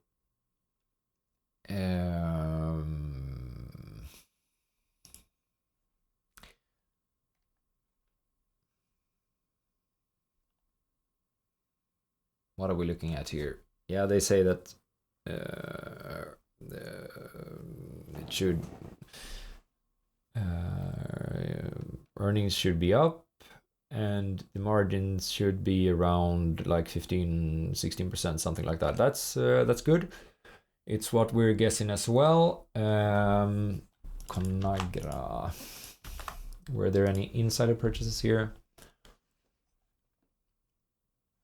Yes, there is.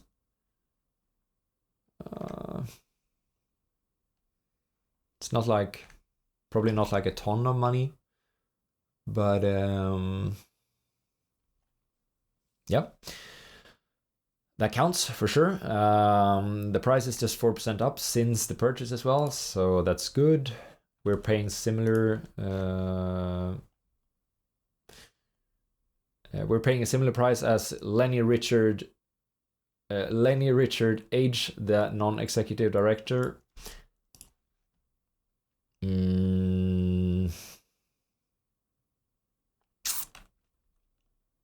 What else? Net debt, it was kind of close on that one, but too much debt. It did not have too much debt, but it was kind of close.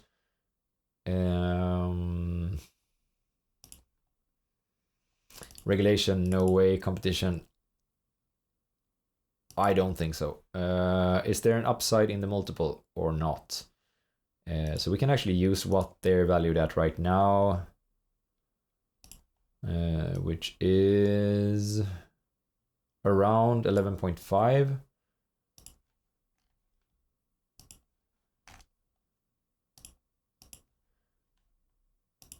Okay, during the last 5 years, it was valued at 14.5, and before this super peak there, it was valued at 15. Yeah, no, this should be good. Let's see.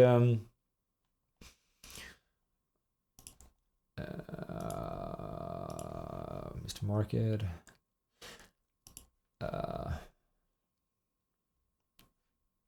Let's check out the segments.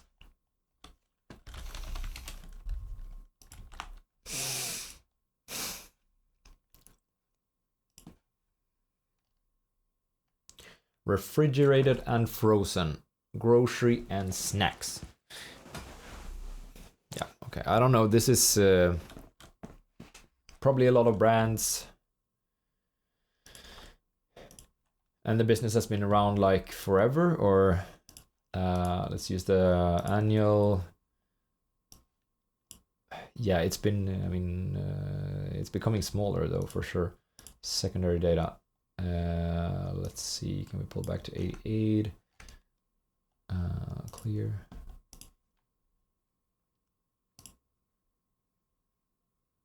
It used to do better, but maybe they divested something here. That could definitely be the case. I'm not gonna be able to see that, am I? No. Okay. Something happened here. I think during the last 10 years or something, I think they've been doing quite well. Not 10 years perhaps, but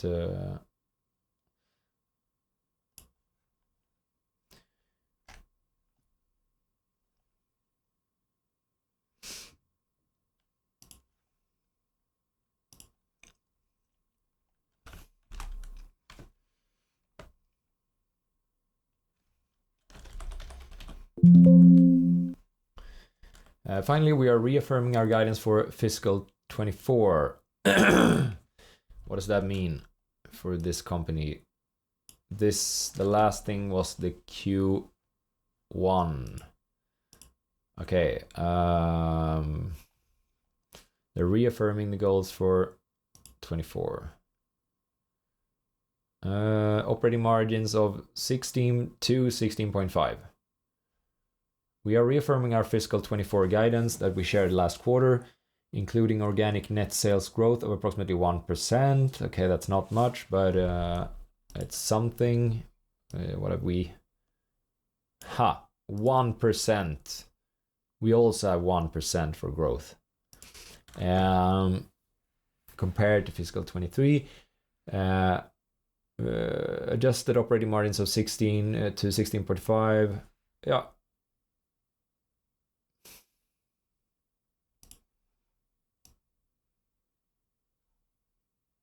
I don't know. There is not much to say about this company, I think. More of these, I think. More of these would be lovely. That's another one that has qualified. We don't need to adjust anything. The margin, good. Makes sense.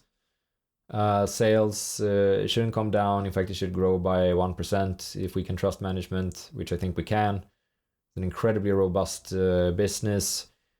There were some insider purchases that was kind of okay. It was just one, but that's still pretty good. We're getting the same price as him. Let's see. We have 11.5 in valuation for an incredibly stable business in a market which is priced very, very high right now, the US market. So I think at least compared to the rest of the US market, this is a very, very cheap alternative. So yeah, let's go. ConAgra Brands, if only I can pronounce it correctly. Crown Craft.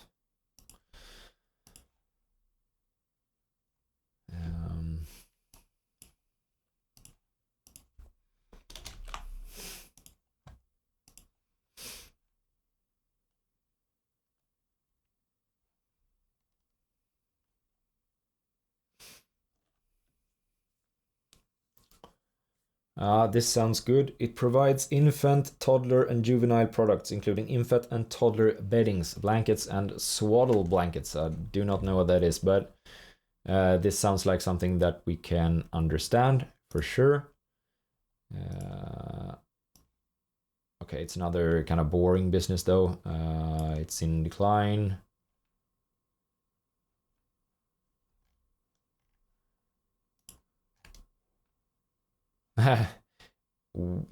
These operating margins are tight. 9% to 14%. Very nice, very reliable earnings.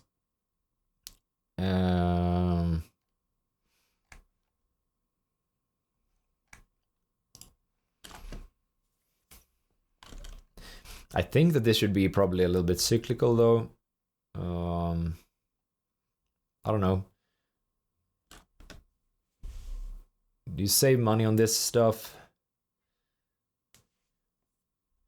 when interest rates go up, or when interest rates maybe stay higher?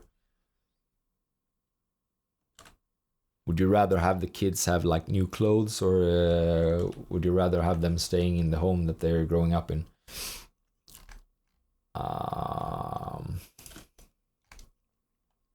Okay, there are. It's a little bit of a reversion to the mean case. This is the lowest margins that they've produced. On a rolling 12-month basis, they have 7.7% margins versus... That's the lowest since 2005. So they are taking a hit. They are taking a hit for sure. Crown Crafts.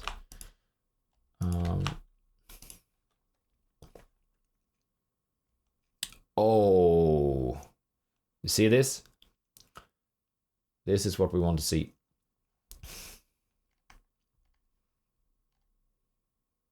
Okay, damn it. All of it was from the same person. But okay, this director here, Ratajak Donald R, for sure is interested right now. And this other director is also interested right now, or was interested at least in, let's see, in August. He bought quite a lot.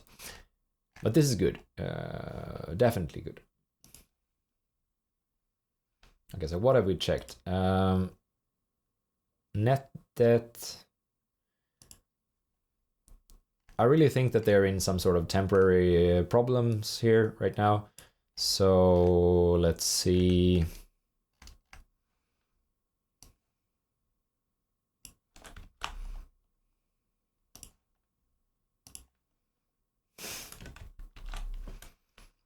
That's 11%.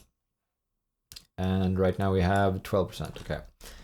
11, I think 11 for this too, maybe 11 for that as well. Where do they end up in that case? 67%. It's still, we're gonna get to those very, very soon. So let's check. Oh, this is a very small company. Okay, 82 million of revenues with an 11% margin. That would be about 8 in operating income. And how much debt do they have? 8 versus net debt of 24. That is totally okay.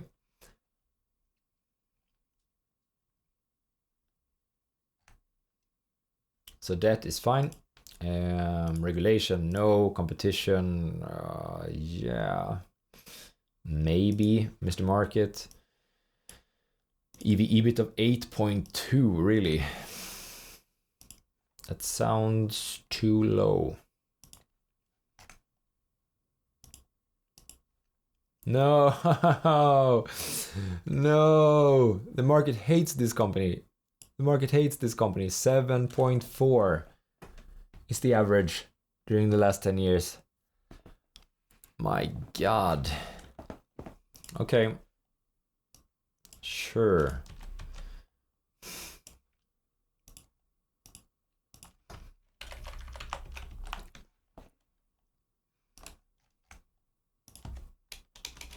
Charter Communications.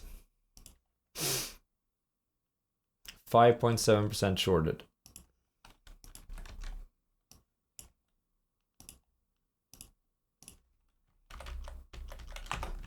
Caterpillar.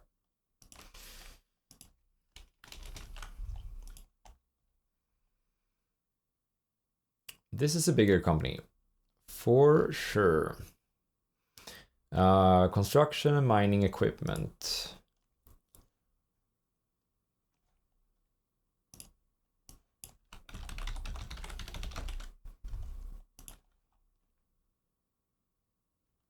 Yeah, it's these. Or is it these? I'm not really sure. I think it is these. Okay. Definitely a cyclical business. Look at that. They got smashed during the financial crisis.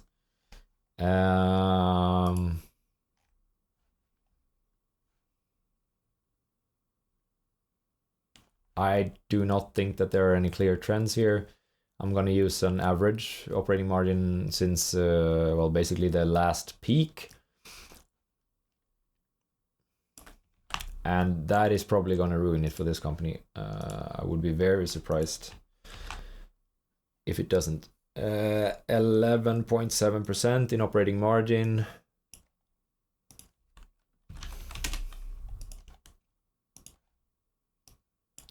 Yeah, so they slipped to a score of 51% instead of around 69.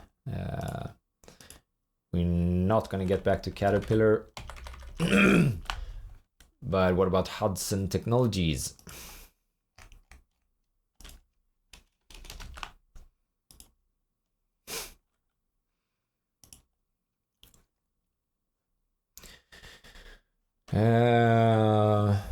Our refrigerant service company provides solutions to recurring problems within the refrigeration industry.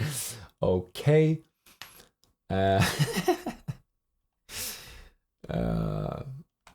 Yeah, sure. There's a company for everything. No.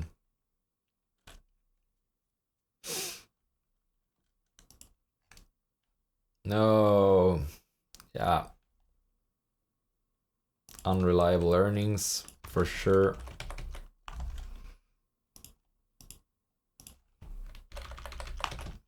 Himax Technologies.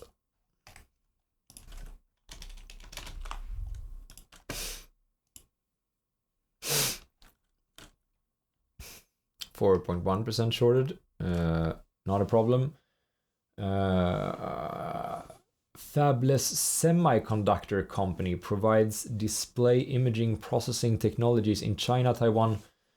Himax Technologies was incorporated in 2001 and is headquartered in Taiwan. Okay, so this I really didn't know if we would run into any of these businesses, but I'm not going to buy any of them if they are from like China. Any of these businesses. We're focusing on the American market. For sure, there are much cheaper companies that are listed in and around of China, like Hong Kong and Taiwan. But we're not going to invest in any of those businesses because that would require us to use another list, another set of companies to start with. So this one is excluded because of that, and I would not, I don't know, so is that regulation perhaps? I don't know what's going to happen between China, Taiwan and the US in the upcoming 10 years, so I'd be very careful here.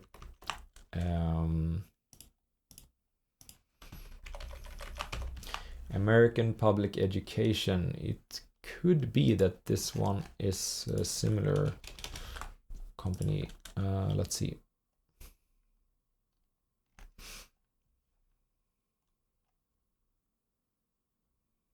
Okay, maybe not.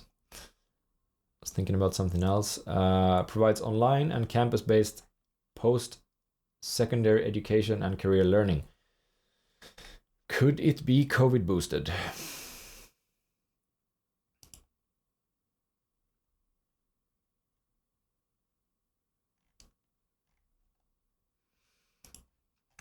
I should stop guessing at stuff. Whoa. Whoa. Look at this. Look at this margin trend. It's going like straight down into the basement. Yeah, I don't really want to bet against that or bet that it will turn. So this one has unreliable earnings. United Airlines Holdings, okay. That's one that we are familiar with.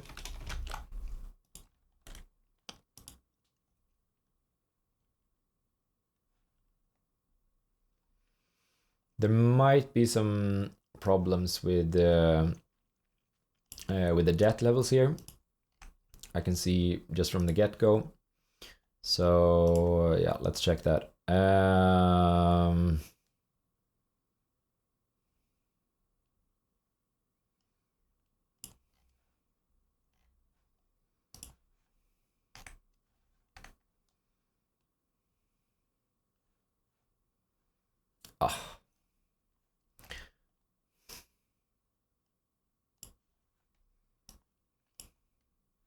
Whoa. This company was on a really nice trajectory before COVID, for sure. But I mean, COVID, we can completely exclude that. And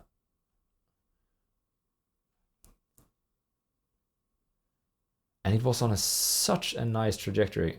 Yeah,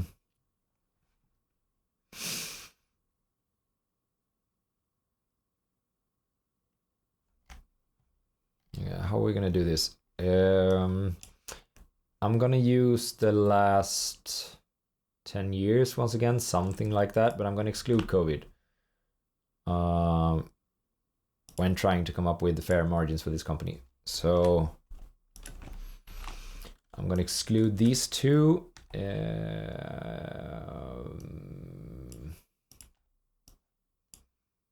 That would make it so that fair margins would be 9.5%. 10.7 right now. Okay, that's right, 9.5. And call it 10. That would mean that the operating income is $52 billion times times 9.5%. That would make it approximately $10 billion. Where are their debt levels at? $10 billion versus, okay, that's all good. It's fine. So then we have no, not unreliable earnings in a normal situation, like in a non-COVID society. It's fine from the net debt level. I think it is fine from regulation and competition. Of course, competition is fierce within this industry, but it has been for a long time. Regulation, no, I don't think so. It would be something about like environmental friendliness, of course, but no,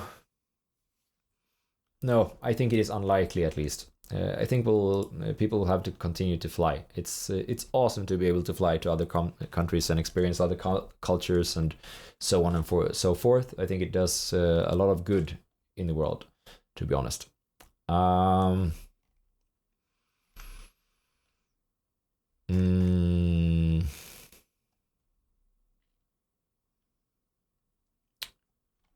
Where were we? 9.5% operating margin. Does management or maybe analysts disagree with that? Okay.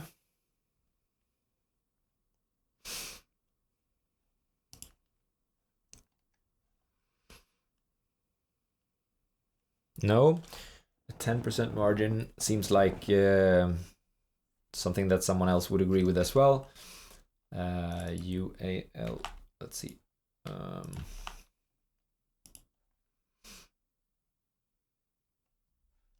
Okay, there's been some recent insider purchase here from some director. That's nice. Another director bought shares in March. And then there were the same directors, right? Purchased in December last year. Okay, sure. I'll take it.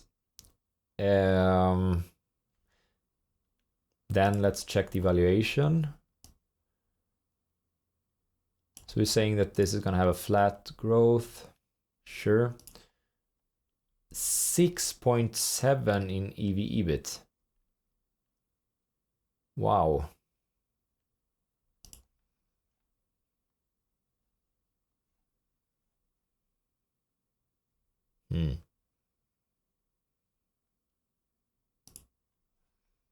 Okay, let's see what the market says. And I think we're gonna have to pick something prior to COVID, or we're absolutely gonna have to pick something prior to COVID. This maybe 8.4.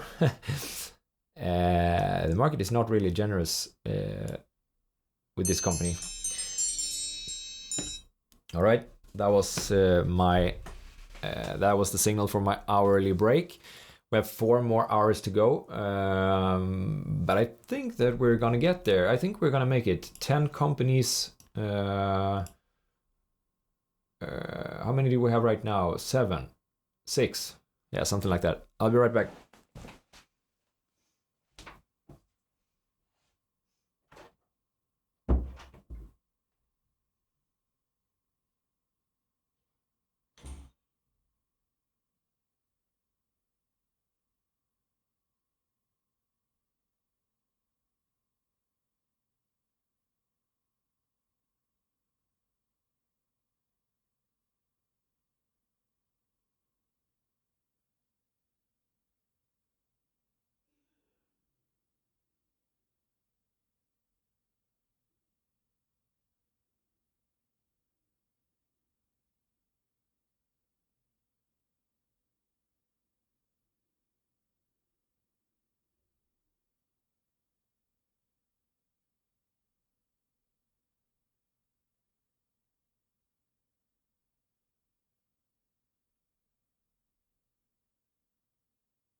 All right.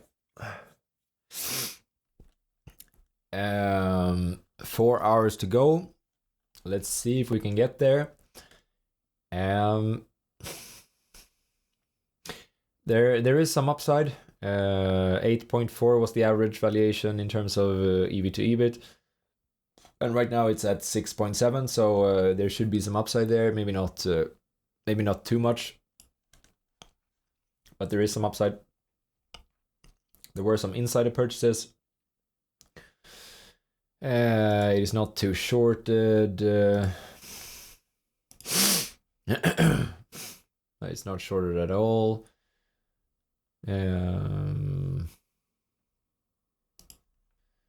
not unreliable earnings, not too much debt, regulation, competition, Mr. Market. Okay. I checked the insider purchases. They happen at similar levels to where we are right now. Let's see if they say something about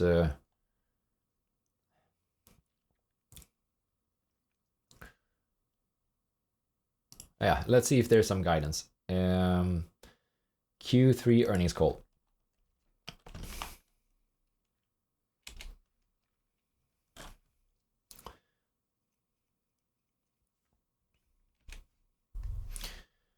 While we're not going to provide guidance for 2024 today, we have plans to let the 30% growth we've added to the Atlantic since 2009 mature in 2024. And expect to fly a similar level of capacity in 2024 as in 23. We also plan on little to no growth for the first half of the next year on domestic flying.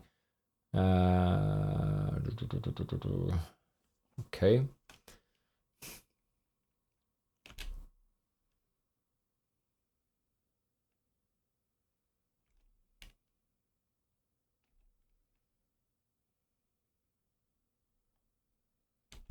Yeah, it doesn't seem like any of the analysts are expecting this company to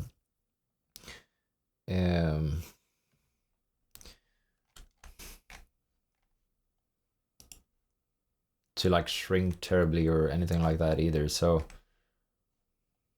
I don't know. No, they expect it to grow a little bit per year. Yeah, I mean, is it who is it who says this? Is it Richard Branson or is it Warren Buffett? How to become a millionaire? Just have $1 billion and invest in an airline?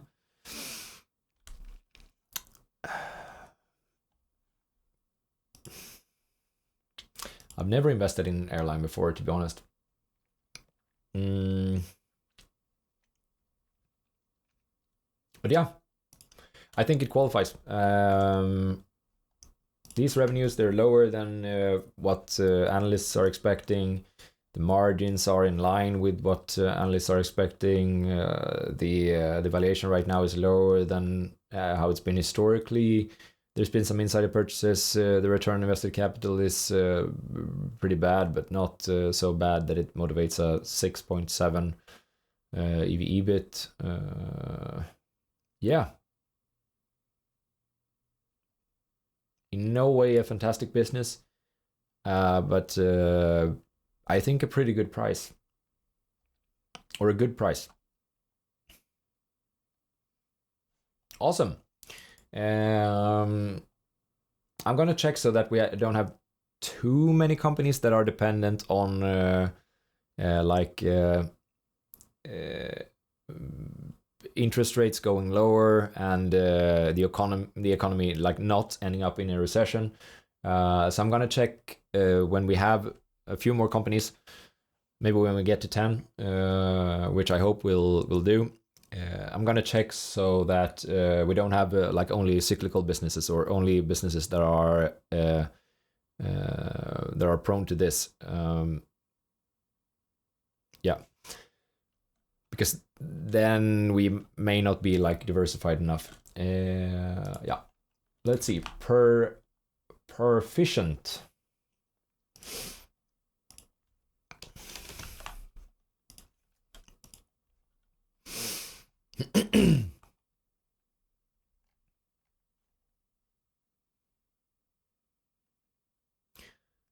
Digital consultancy services.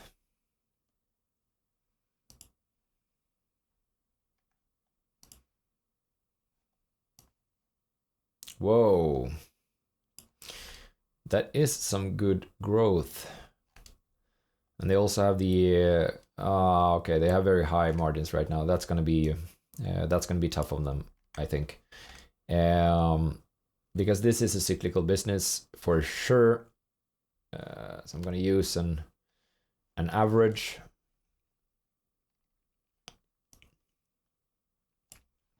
from the last peak till now.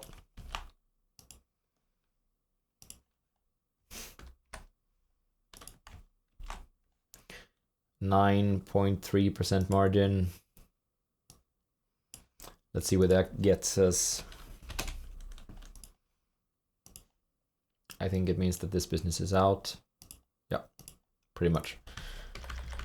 Okay, next star maybe.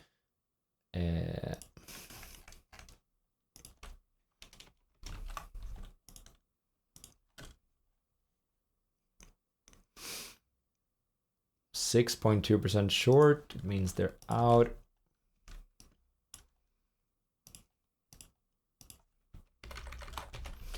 World Connect.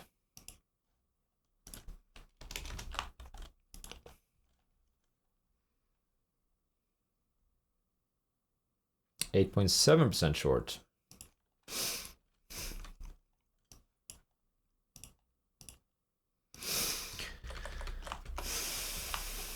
Quidel Ortho. What is that?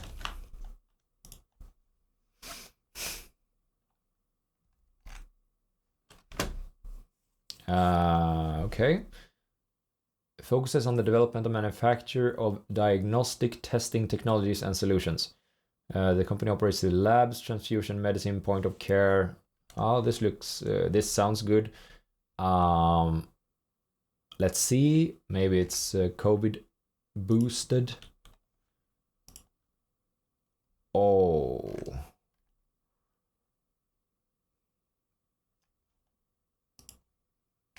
Ah. Yeah, look at this graph and see if you can say where this is heading.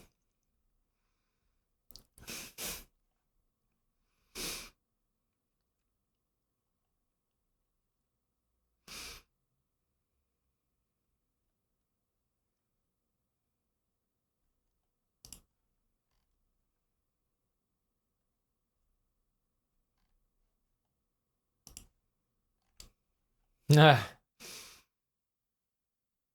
Yeah. No. Unreliable earnings.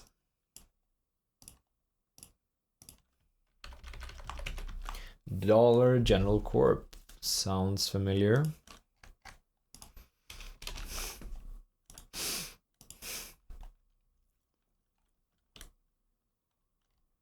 It's huge.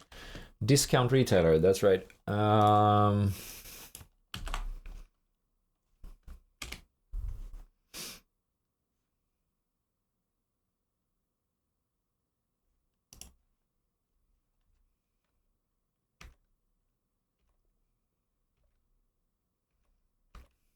Okay.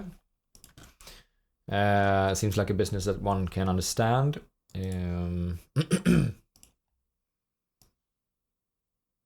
Wait, what? There's something going on here for sure.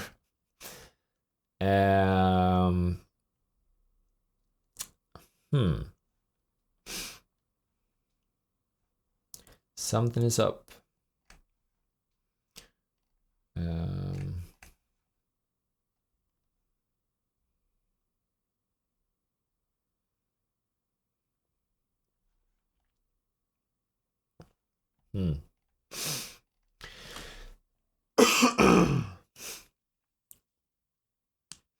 Unreliable earnings? No, definitely not. But if they have the same earnings that they have right now, let's say that they do, and that's somewhat sustainable, they're at 2.8 billion in EBIT, and where's the debt at? Net debt at, yeah, that's what I thought, 17.7. That is a little bit too much. I'm not sure, is this a cyclical business or not? It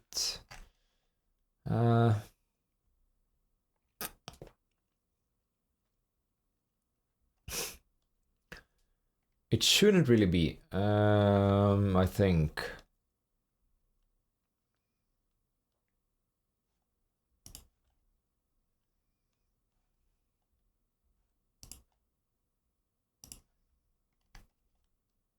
Wow, incredible.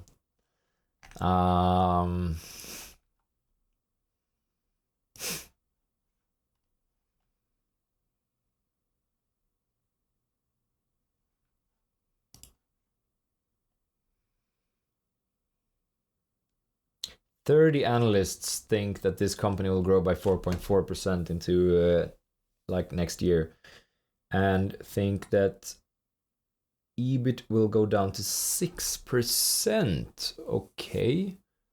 And that it won't come up for a while either. Okay, yeah, if we enter 6% here, what happens then? I think that's gonna be trouble for this company. So okay, it both has like very high, like that growth was incredible. Definitely. But yeah. Southwestern Energy Company.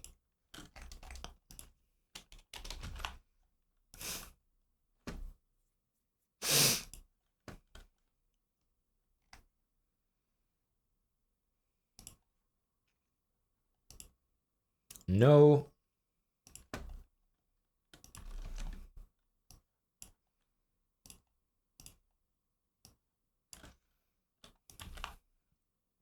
Some consulting company.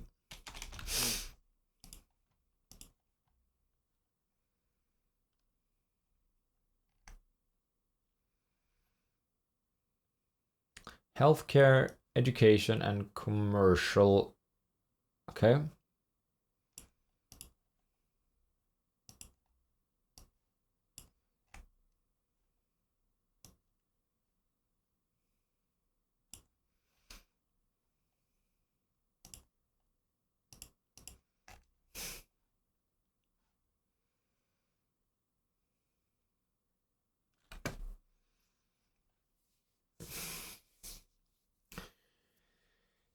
I think these. I think this is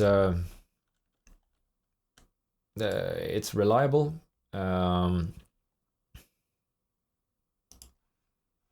It seems like it took a hit in the financial crisis, I think, but not too bad. Healthcare is probably pretty good to do consulting work for.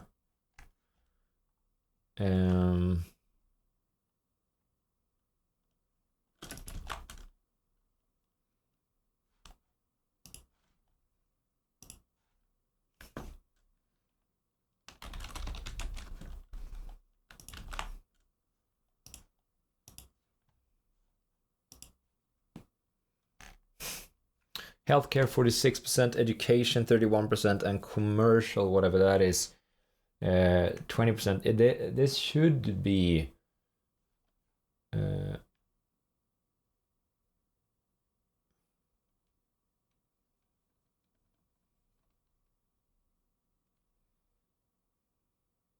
this should be non-cyclical.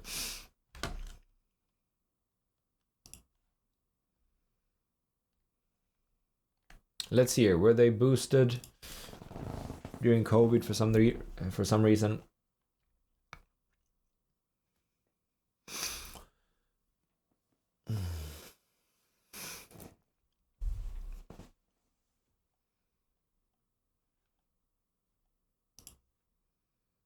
Okay. They just keep improving though, so it doesn't seem like it's temporary really. And the margins that they have right now, I feel that this is kind of yeah, why not?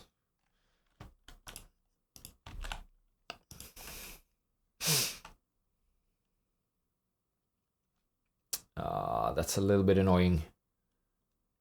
Where are they at right now? 100, and the insider purchases were at, okay, it's about 30% higher right now. CEO bought and CFO bought. That's good, but it's 33% higher now. Yep. That's a little bit annoying. Did I check the debt levels? I'm not really sure. I think that the margins that they have right now are fine. So that means that we can look at this operating income, 135, and compare that to the debt. That's okay. Too much debt. Regulation. Healthcare consult. I don't think so. Competition is not going to be a problem either. Mr. Market, is that going to be a problem? Maybe. Oh, EV/EBIT of 15.8. Yeah, that might be a problem. That's a high valuation for sure.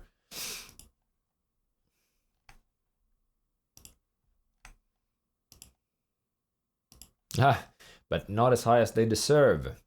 That's 20.5 for the last 10 years and 23 during the last 5. Okay.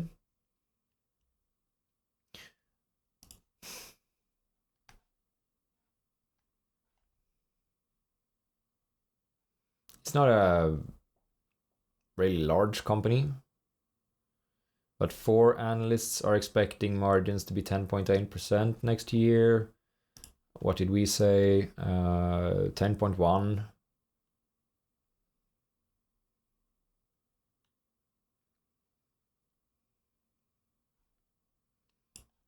I don't know.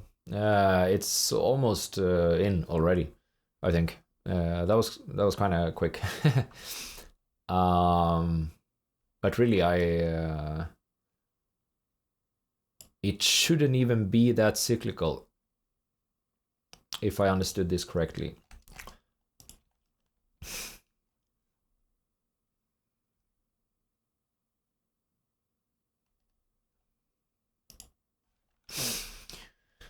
You belong here.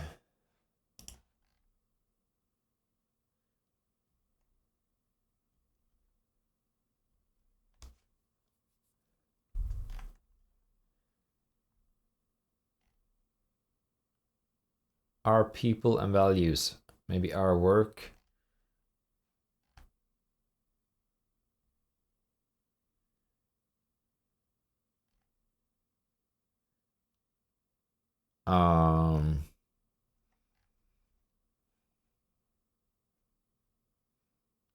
About us.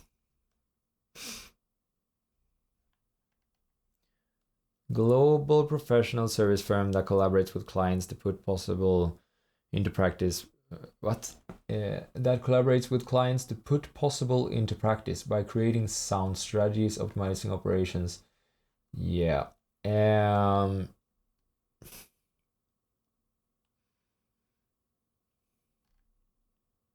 Industry overview.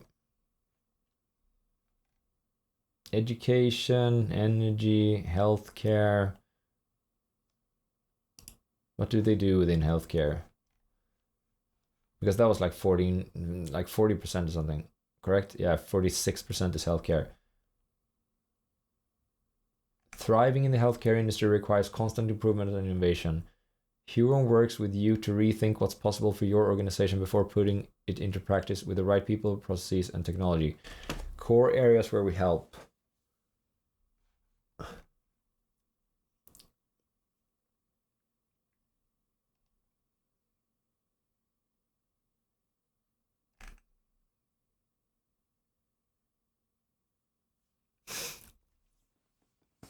Yeah. I mean, the customers are not cyclical, so therefore I think that their like procurement process shouldn't be too cyclical either. I think this should be all right. I don't know what else to check here. We can check if there's some guidance in their transcripts.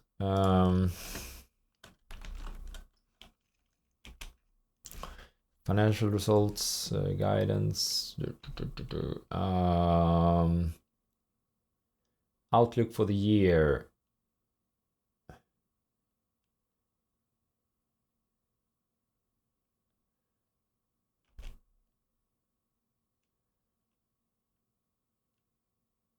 they're raising the full year 2023 revenue guidance. That's good.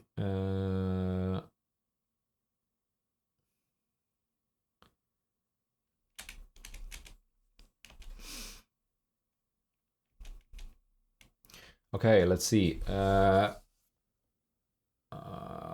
Okay, this is a question. I appreciate all the commentary on the pipeline, but maybe specific to kind of 24 outlook. I know it's early. I know you'll give the official guidance next year, but obviously the last 2 years now you posted growth that well in excess of those medium-term targets.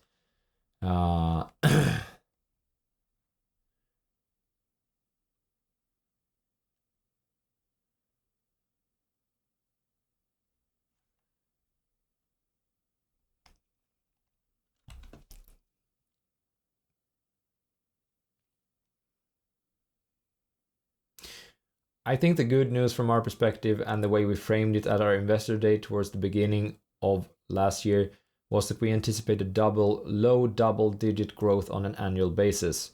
And to your point, we're really pleased that we've been able to exceed that rate of growth in 2022 and 2023.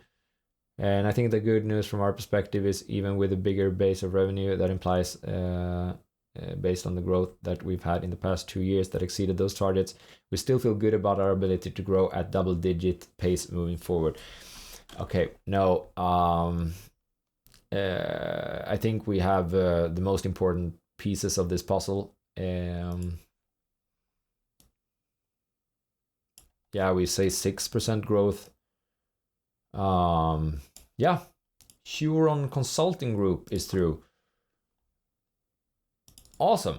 It is awesome. Royalty trusts, I cannot buy those actually. So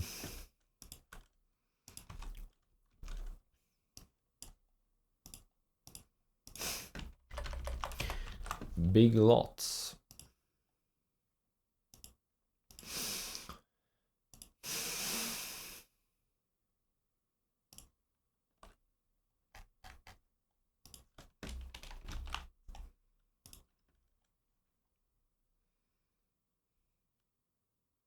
Whoa, that's the highest. That's the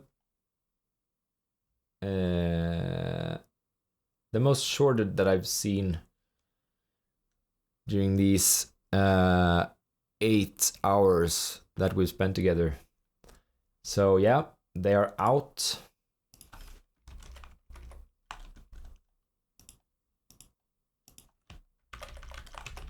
ACI Worldwide. See what this company is up to. 3.4% shorted.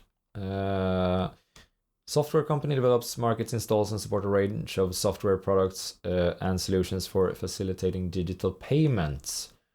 Okay. That we could have some circle of competence issue here.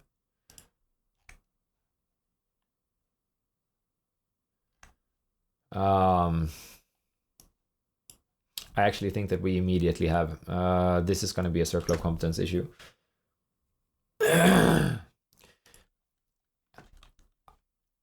I'm pretty sure that could be there could be some competition that I'm not able to dig out right now and understand that could offset this this company or like yeah, just make it not important anymore. That is probably not the case, but when I have so little time to analyze the companies, I'll have to say that this is the too hard pile.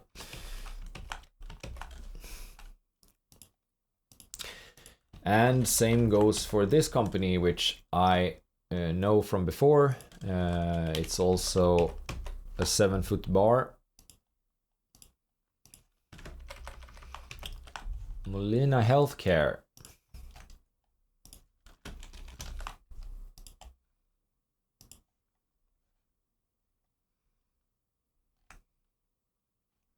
Provides provides managed healthcare services to low-income families and individuals under the Medicaid and Medicare programs. That is outside of my circle of competence due to regulations. Marine Products Corp.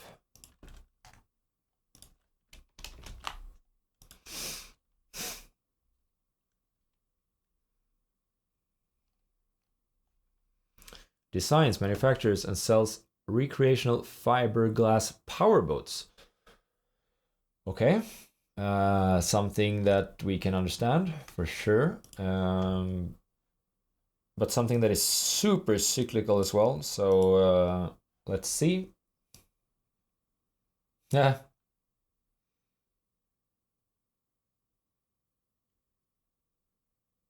Look at what happened to this company in the financial crisis. What? It didn't sell anything. Like anything. Sorry. Unreliable earnings.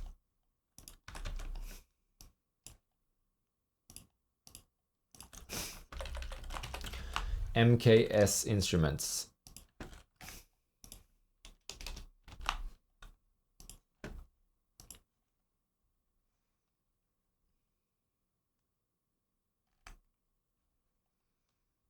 Foundational technology solutions to semiconductor manufacturing, electronics and packaging, and specialty industry applications. Whoa, it sounds like this is outside of my circle of competence. But let's see.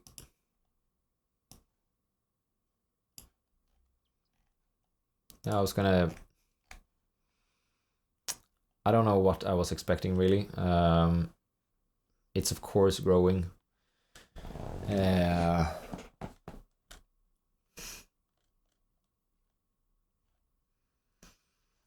no, sorry, I'm not going to be able to. So, like, I'm not going to be able to understand the ecosystem that this company operates within in the time frame that we have. Maybe not ever.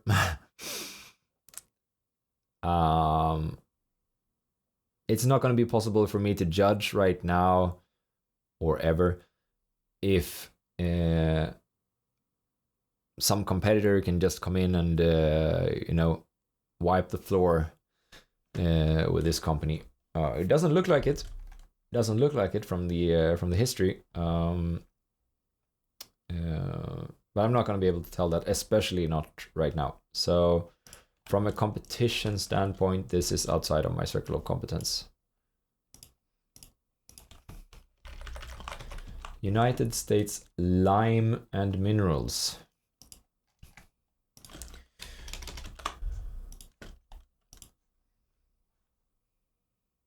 I was going to say what does a lime does a lime actually have anything to do with minerals? But then I remember that it's called, like, isn't it called limestone or something like that? Yeah, limestone products. Okay.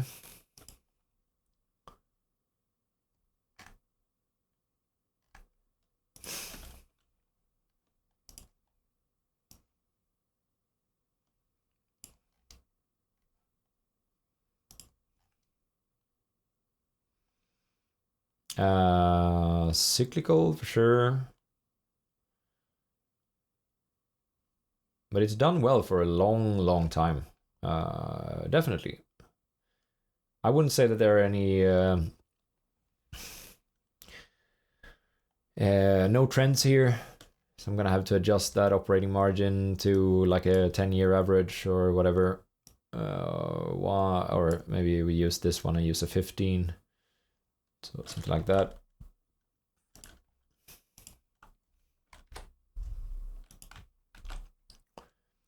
Uh, 19%. Where is it at? 28. That's gonna ruin it.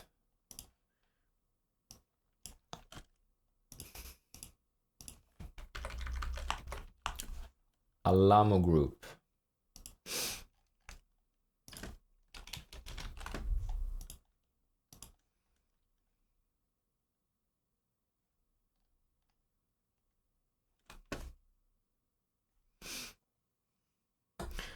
designs, manufactures, distributes, and services vegetation management and infrastructure maintenance equipment for governmental, industrial, and agricultural uses.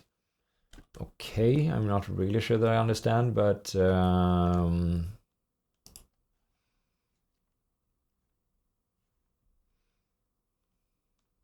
a company for all seasons.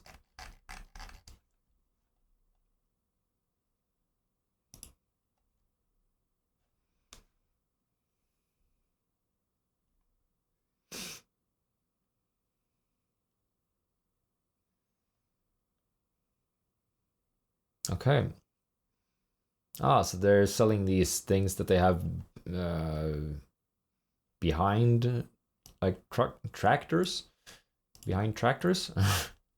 Okay. Sounds like an industry which isn't in too much flux, so that's good. Kind of the opposite to some of the businesses that we've seen before. It looks super stable, incredibly stable. Whoa. Okay, if there isn't something strange about this company, I'll eat my hat. This is what pretty much everyone wants to see when they invest. So there is something else. There must be something else. Look at this margin trend. Look at this revenue growth. It's incredible.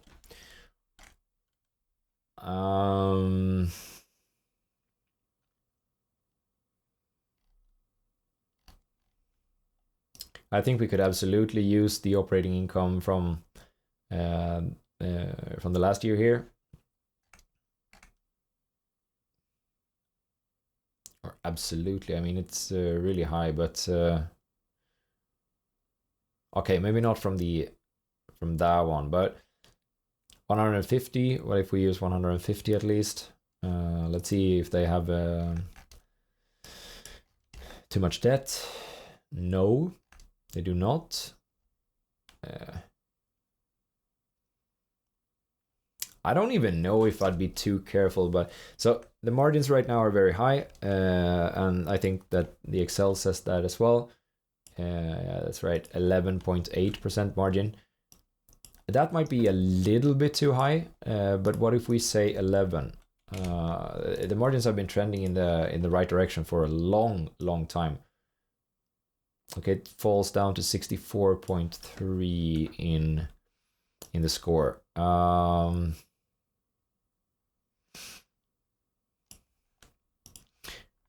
It's not too shorted. Earnings are not unreliable. There's not too much debt. Regulation for this industry? No, I don't think so. Competition? No, that's not going to be a problem. Mr. Market, if this company is valued, or if we have 11% margins and 1,659 million in revenues, the EV/EBIT right now is 15.3. Okay, it sounds, I mean, it is not cheap, but it could be fine for something like this. No. Nah.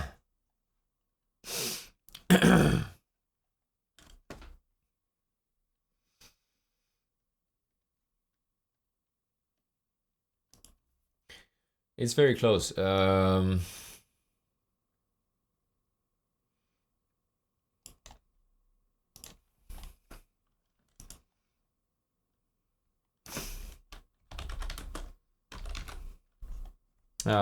Was it Alamo Group? Alamo Group.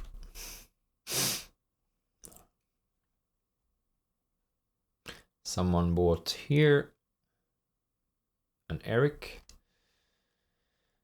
$88,000, and it's 20% more expensive right now. Okay.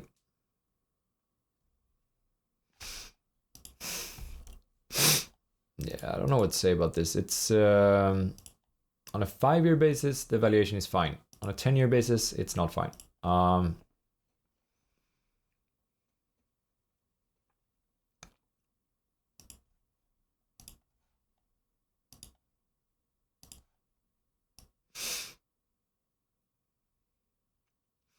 Are these assumptions fine? Like 16.59 and 11%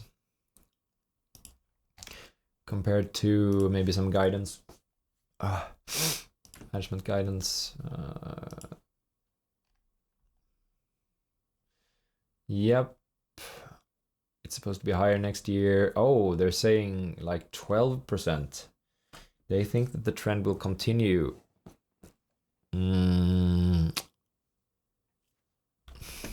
Okay.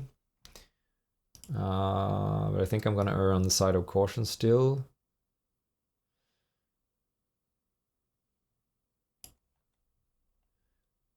Let's see. Is there any guidance?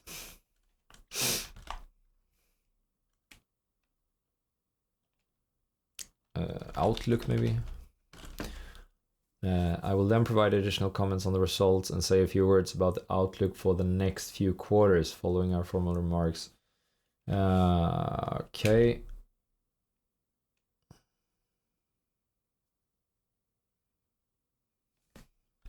So 2024.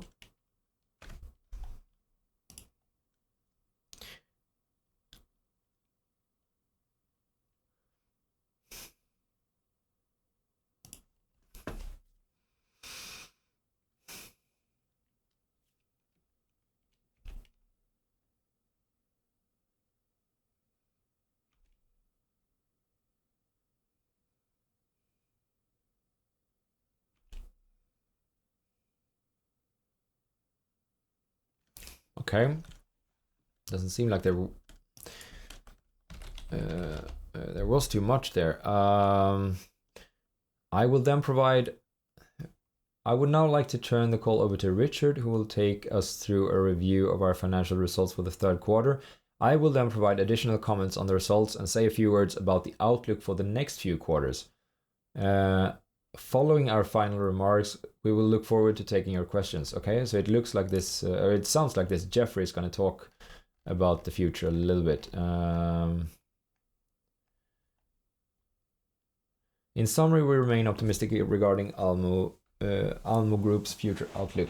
We were obviously pleased that in the third quarter, despite the headwinds discussed previously, the vegetation management division continued to perform very well, and as expected, the industrial equipment division continued to rapidly regain momentum lost during the pandemic and subsequent supply disruptions.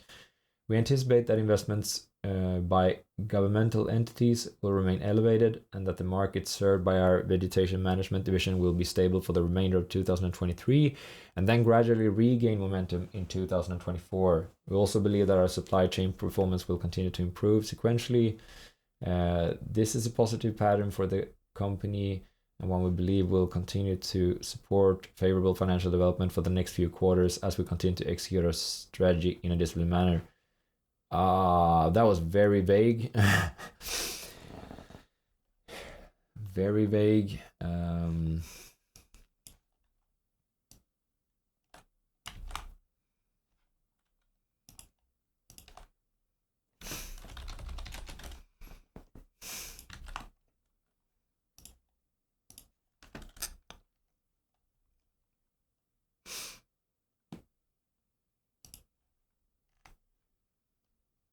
Vegetation management is the largest part of their business. And what is that? The company products include tractor-mounted and self-propelled mowers, zero-turn mowers, agricultural implements, tree and branch chippers. The vegetation management division includes all the operations of the mowing and forestry/tree care operations. Moorbark and Dutch Power business units. Okay, Moorbark, what is that? Moorbark. Oh, look at this.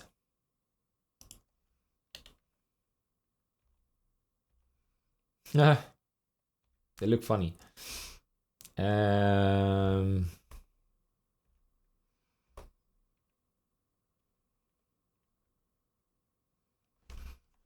Only $264,000 US. Whoa.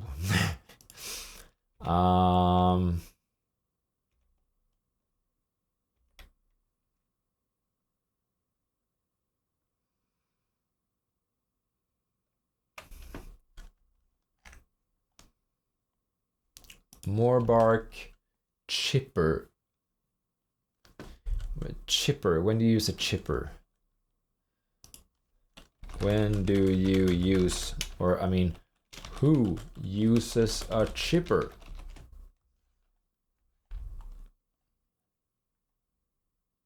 Okay, something about golf. No, that doesn't make sense.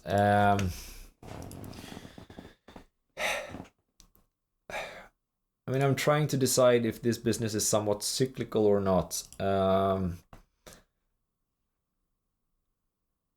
They did take a hit here, so I think it is cyclical.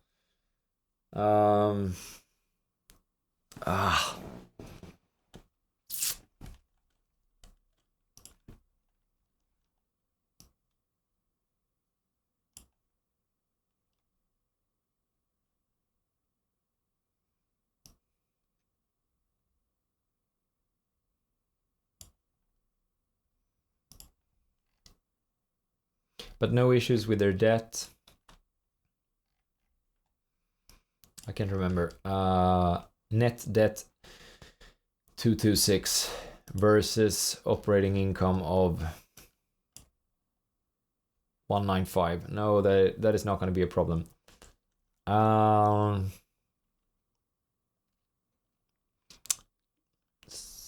Yeah.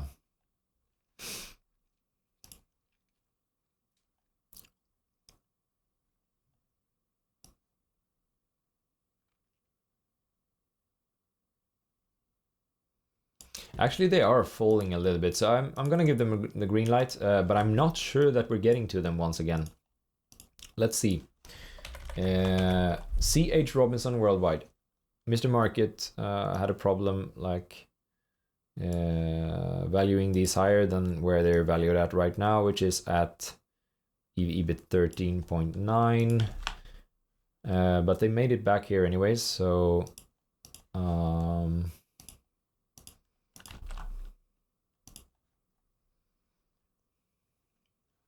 okay, insider purchases near today's price, just one, but still that was the CEO. That is good. That is very good, actually. Probably the best person who can buy when it comes to insider purchases.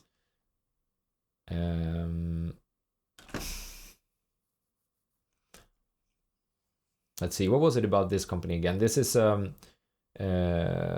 sort of they help with the logistics, but they more have a portal for it. Yeah, exactly. It has contractual relationships with approximately 96,000 transportation companies. Whoa, this industry is fragmented. But okay, so they can all like use this company's website, sort of, I would assume. Shippers. Reduce the need for multiple providers by tapping into our global suite of services. I mean, it's, yeah.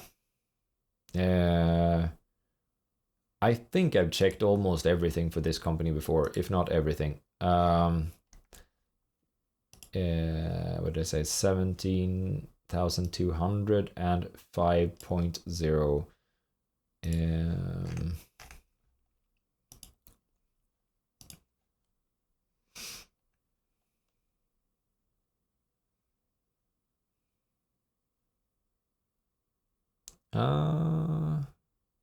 Okay, we had different opinions on where the margins will end up.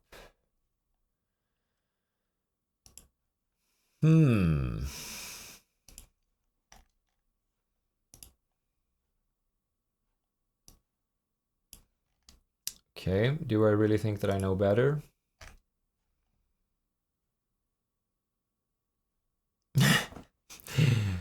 Ah, this is incredible. Like they've never had lower than 5%. Basically. 5%, it seems super low to me when you look at the history here. Is there something that I do not know about the future of this company? Could be. Again, did they say anything about this? Guidance. As a reminder.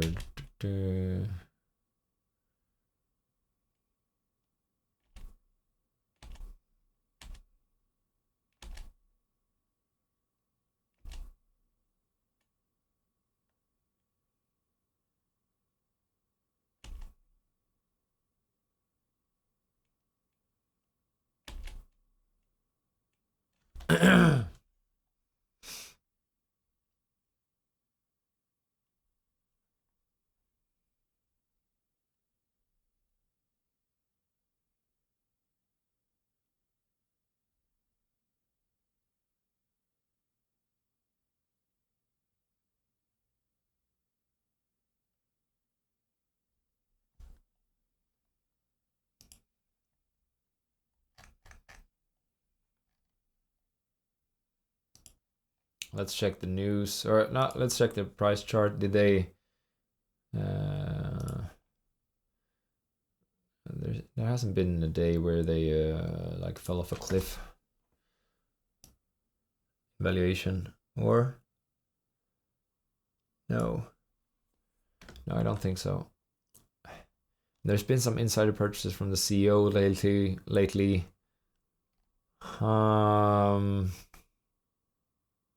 No.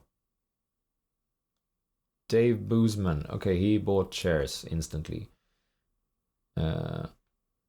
Nice, Dave.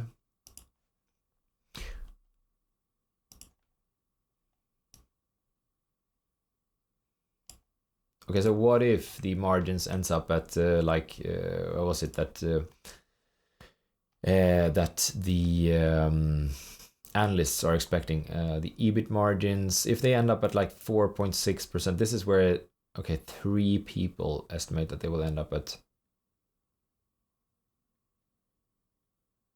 4.6% here.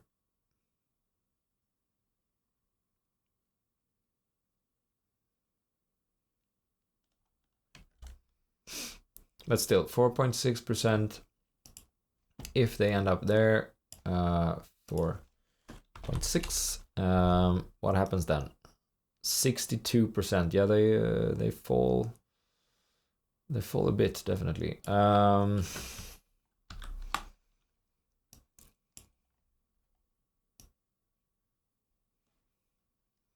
Okay, I'll give them the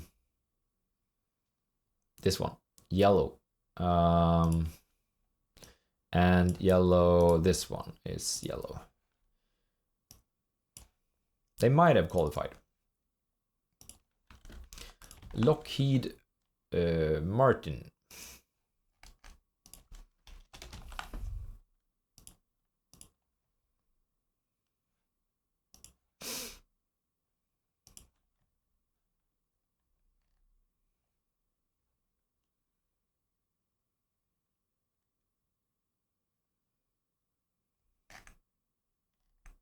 Huge company.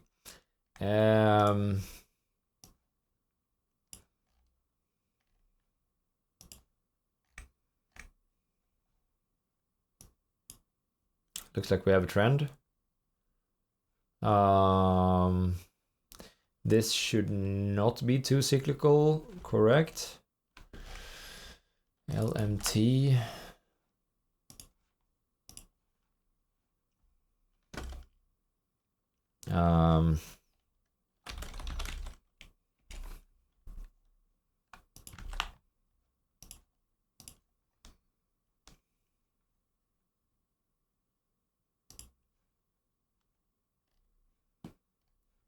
Aeronautics,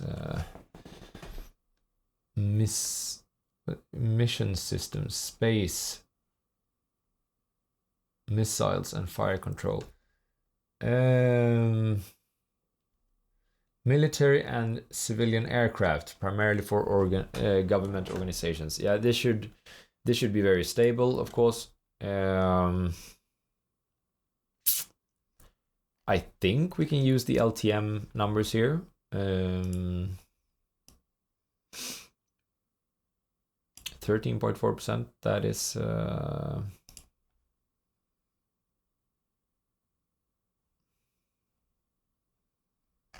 okay, that's a little bit too high, I think. 13.4 I think is a little bit aggressive.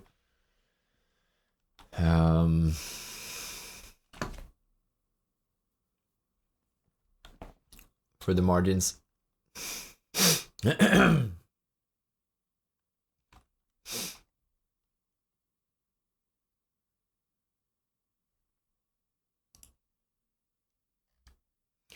Very stable.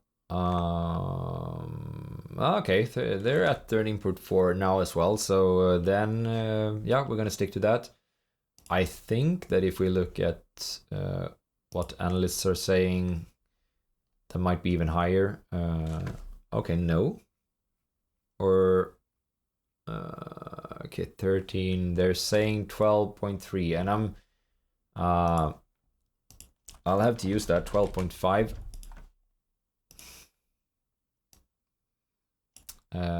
This takes them down to 64.3%. Let's see if we get back to them. Expediators International. What is this?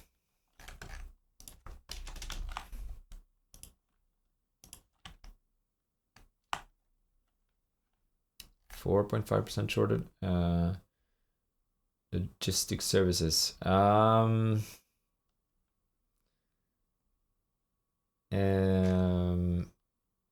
Okay, I don't want any more like logistics companies actually. We already have one, and 4.5% short interest is just on our threshold anyway. So then I'm going to exclude them based on that they're almost too shorted. Muller Industries. 9.1% shorted. That's too much. Shoe Carnival.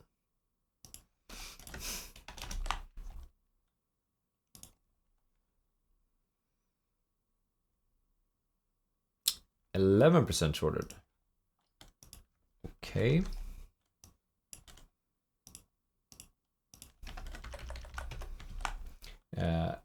Ingredion.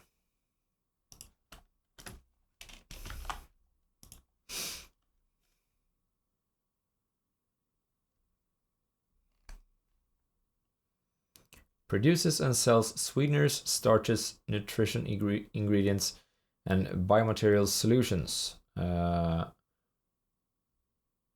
Okay, sure.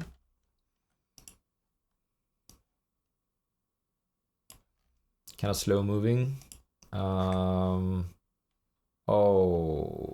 these are some nice margins. 7. Okay, it wasn't incredible, but it is really good.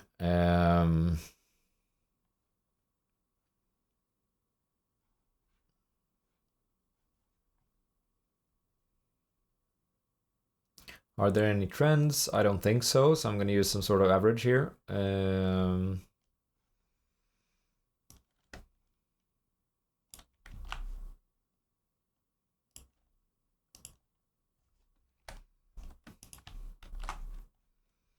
That's 11%. Where are they at right now? 11. That's good. I think 11% is fair to use for these ones as well. Oh. That improved their score by quite a lot, actually. Interesting.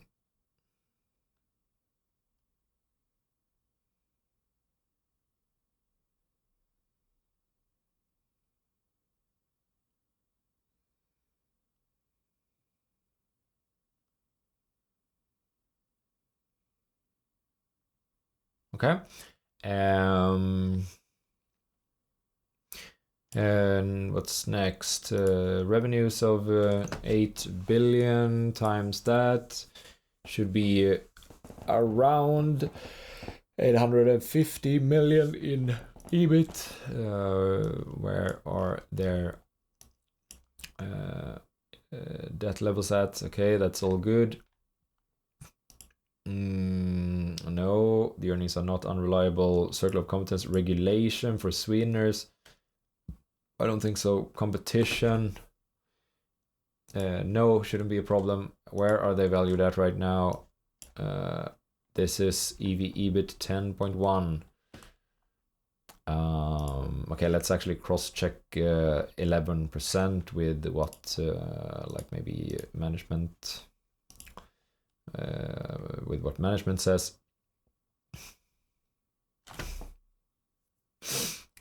There's something weird here.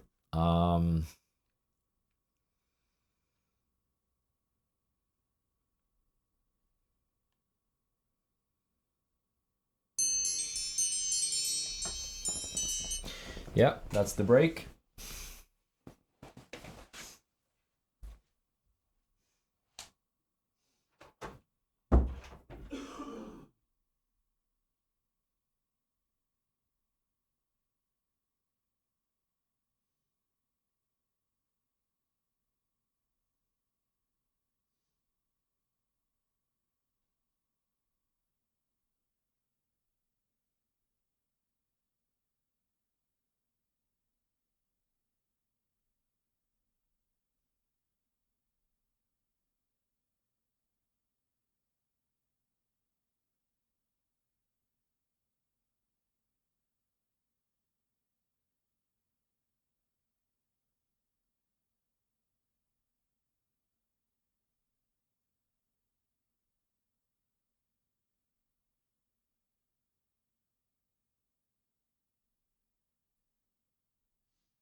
Okay, so it doesn't seem like we're being too optimistic compared to where analysts think that this company will end up. The growth, it seems like they think that it will be like low single digits instead of this, like 5. But it wouldn't matter too much, it seems. Did I check if there were any insider purchases of this?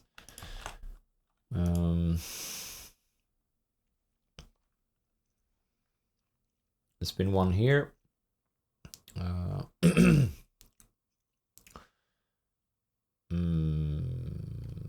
Okay. Nice.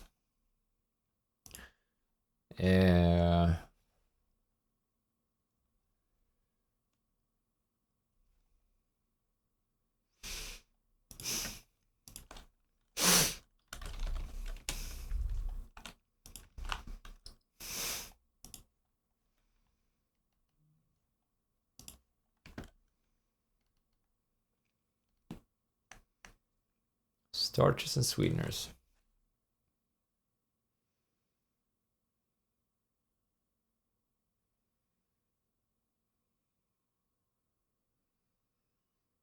I don't know. It even says consumer non-cyclicals here. I think this is a very like safe company. Did we check the Mr. Market part? No, maybe we didn't do that. EBIT 10 with these assumptions. Let's see.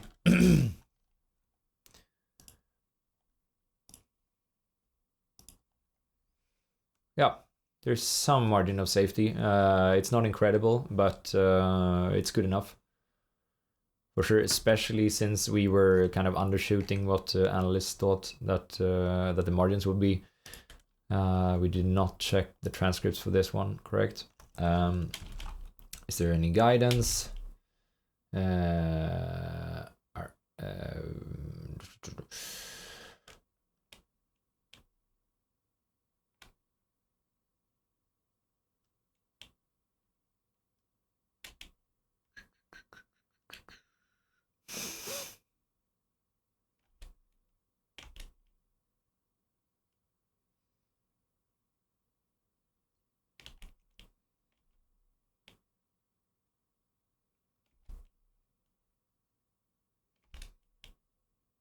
There, okay. Let's see. So I guess when you bring it all together, and I know you're not obviously preparing to give 24 guidance. Okay. But do you think that the operating income growth algorithm, what is that?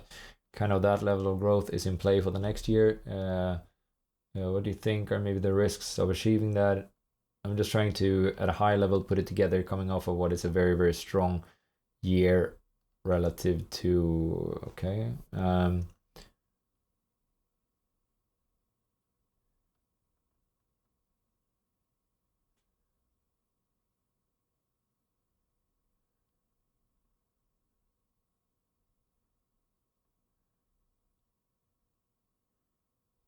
Yeah, I don't know. I think this looks good.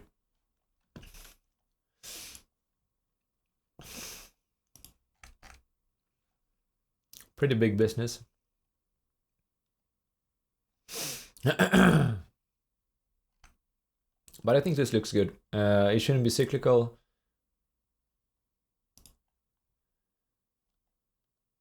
I don't know, the long-term growth rate is really, really good. Okay, of course, let's see what has happened during the last 10 years.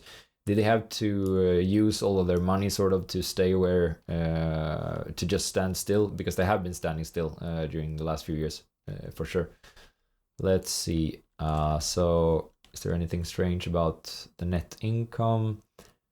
There is an asset write-down here. But this could be used as a proxy, I think.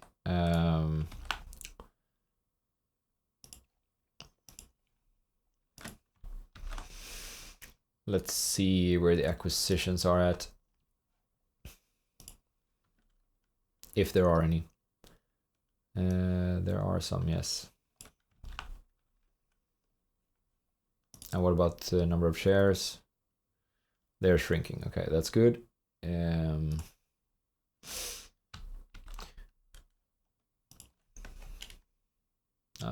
Was that from now? No? Okay, so they spent this much for acquisitions. That's 1,200. Meanwhile, they've earned, yeah, that's completely fine. That is completely fine. Okay. Yeah. Awesome. Then I think we have another company, and this one should not be too dependent on like interest rates. So that's good as well. Non-cyclical. Yeah. Awesome. We are definitely getting there. Valero Energy Corp. So now I have, or now we have, I mean, no, not hide. Unhide. Now we have 1, 2, 3, 4, 5, 6, 7, 8 companies that we have 10. We actually have 10, but these two are marked yellow for different reasons. Let's see, superior group of companies. That was because the insider purchase there was kind of questionable. because the stock is up like 80% since then. And if we remove the inside transaction, then they won't really be on this list anymore. And this is due to Mr. Market and analysts saying that margins won't be where I think that they might be. But okay, so let's try and find 2 more companies. If we can find 2 more companies, that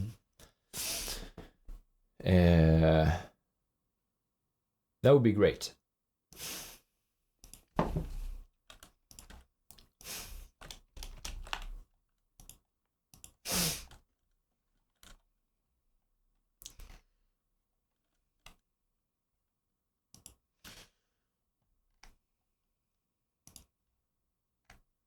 No. Unreliable earnings.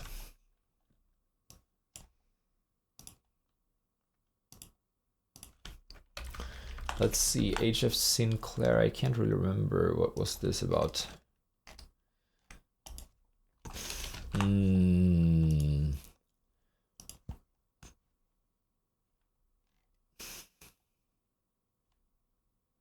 Independent energy, produces and markets.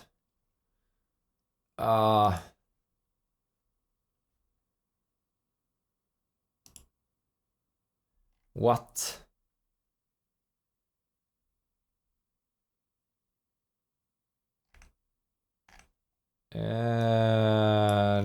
No, I'm not sure what I was thinking here. This company is all over the place. No, I don't know. I'm not interested in this one.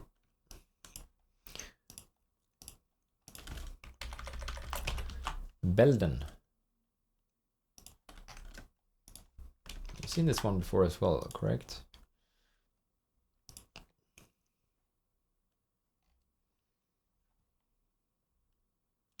Signal transmission solutions. Enterprise solution and industrial automation. Copper cable and connectivity. Fiber cable. Okay. What about the financials? Yeah, it looks like it's really stable. Okay. And did I adjust the margins? Guess I did.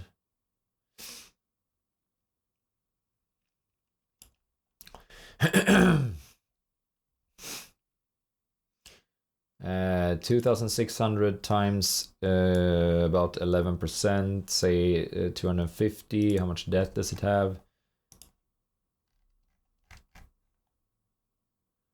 It's fine. It doesn't have too much debt.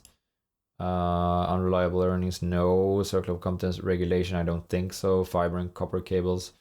Competition, I don't think so either. Is there an upside in the multiple? What do we think that the multiple is at right now? 13.3. I mean, not super low.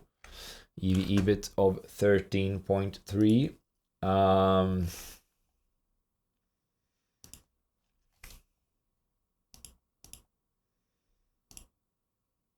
Okay.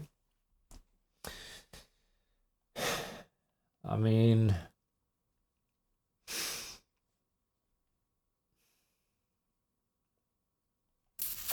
it fluctuates quite a bit.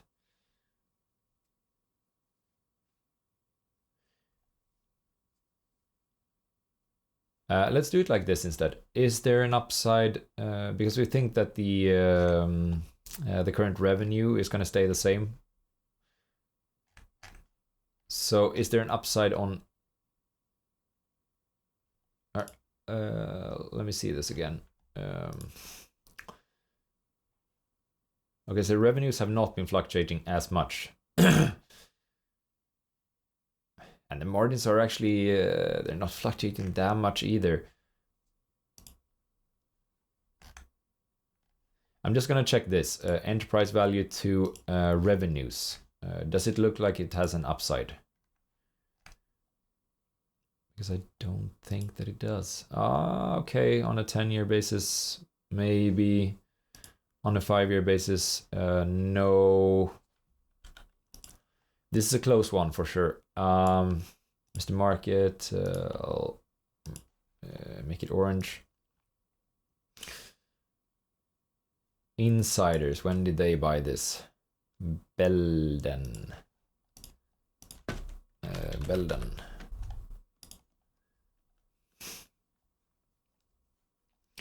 Okay, there was one insider who bought it fairly recently. HR. The price is up 21% since then.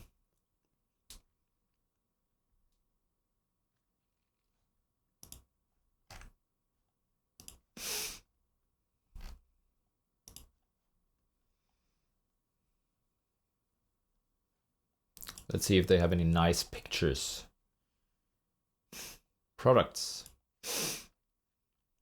Cable.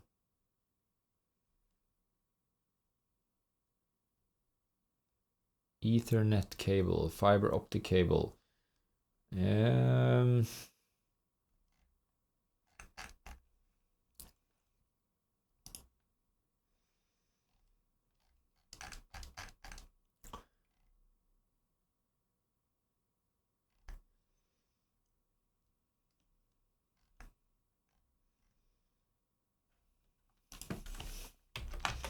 Feels like I have something against this company, and I'm not really sure what it is.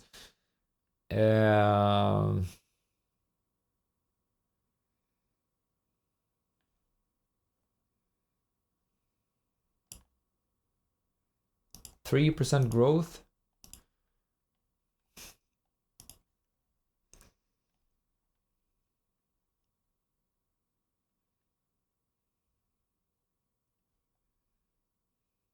That is not what 5 analysts are expecting. For sure. 15% margins though. God.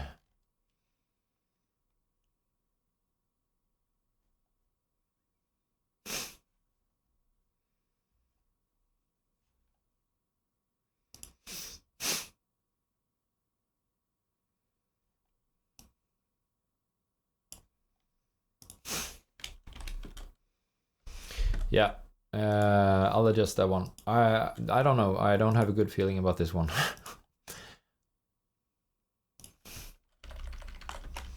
Herbalife. This one is too shorted for us, I think. Yeah, 14% shorted.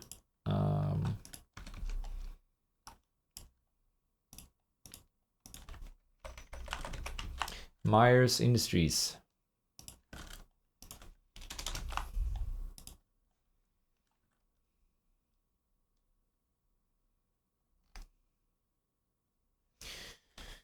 Distribution of tire service supplies in Ohio.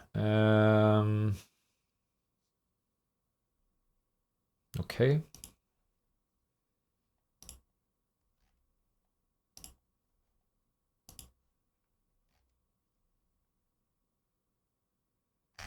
Does seem like something happened to the company here. Did they buy another business?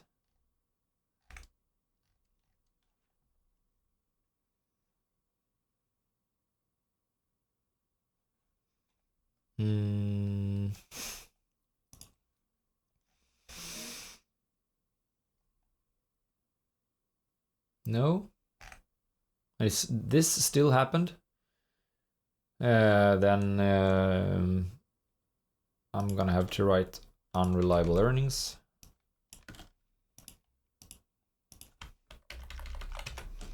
Texas Pacific Land Corp.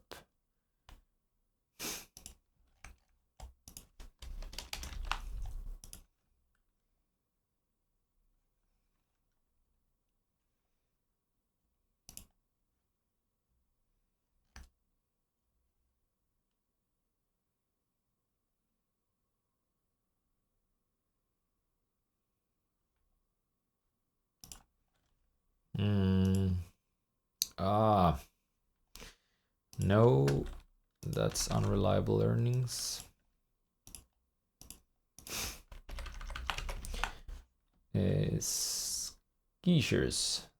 Skechers.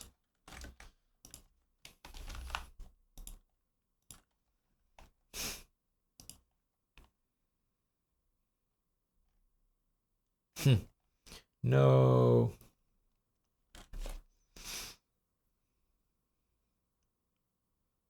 Footwear. Yeah. Sounds good.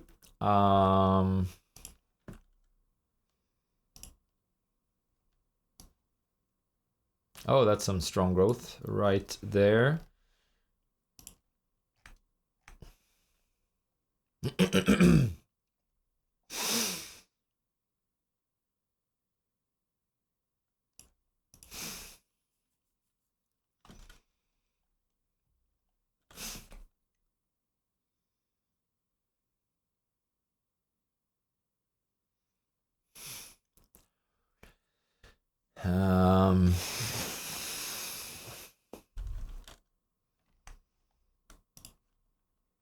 Whoa, some incredible growth.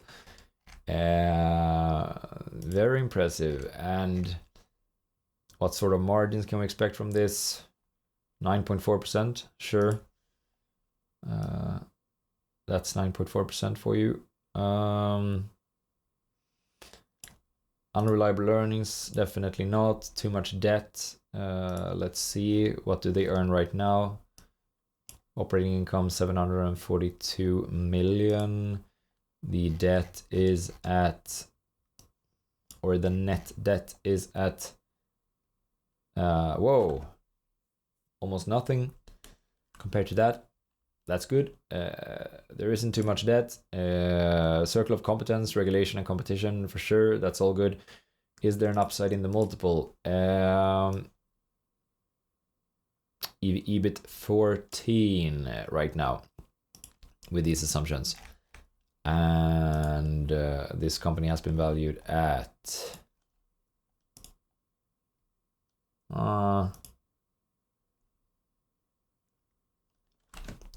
okay. It's a close call. If we exclude this, then the valuation looks pretty bad actually. 14.1. Why would this company not be able to be valued at that? Let's check EV to sales as well.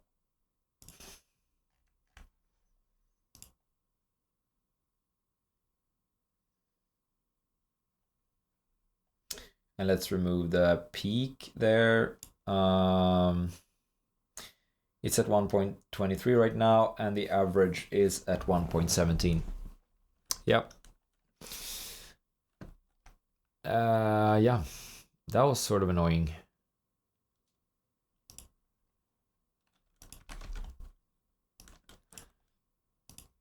Gotta stick to the plan though. Gotta stick to the plan. Asbury Automotive Group.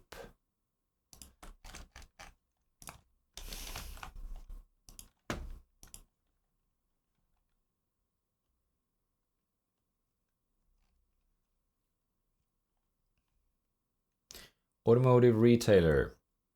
Okay. No. Unreliable earnings.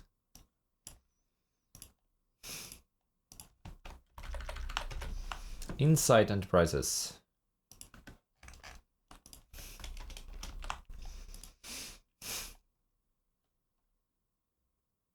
%8 shorted.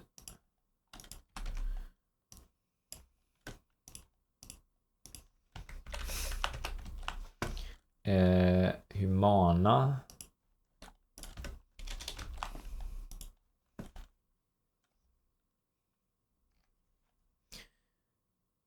Health and well-being company.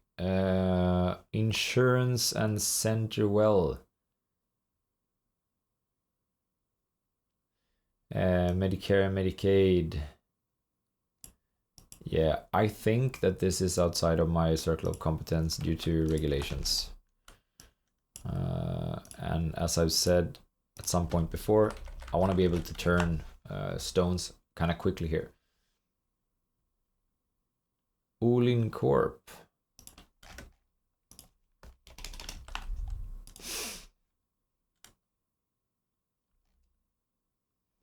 Chemical products. Chloralkali products and vinyls. Epoxy and Winchester. Yeah, I don't know. Could be outside of my circle of competence, but let's see how stable the business is. Not so stable.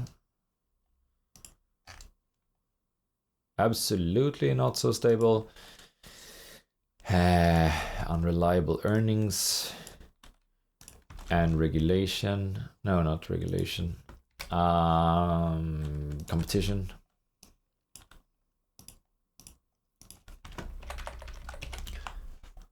Huntsman Corp.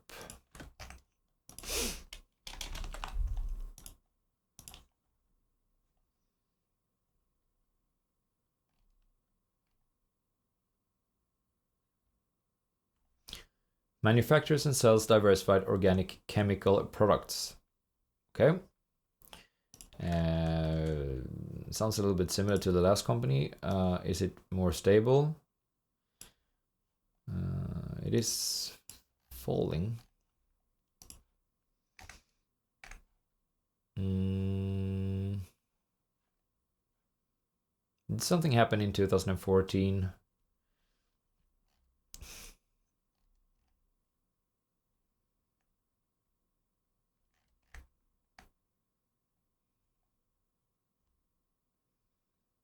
Seems like they've been earnings of discontinued operations.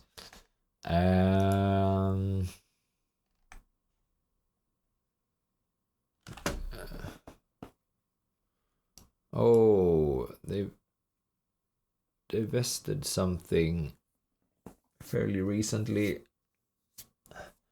which was kind of big. Yeah, I don't know. I don't think that I'm gonna analyze this one right now. That's right, unreliable earnings.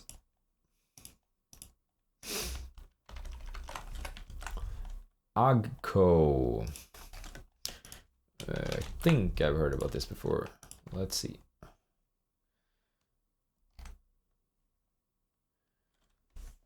Manufactures and distributes agricultural equipment and related replacement parts worldwide. Horsepower tractors. Okay. Sounds pretty good.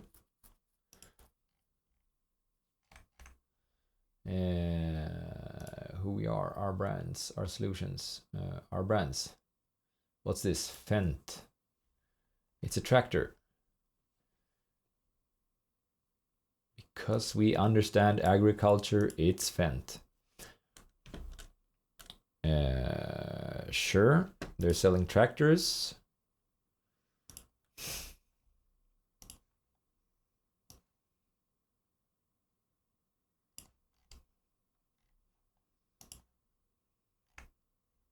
Sort of cyclical. And this, where they're at right now, I think that's very unreliable. Once again, let's use some really long, like average here.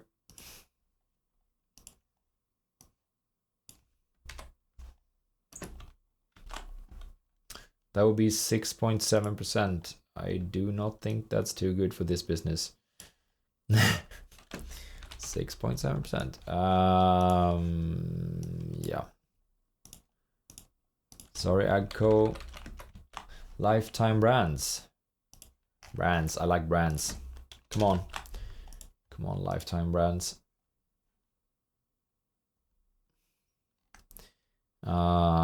Branded kitchenware, tableware. Okay. Sounds fair. It's not growing a ton or anything like that, but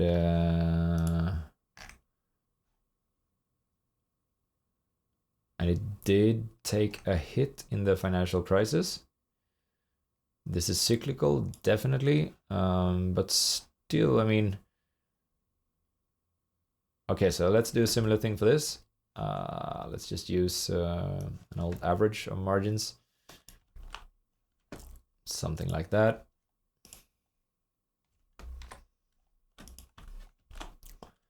4.6%. Where are they at right now? Oh no, 9.7%. Yeah. Bye bye. Destination XL Group.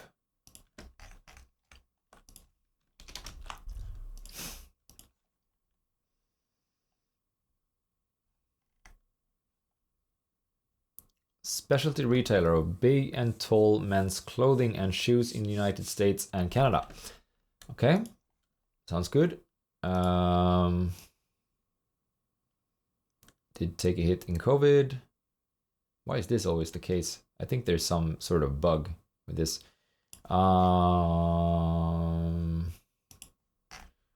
Operating margins. Oh, wow. Not reliable. Not reliable at all for like... they were actually losing money from 2014 to 2021. And only just now they have reasonable margins. So no. Unreliable earnings, and then I can actually exclude this one while I'm at it. Ebix, I've seen this company before, and I really do not understand it. So I will remove both of them. And then we're back. Then we're back at FMC. I can't say that I remember what they do.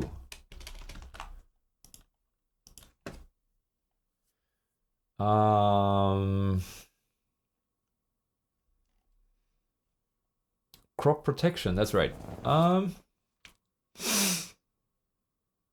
What about the insider purchase there? I can't remember that either.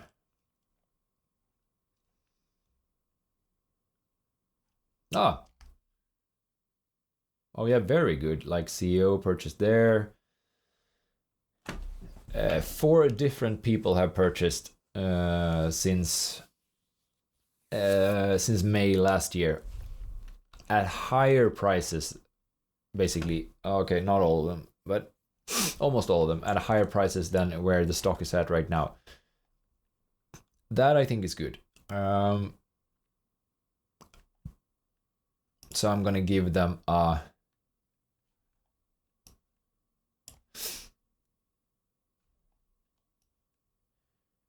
No, I'm not gonna give them anything. It is not too shorted. Did they have unreliable earnings? Absolutely not, right?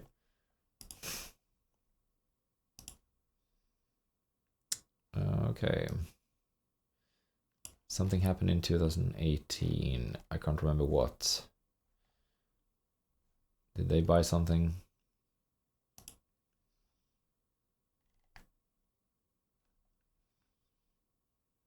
No. Yeah, they bought something here. Okay.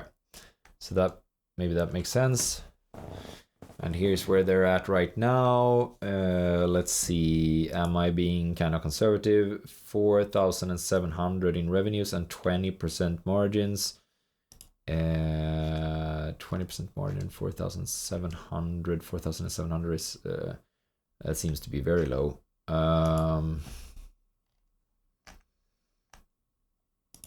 Operating margins 20%. Yeah, fair.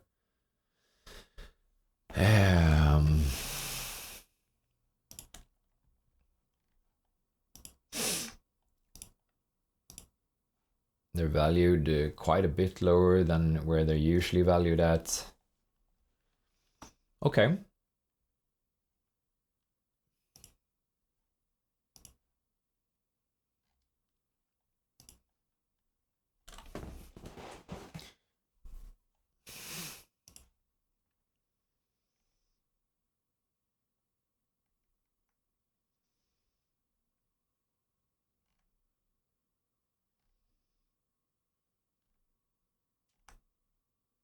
There could be some regulations affecting this business.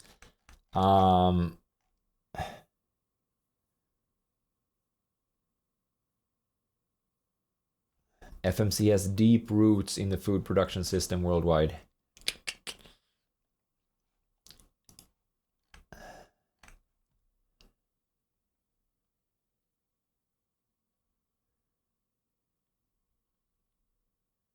Yeah, no, I think this is an interesting one. Okay, I'm gonna check the transcripts also.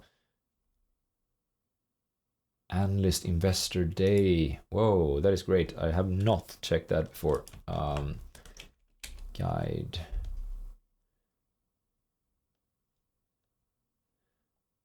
Okay, I did check this.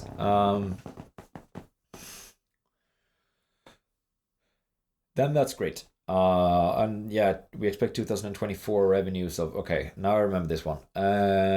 Yeah, I think this one is qualified for sure. And it is better than some other stuff that we have. So now we just need one more.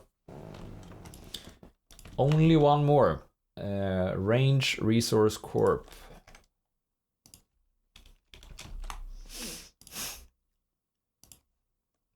Could this be the one?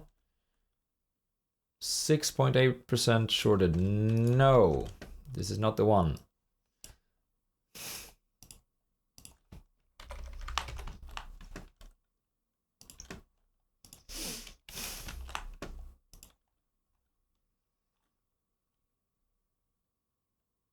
I know about this one. It has too much debt.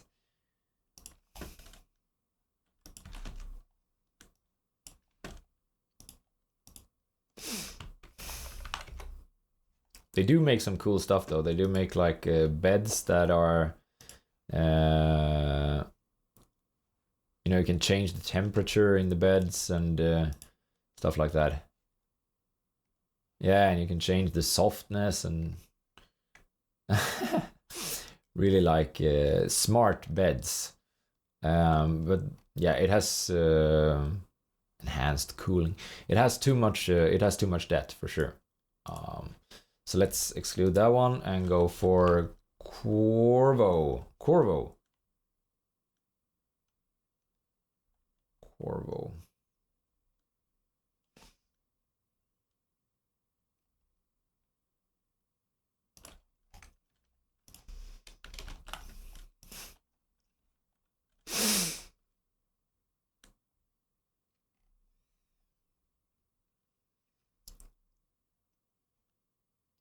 Commercialization of technologies and products for wireless, wired, and power markets. High performance analog, connectivity and sensor group, advanced cellular group. This sounds like it belongs to the too hard pile. Let's see if it's incredibly stable. It is not. Then it belongs to the too hard pile.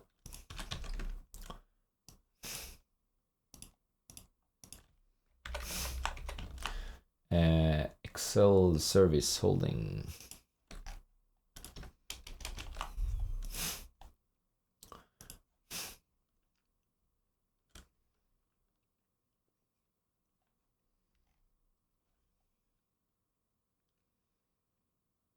Data analytics, digital operations and solutions company in the United States and internationally. Some sort of consultant. Whoa.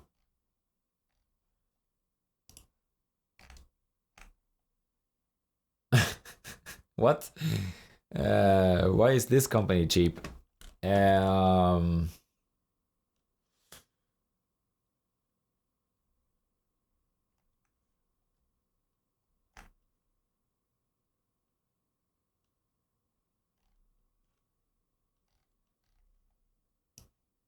Let's use the latest operating income here as a proxy for what they can earn, and then see if there's too much debt.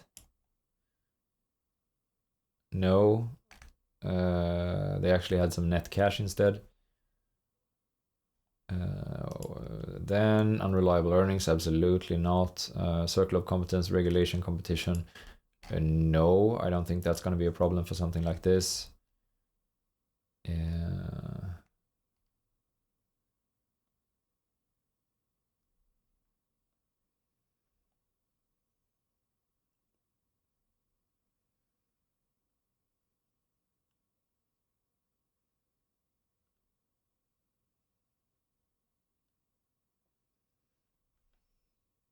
Okay, so where are they at valuation-wise? Whoa.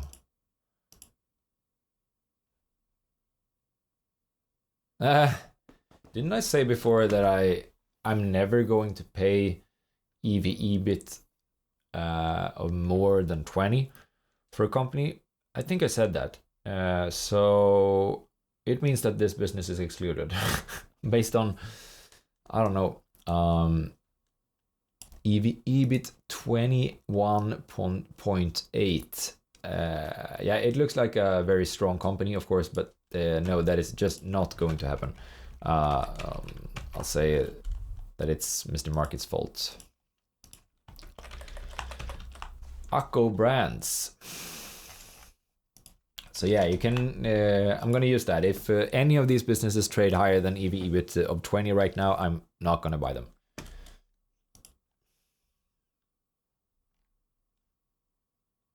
It's just too much.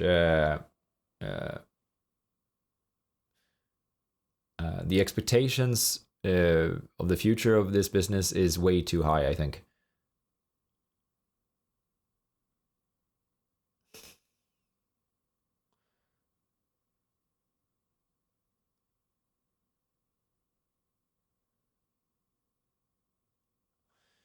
What do we have here? Short interest 2.4%. Alamo Brands Corporation designs, manufactures, and markets consumer, school, technology, and office products. Okay.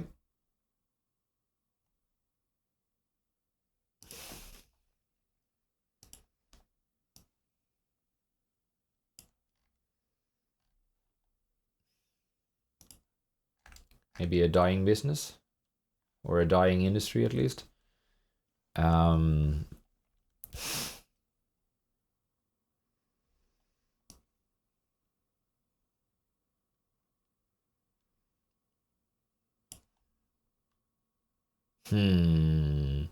This was a little bit difficult. I usually want to err on the side of caution, so I'm not really sure if I want to use.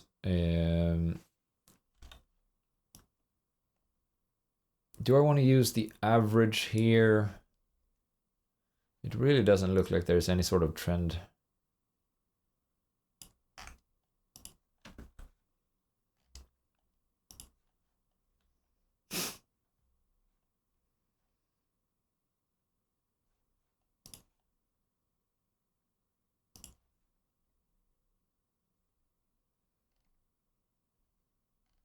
What is it that they sell?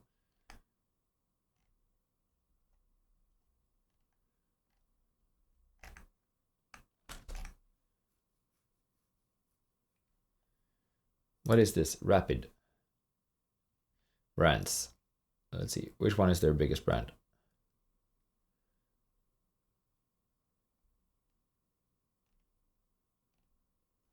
It's Acco.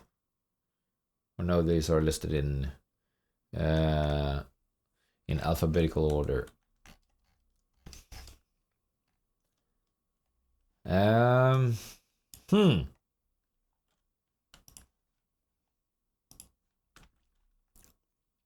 Okay, this business is in a standstill for sure. What has happened during the last 10 years? It did not grow. It did not grow at all.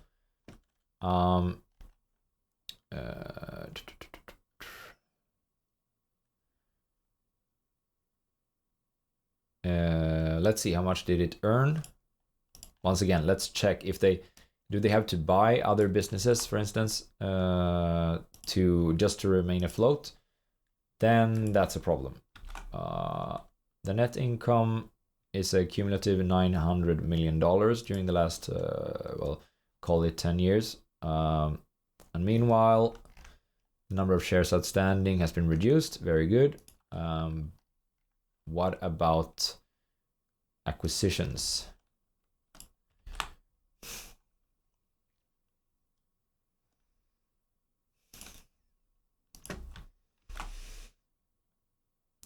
They've acquired businesses for $800 million while they've been earning $900 million. And their revenues are flat. So this company, in order to just stay flat, it has to spend all of the money that could have gone to shareholders. That's not a good business. I'm not sure where this one will end up in the future.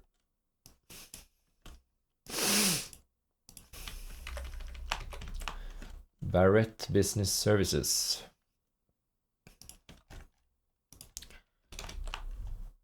Isn't this a consultant as well? I think so.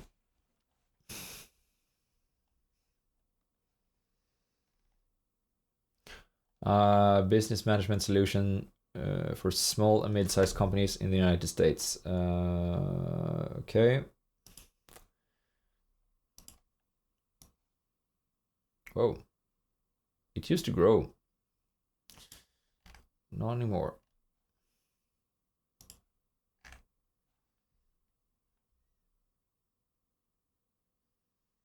It took a hit during the financial crisis. It took a hit here for some random reason. I think we got to use some sort of average earnings for this company. Let's see.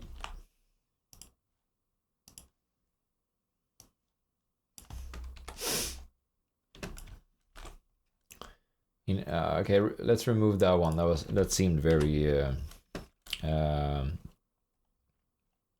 questionable. But that's 3.9% on average. And where are we at right now? 5.4, 3.9, 3.9, 3.9.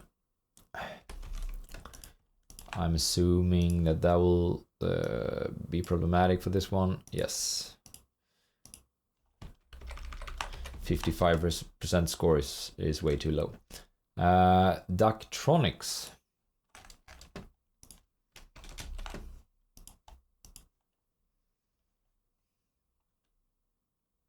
4.8% shorted. Designs, manufactures, and markets electronic display systems and related products for sporting, commercial, and transportation applications. Okay.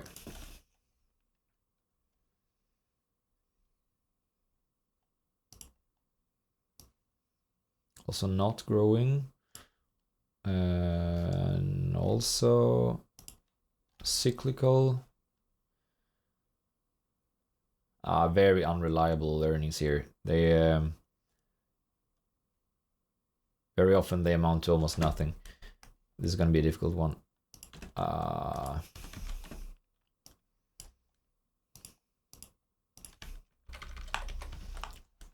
Hillenbrand.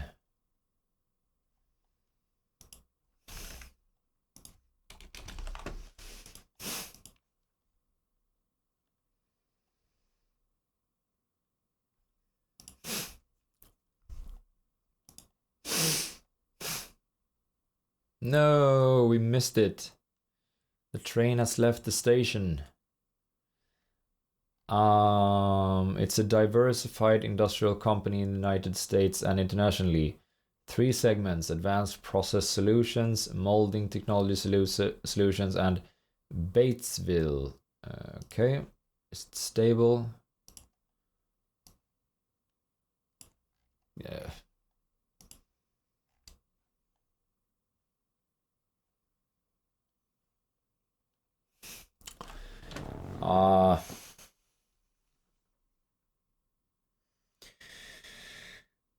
Hillenbrand. It was kind of stable, but I'm not sure that it's stable enough.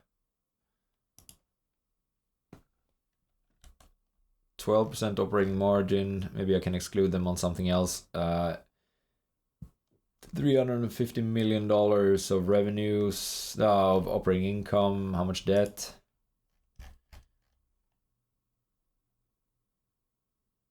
Yeah, they have too much debt. Phew!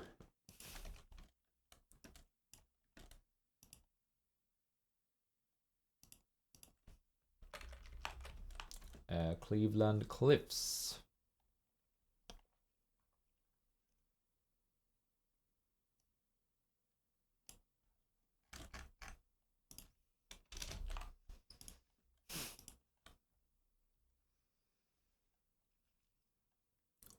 $8.7% shorted.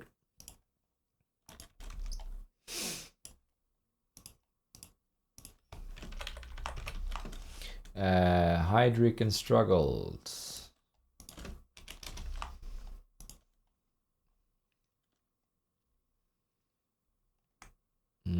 Professional services as well.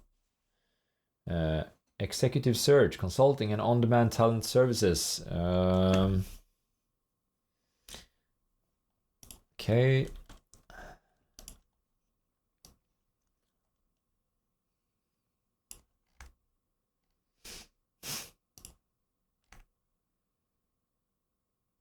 Okay, really took a hit during the financial crisis. Took some sort of hit during COVID. It is cyclical for sure. So let's see.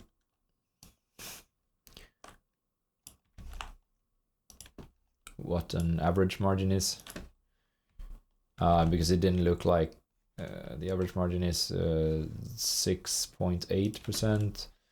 What are we using right now? 10. Okay. Yeah, that's tough.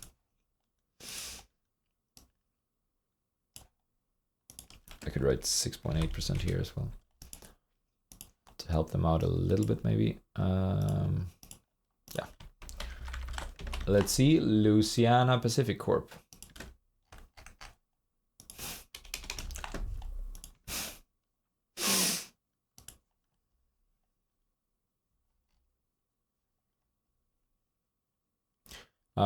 Provides building solutions primarily for use in new home construction, repair and remodeling, outdoor structure markets. Okay. It also sounds like a cyclical business, and it seems like it is.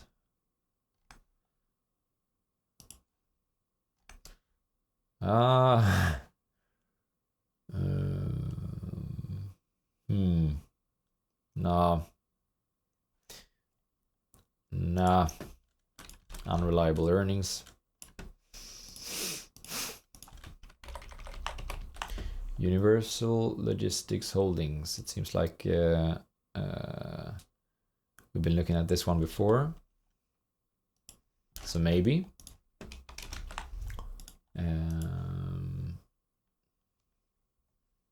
It's not too shorted.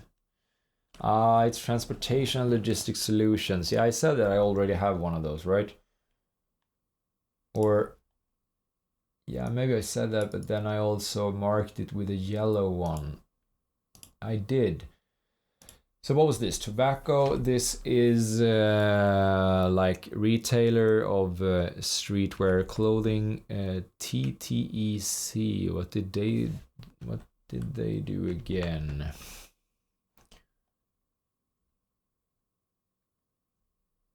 This was a funeral company. ConAgra Brands was the frozen foods, correct? This is an airline. Huron Consulting. They did something with sweeteners. FMC was something about like fertilizers or agriculture. Okay, so they would replace C.H. Robinson in that case. I think that could be fine. I know I've excluded some company before.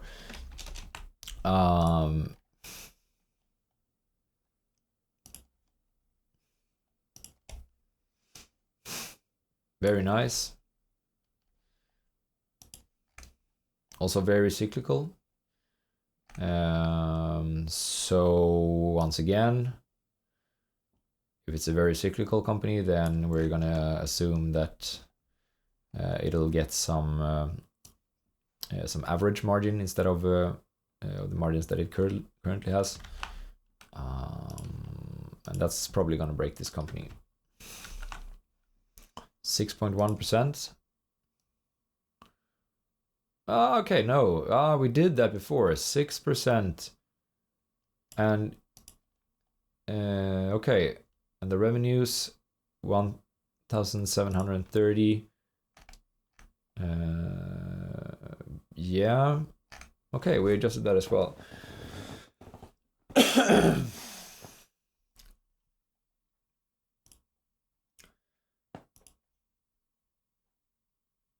Where's the valuation usually at? 9.9 EV/EBIT. Okay, I gotta hide these again. It's too difficult otherwise for me to see where we are. Hide. That's 11.6 in EV/EBIT versus 9.9. That's a problem. That is a problem. Even if we use EV to sales, is there any upside at all? No, there is not. Okay. Yeah, then I'm sorry. You failed the Mr. Market test. United Therapeutics.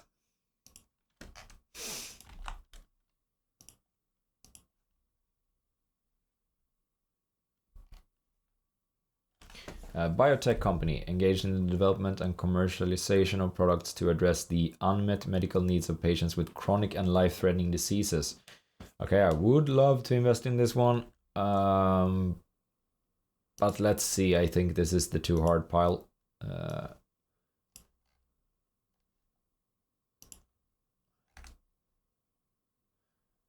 Whoa, 50% margins. Yeah, but this is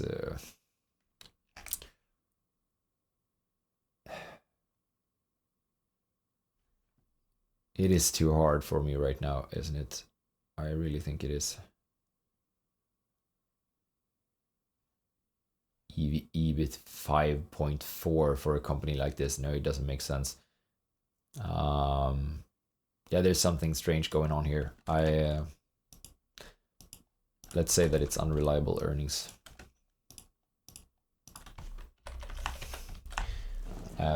TIKR Incorporated.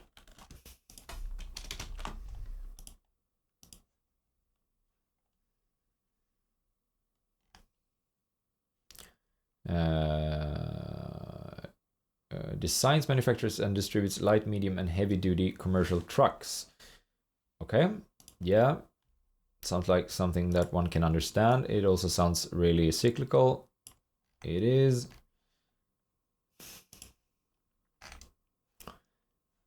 Once again, we're gonna have to assume some average.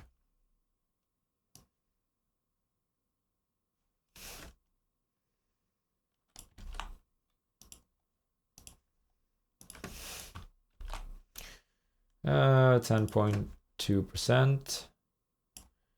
Yeah, that's gonna break the company.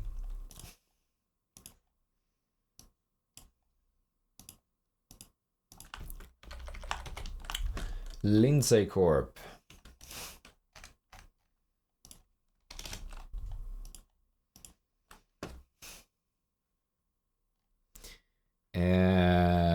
Water management and road infrastructure products. Okay. Irrigation and infrastructure. The irrigation segment manufactures and markets center pivot, lateral move irrigation systems, and irrigation controls. Yeah, I do not know what that is.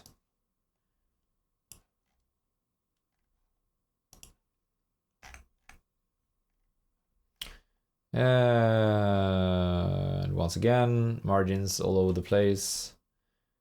which means that we're gonna assume some average margins.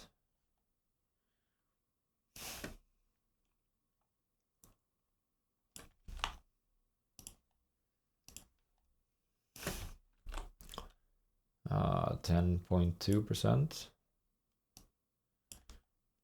That's lower than 15.1, unfortunately.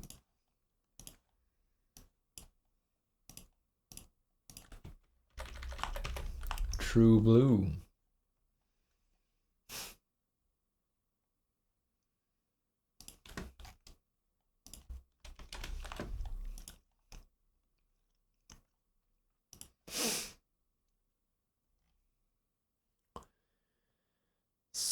Provides specialized workforce solutions in the United States, Canada, and UK.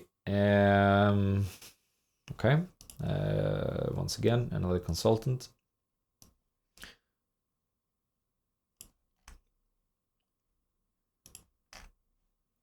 One with incredibly low margins. Really, really low. But I mean, 3% should be fine. Is that where they're at? 3.3? Sure. All right. That's 1 hour break. Or I mean, the break once every hour. I'm gonna be right back.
Sorry, I'm a little bit out of breath. I went running in the stairs that we have just outside here. I just felt that I needed some blood flow to my head again. 10 hours into this exercise. Okay. So let's see. True Blue. Super low margins. Cyclical.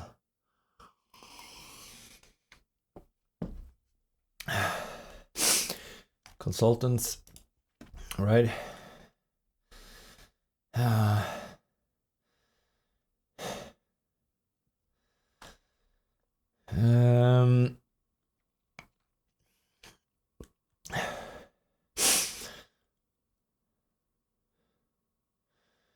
Or maybe it's more like staffing, but those are kind of close, right? Let's see, True Blue.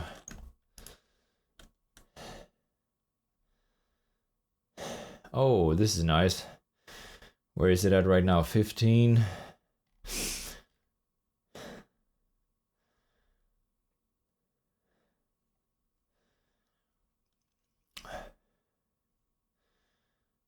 CEO purchased, director purchased, director, EVP.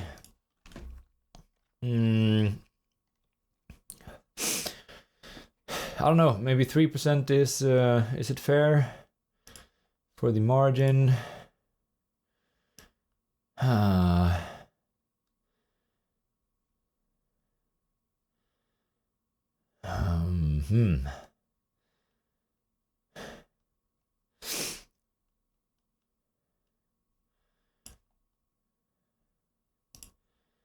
Is 3% fair here?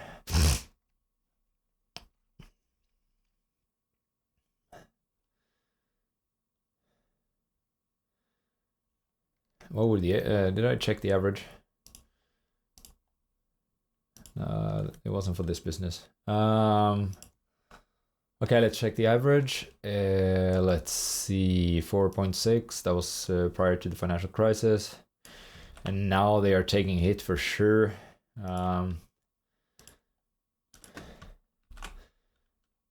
2.9%. Okay, so that's maximum.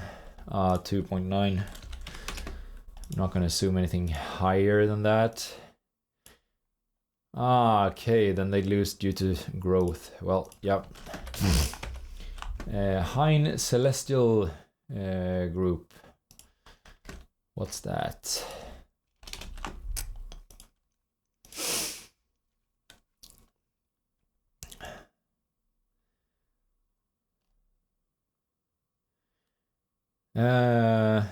Manufactures, markets, and sells organic and natural products. Have we seen this one before? Or is it just a similar one?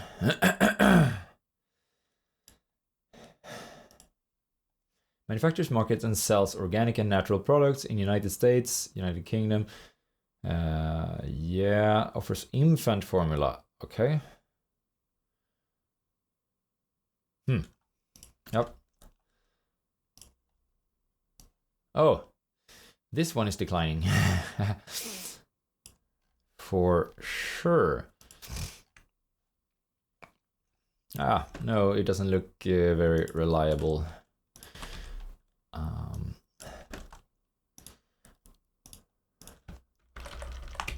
Freeport McMoran.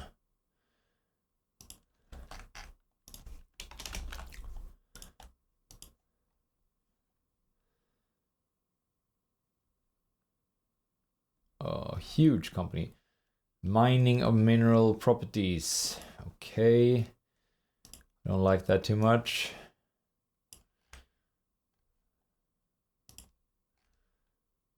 Whoa. Yeah, too hard pile.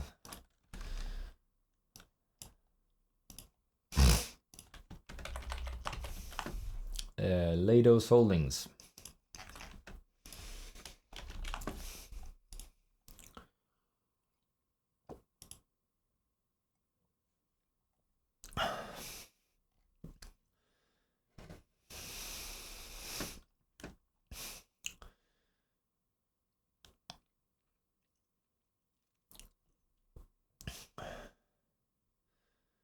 Okay.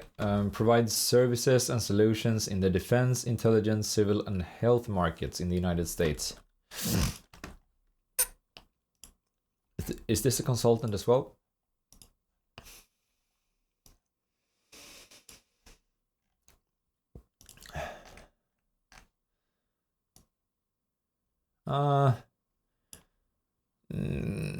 No.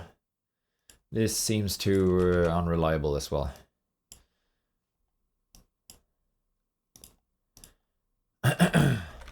All right, then we're at Alamo Group again. Wasn't this a really nice company? It was, right?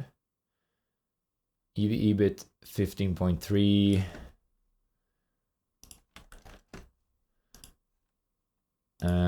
But they were growing like crazy, if I remember correctly.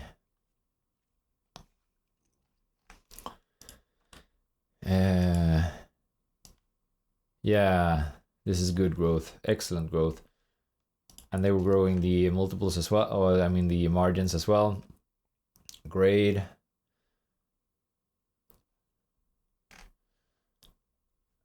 And they didn't have too much debt.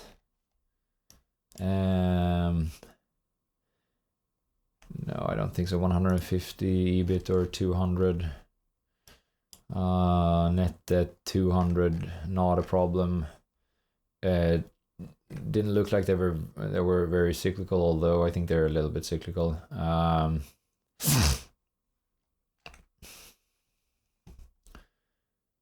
Think this is it. Missed the market. Okay, so they are kind of close to where they have been valued historically.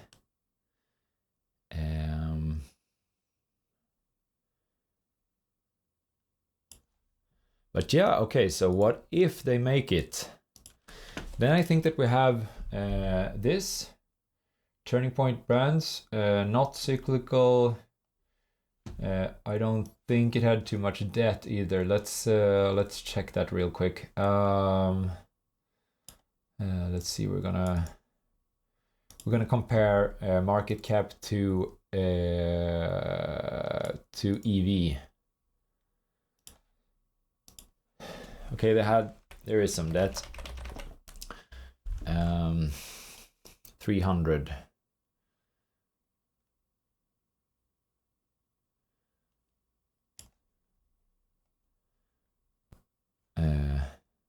I can't remember. It's 300 debt.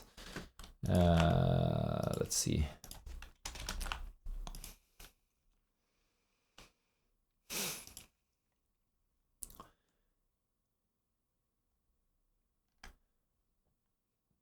Mm.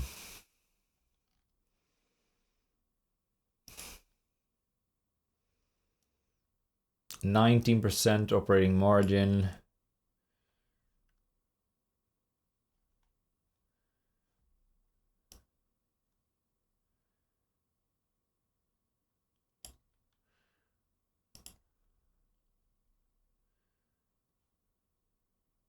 Okay, so maybe an operating income of 80, and the debt was at,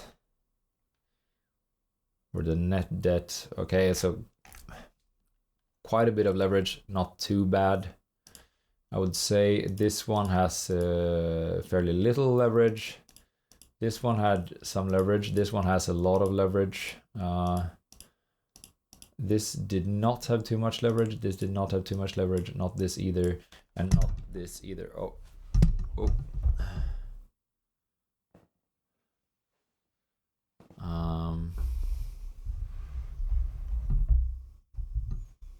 Okay, let's see.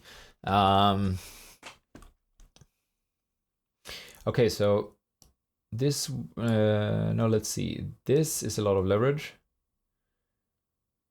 This is a lot of leverage. This, and this. So that's half of them. Has quite a bit of leverage.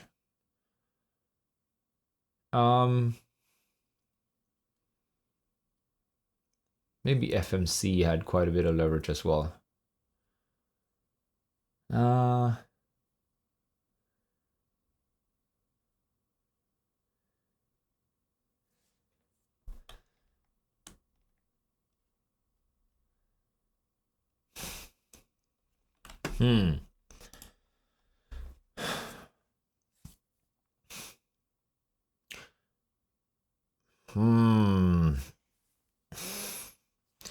Are we gonna try and spend some time finding a few companies where the leverage, which does not have too much leverage?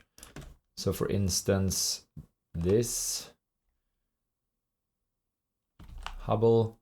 Okay, let's do that. Let's spend the next half hour trying to find another company that does not have too much leverage, or much leverage at all.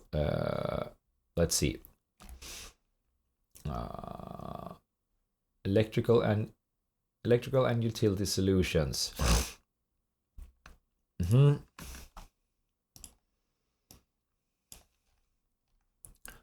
Looks steady.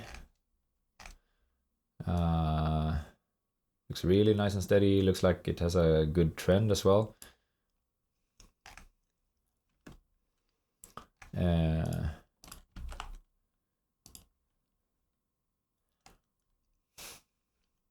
there's been an insider purchase by a director fairly recently. Okay, that's interesting. It does not have too much leverage.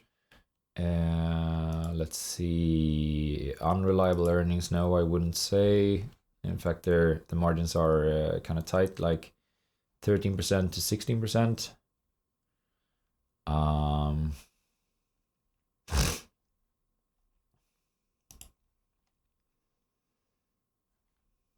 What else? Do I understand this company? Regulation from a regulatory and competitive standpoint.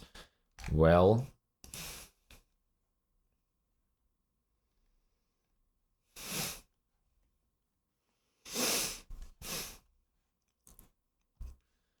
products.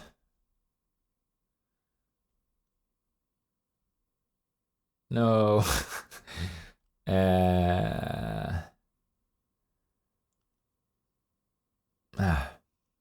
No, I don't think that I understand this company.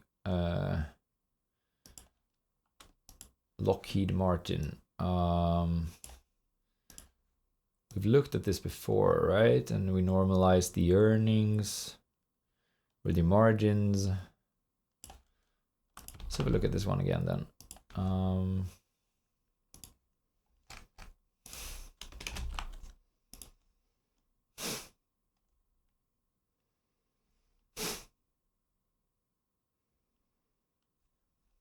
Or we can just do it like this. We instead of picking 10 companies, we're gonna exclude one of the ones with a lot of leverage.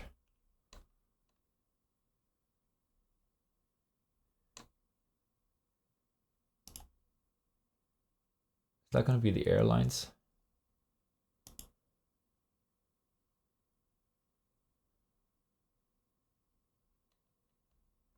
What about this one?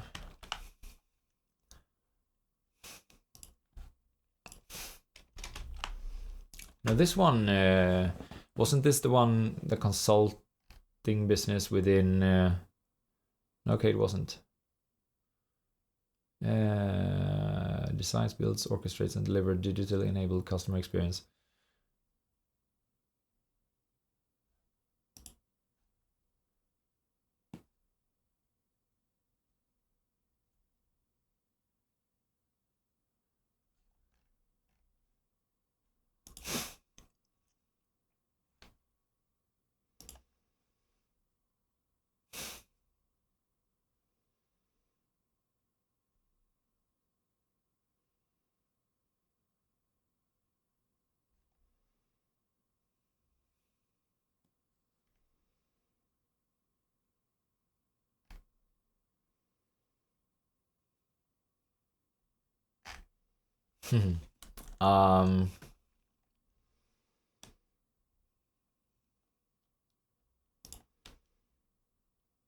Here's one. That was a ton of leverage.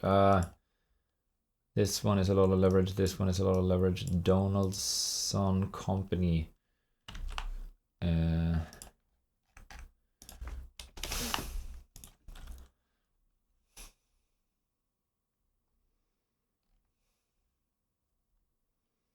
Filtration systems and replacement parts.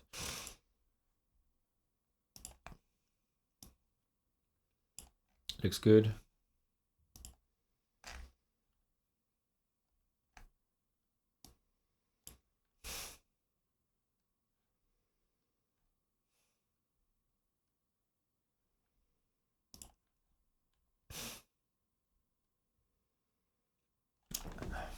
Okay.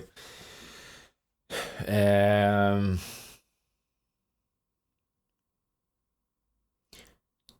mean, I actually checked all of these companies except for this one, so that they did not have too much leverage.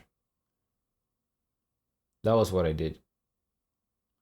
So after some back and forth, we're gonna keep those. We're gonna keep these 10 companies. These are the ones that we're gonna invest in here.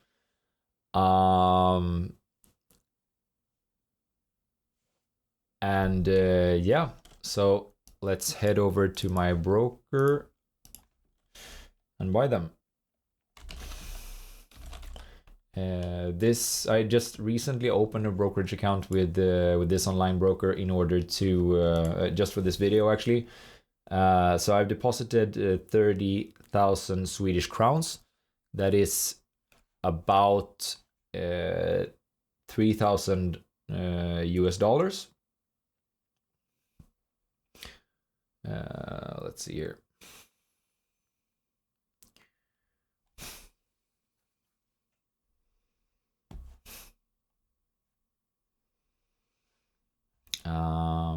Let's see. Let's start with the first one here. I'm gonna try to do this in English. Translate to English. Let's see if Google does this well. I'm gonna search for Turning Point Brands. It exists. Let's let's check that first. Zumiez. It exists. TTEC. TTEC whole. Yeah, it exists. CSV. It exists here as well. ConAgra Brands.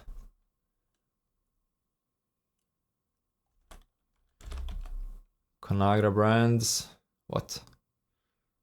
Yeah, it exists. United Airlines for sure, that exists. Huron Consulting Group, that exists. Ingredion.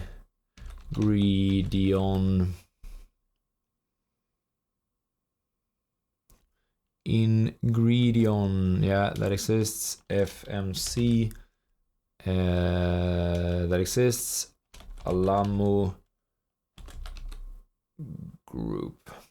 Okay, so all of them exist. So I'm gonna put $300. No, let's see. Yeah, that's $300 into each and every one of these.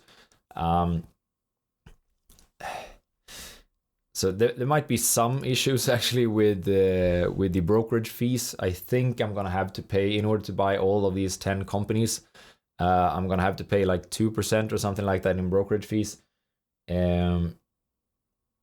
That is not too good. Obviously, I would want to invest more money into the portfolio if doing this like for real, so to speak. But most of my money I have invested in this portfolio that you can find out more about on Patreon. Well, there most of the money is, and there I've spent 40 to 100 hours on each of the companies in that portfolio. So I'm obviously more confident in them than the ones that we've been picking out in this video. But still, I think definitely if you disregard the brokerage fees, that this should be able to perform better than the index. Based on the fact that we've used the magic formula as a basis for this, which has been overperforming when you do like historical comparisons compared to the S&P. It has been overperforming quite a bit. And also we've added to that some checking, some insider purchases, and a lot of other stuff that should hopefully have us overperform with this portfolio. But as I said before, if you're interested in the real portfolio where I actually invest most of my money, like 95% of what I have, then be sure to go to Patreon, patreon.com, and check out the Swedish Investor there. It's an international portfolio, so there will be some companies from the US, a few companies from Sweden, then there's like one from Poland, some company from Japan.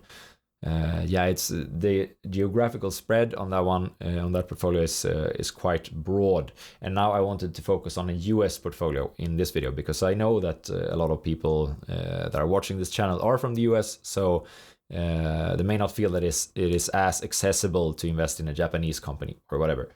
But with that caveat, now let's get into the buying, and then hopefully if you like this video, I can make a similar one next year again. So this was the Christmas present for you guys, a late one for 2023. And if you like it, you might get another one for the next year. And then we can also see how the portfolio performed. But I would just want to say that I'm going to invest like $300 into each and every one of these companies, and then the brokerage fees will kind of eat into the returns in a way that's not optimal. But I think it's just fun for this video as well, just ending the video with me actually investing in these companies. So yeah, let's do it.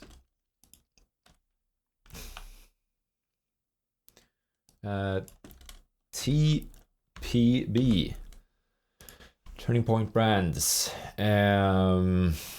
buy, sell, kind of close. So let's see here. I'm gonna buy $300 worth, or 300 Swedish crowns worth at least. Let's see. What if I say 300 US dollars? What does it say then? Okay, I couldn't do it like that.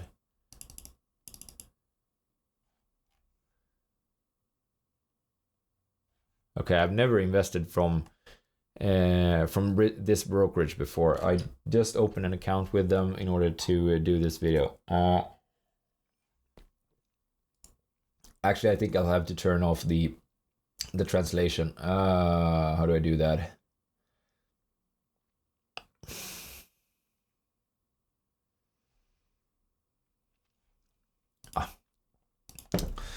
Let's do it again.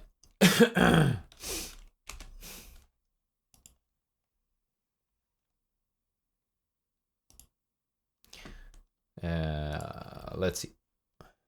So I'm gonna buy it.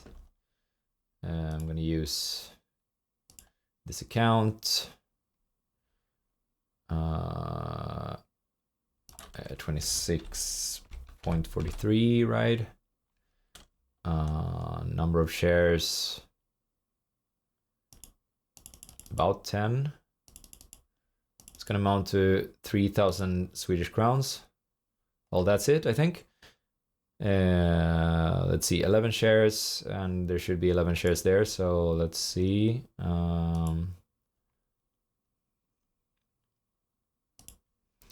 Then I'm gonna buy Zumiez.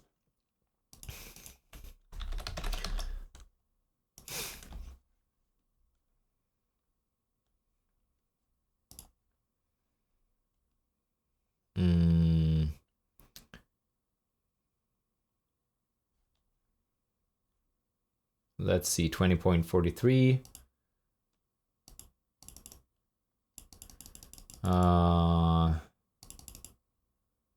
Maybe there.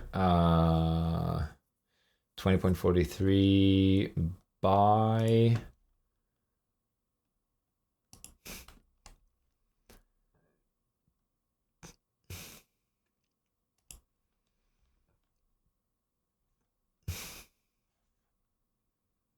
So let's see, am I actually getting these ones or not?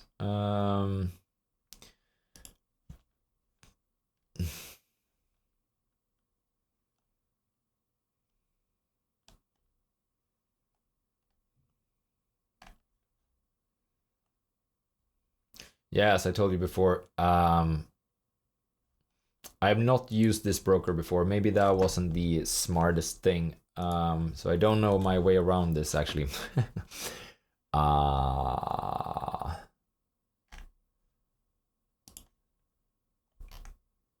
Here it is. It does definitely sound. It definitely seems like I've been able to buy these. Yep, that's good. Then move on to TTEC. TTEC.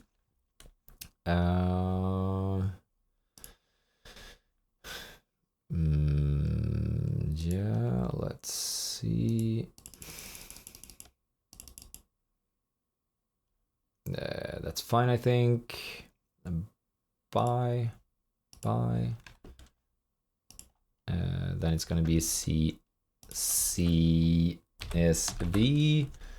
Carriage Services, 35. Let's see, 35, 37.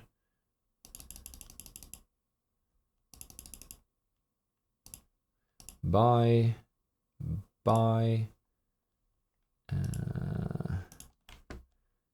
ConAgra Brands.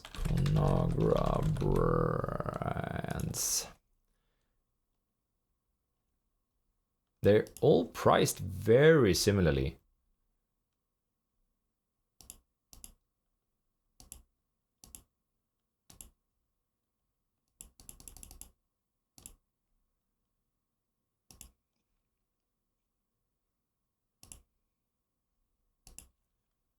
United Airlines.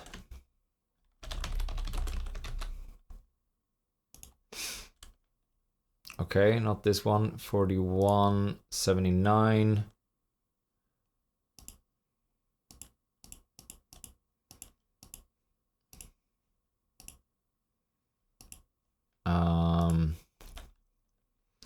Huron. Consulting Group. This one is at 100. Okay. Let's see. Can I buy 3 of them? Yeah. At 10.97. Sure. And usually I'm fishing a little bit more when I'm buying into stocks. I don't typically cross over the spreads, but the spreads for these stocks were really small compared to some of the businesses that I bought at times. So I think it's all right here. For the purpose of this video, it is all right. Can I buy 3 of this one as well? Buy FMC.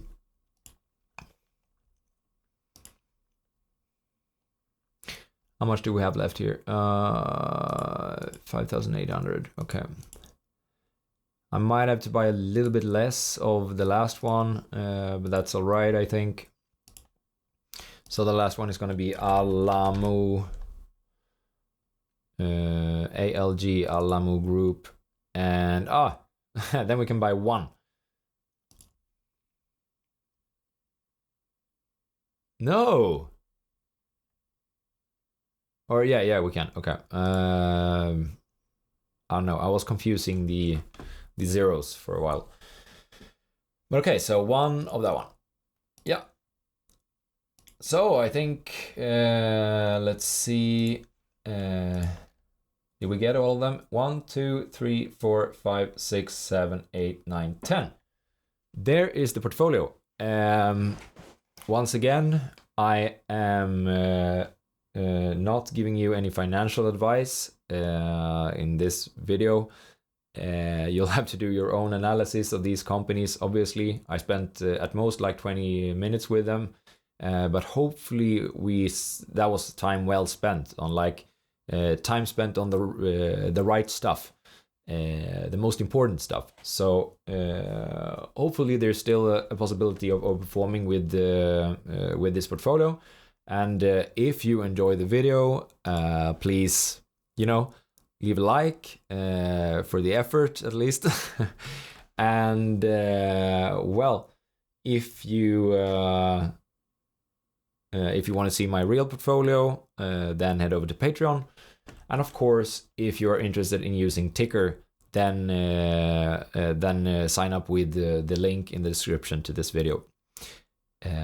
All right, so I hope you enjoyed this practical step-by-step video. I know it was very different from what you are used to, but at least now you got to see my face. Now you got to see some live action. Yeah, I hope you enjoyed it, even though I'm I'm not used to this, so maybe if I'll do it a few more times, I can become better at it. But yeah, so I hope you enjoyed it. Or let's see there. Take care, guys. Bye. Cheers. Cheers.